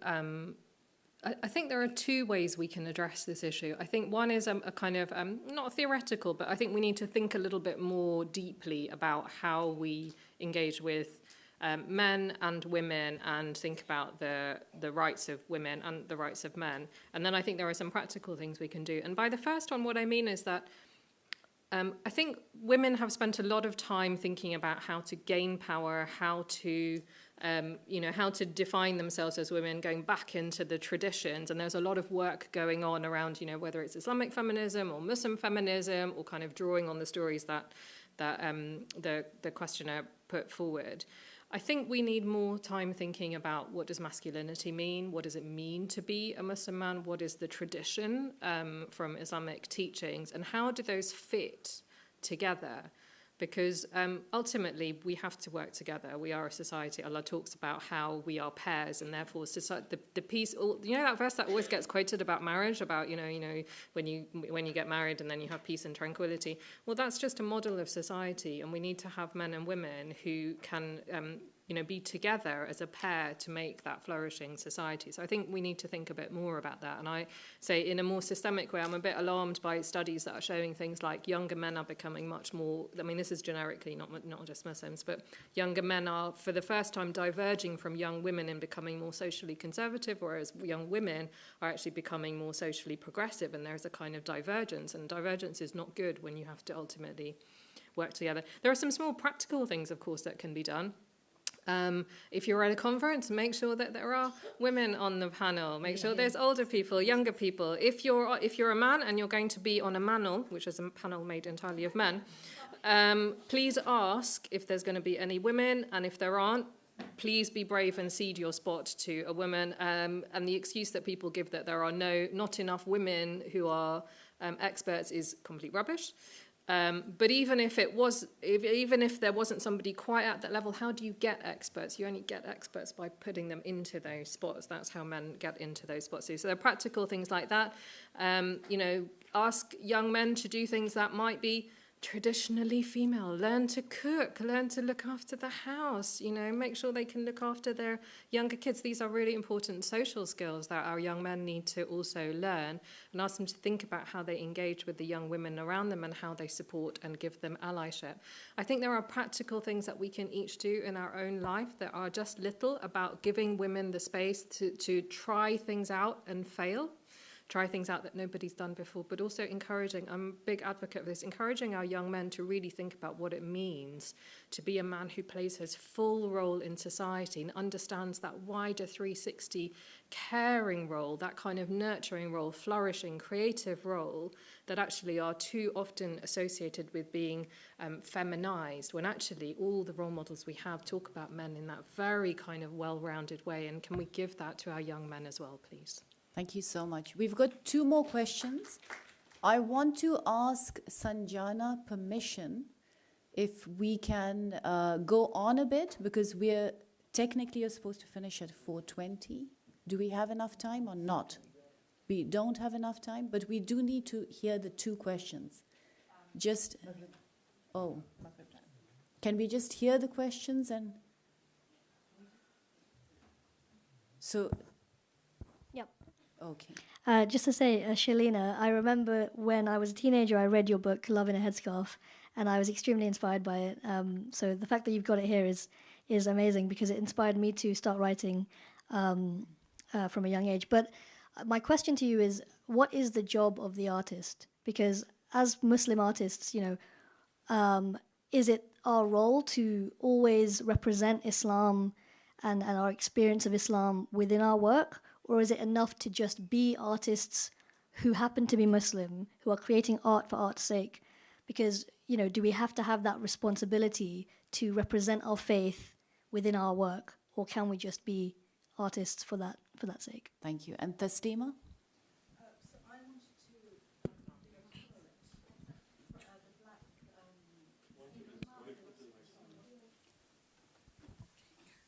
Sorry, just to start with a quote. Frantz Fanon, the French black political philosopher, said, of Western feminism, this woman who sees without being seen frustrates the colonizer.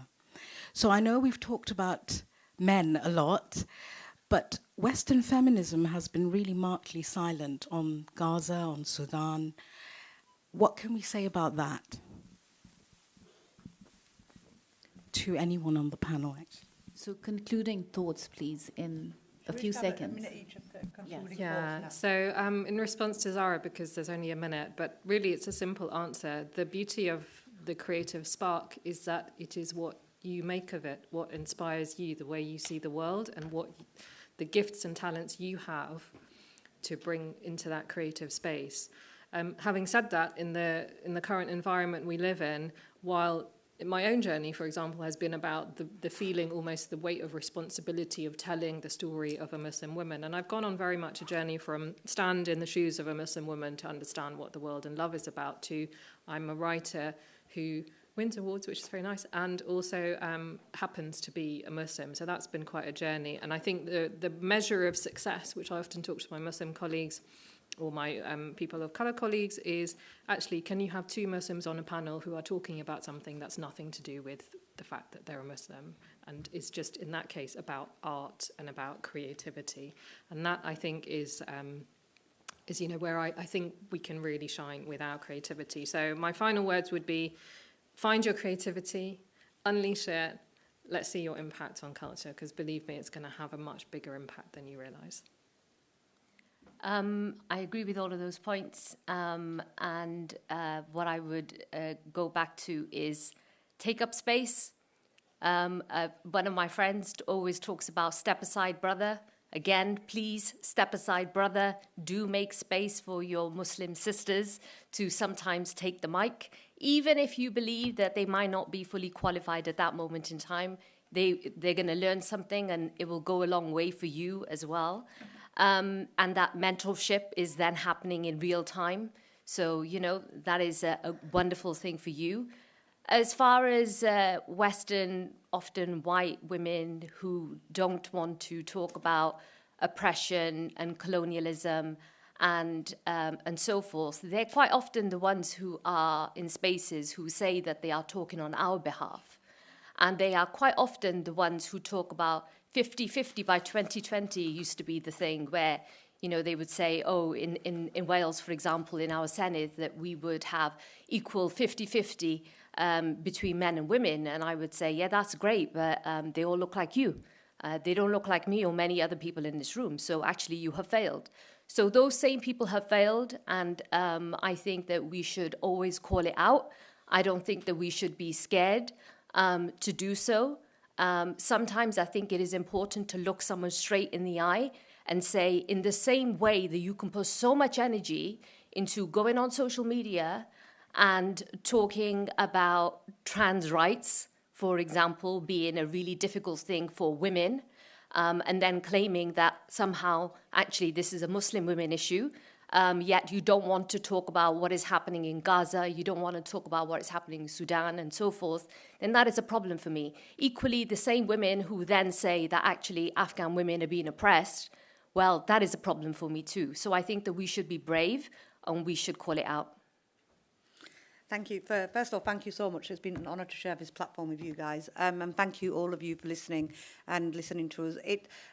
I love the question about the creativity, because whether you need to be a Muslim or whichever way. So to me, I didn't like Muslim men. When my mum went to prison, I blamed Muslim men. When I realised the difference between culture and Islam was because my manager, who was a man, was just a damn good Muslim.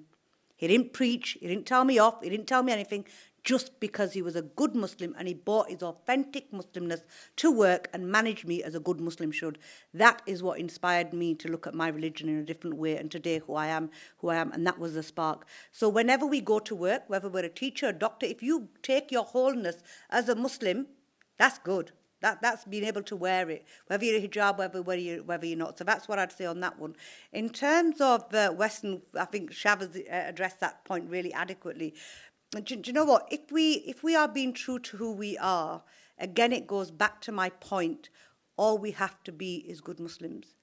And even for those non-Muslims or humanists or whoever, to be a good human is all we need to be. In Imam Ali's words, if you're not my equal in humanity, if you're not my equal in faith, you are my equal in humanity.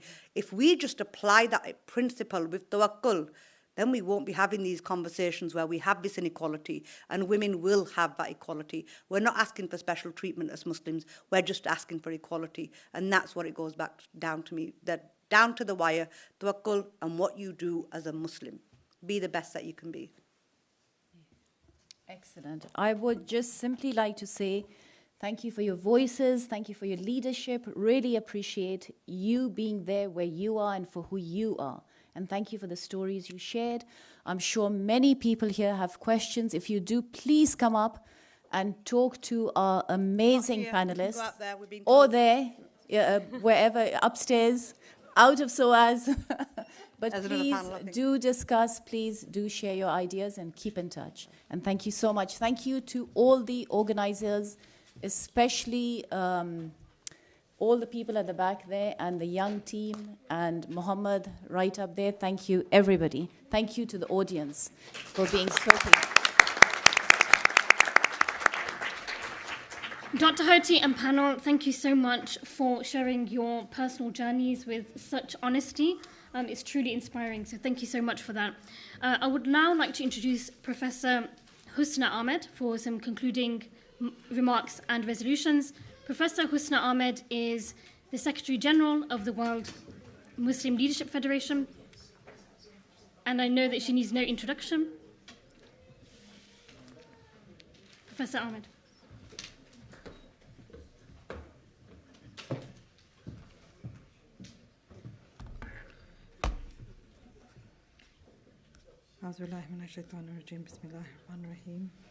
Assalamu alaikum wa rahmatullah. Peace be upon you all. Surah Asr, the declining day. By time, indeed, mankind is in loss, except for those who have believed and done righteous deeds, and advised each other to truth, and advised each other to patience. Time is what we are racing against right now. Prophet Muhammad said, I am in this world like a rider who halts in the shade of a tree for a short time, and after taking some rest, resumes his journey, leaving the tree behind. Ahmed Dirmidi. On behalf of the World Muslim Leadership Forum Secretariat, our chair, Dr. Sara Iqbal, and Secretary General Tan Sri Michael, and myself, Secretary General of Europe, I want to thank all of you. I want to particularly thank this last panel, who are all very beloved to me. I want to acknowledge my dear friends who are here. Cole Durham, President G20 IF20, Sister Maureen Goodman from the Brahma Kumaris, Anwar Khan of OBAT, helpers, and especially Mr. Saif Ahmed, who's my better self. I bet he's left the room. Is he there? Okay, good. I want to thank SOAS ICOP, Alison Scott-Bowman, and Sanjana Dean, and our organising committee, Sabr Zaman, who's been absolutely phenomenal. Also my brothers on the organising committee, Dr. Hisham Helia, if you can wave, and Nathan Nagel. Bushra, you've just been outstanding. For the past 2 days, she's been emceeing and just been tremendous.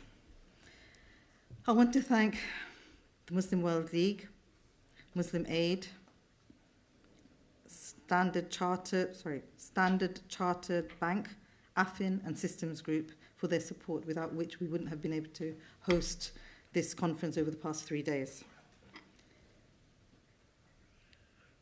In terms of the World Muslim Leadership Forum, I don't think many of you know much about it, unless you've read the brochure, etc. But we've been running since 2010.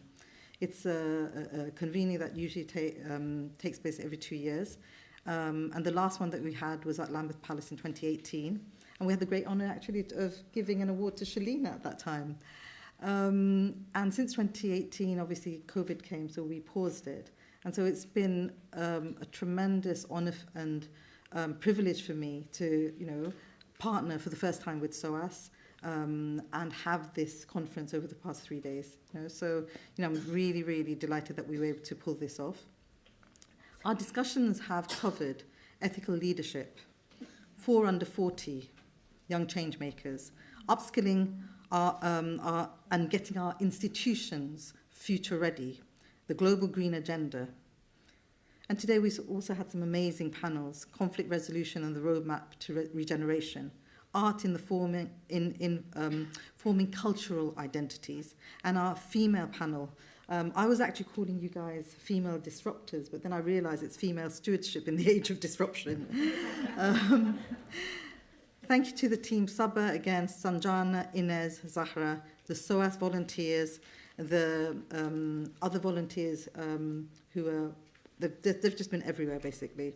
And thank you to the audience, because you've been really patient with us. Many of you have, been here from morning till evening, yesterday and today, even though this room's been really hot. The technicians, you guys are brilliant, honestly, and the security guards here at SOAS. I'm an alumni of SOAS, so it's like after coming back after 24 years, it just feels like home, honestly. I do feel relieved that it's completed now. I feel happy, I feel satisfied, and I feel that the journey is just beginning, because COVID came along. And, it just made all of us have a moment of reflection and time to really internalize ourselves and think about who we are, our identities, our Muslimness, our otherness, all these sort of things. So I think, it's something that, coming together now after a year of conflict, particularly in the Middle East, what we didn't want to do, we didn't want to shy away from the difficult conversations. I think particularly this morning and yesterday, some of the conversations have been very impassioned and, some of the questions, etc. But I think it's a safe space. It's a space that we can have that discourse with respect, and I think that's what we need. We need more conversations where we can respect each other and have dialogue with authenticity, rather than just looking at things on the periphery or being superficial.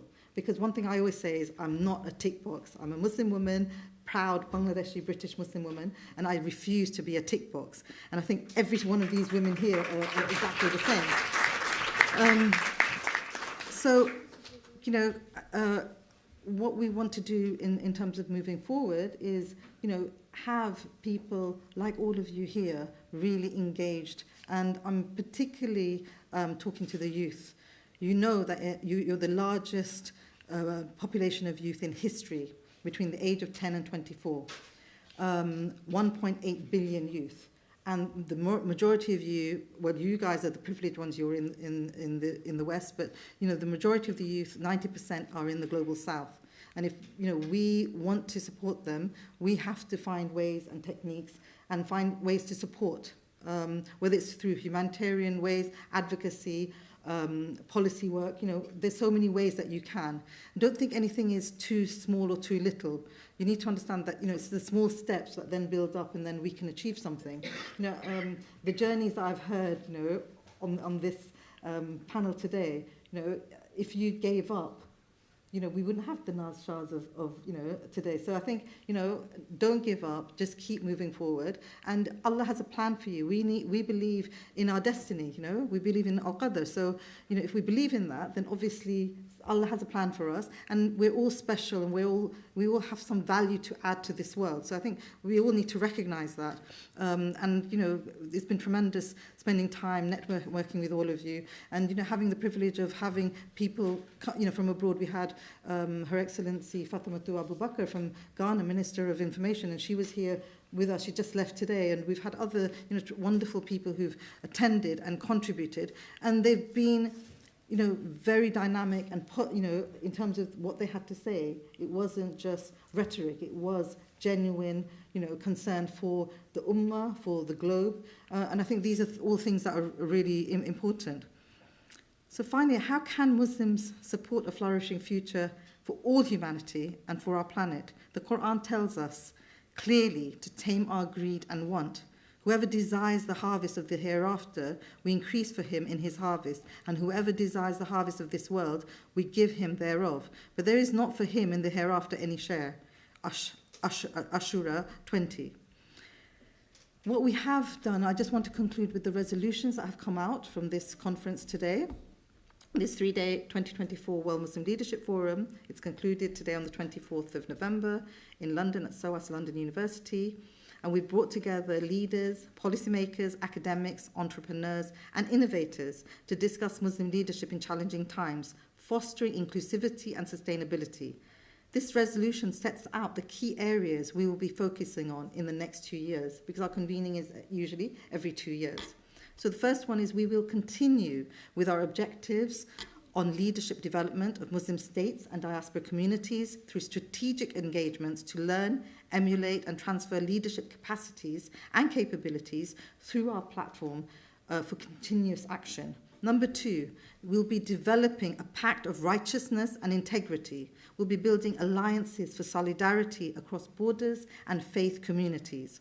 Number 3, we will host seminars on key themes of the event in the Global South, including in Turkey, Bangladesh, and Doha. By that I mean, the themes that came out. For instance, we had one on the green agenda, this panel that we had looking at the institutions, etc.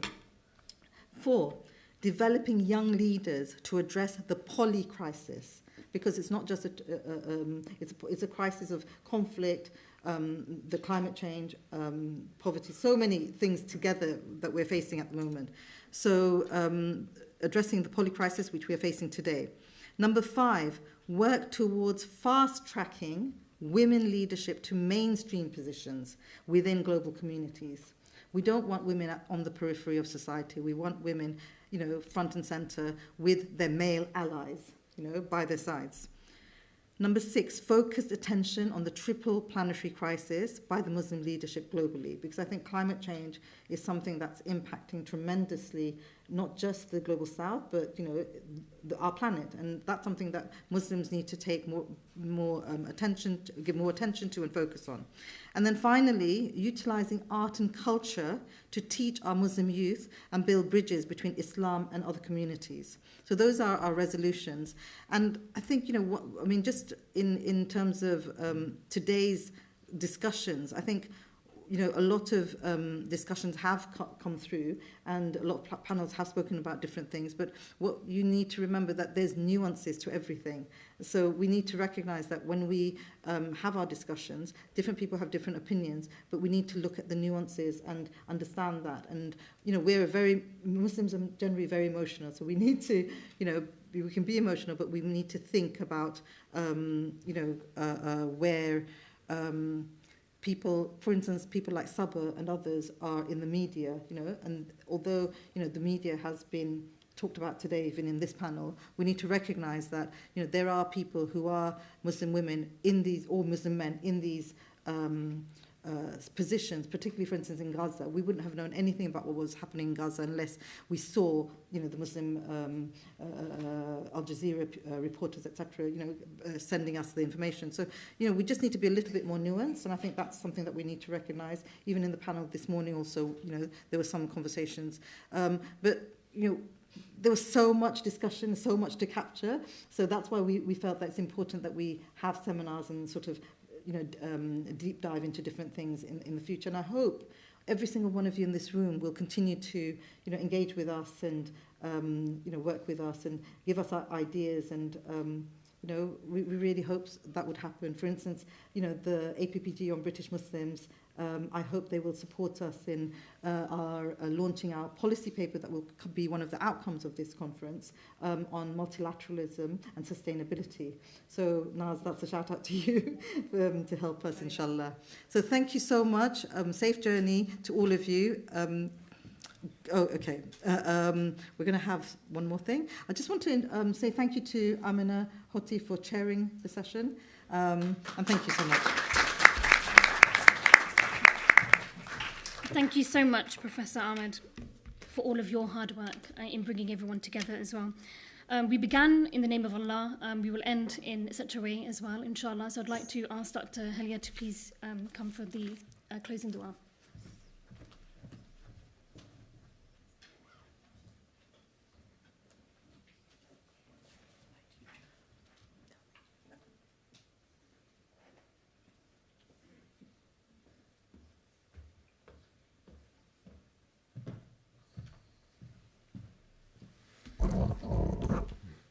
بسم الله والحمد لله والصلاة والسلام على رسول الله وعلى آله وصحبه ومن والاه.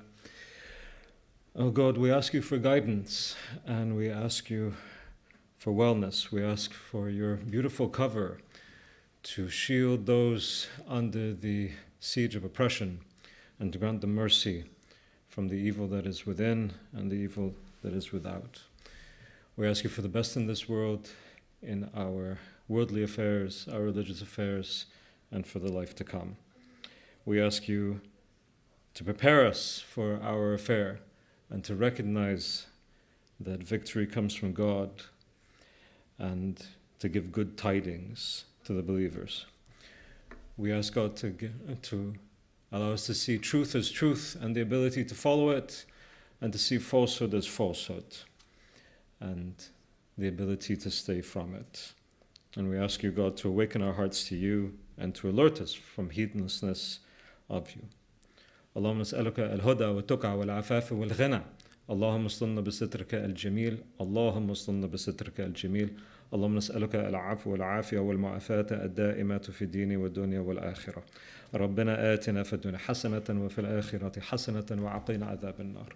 ربنا لا تزغ قلوبنا بعد إذ هديتنا وهب لنا من لدنك رحمة إنك أنت الوهاب. ربنا آتنا من لدنك رحمة وهيئ لنا من أمرنا رشدا. نصر من الله وفتح قريب وبشر المؤمنين. اللهم أرنا حق حقا وارزقنا اتباعه وأرنا الباطل باطلا وارزقنا اجتنابه. اللهم ارزقنا حسن الخاتمة. اللهم ارزقنا حسن الخاتمة. اللهم أعنا على ذكرك وشكرك وحسن عبادتك.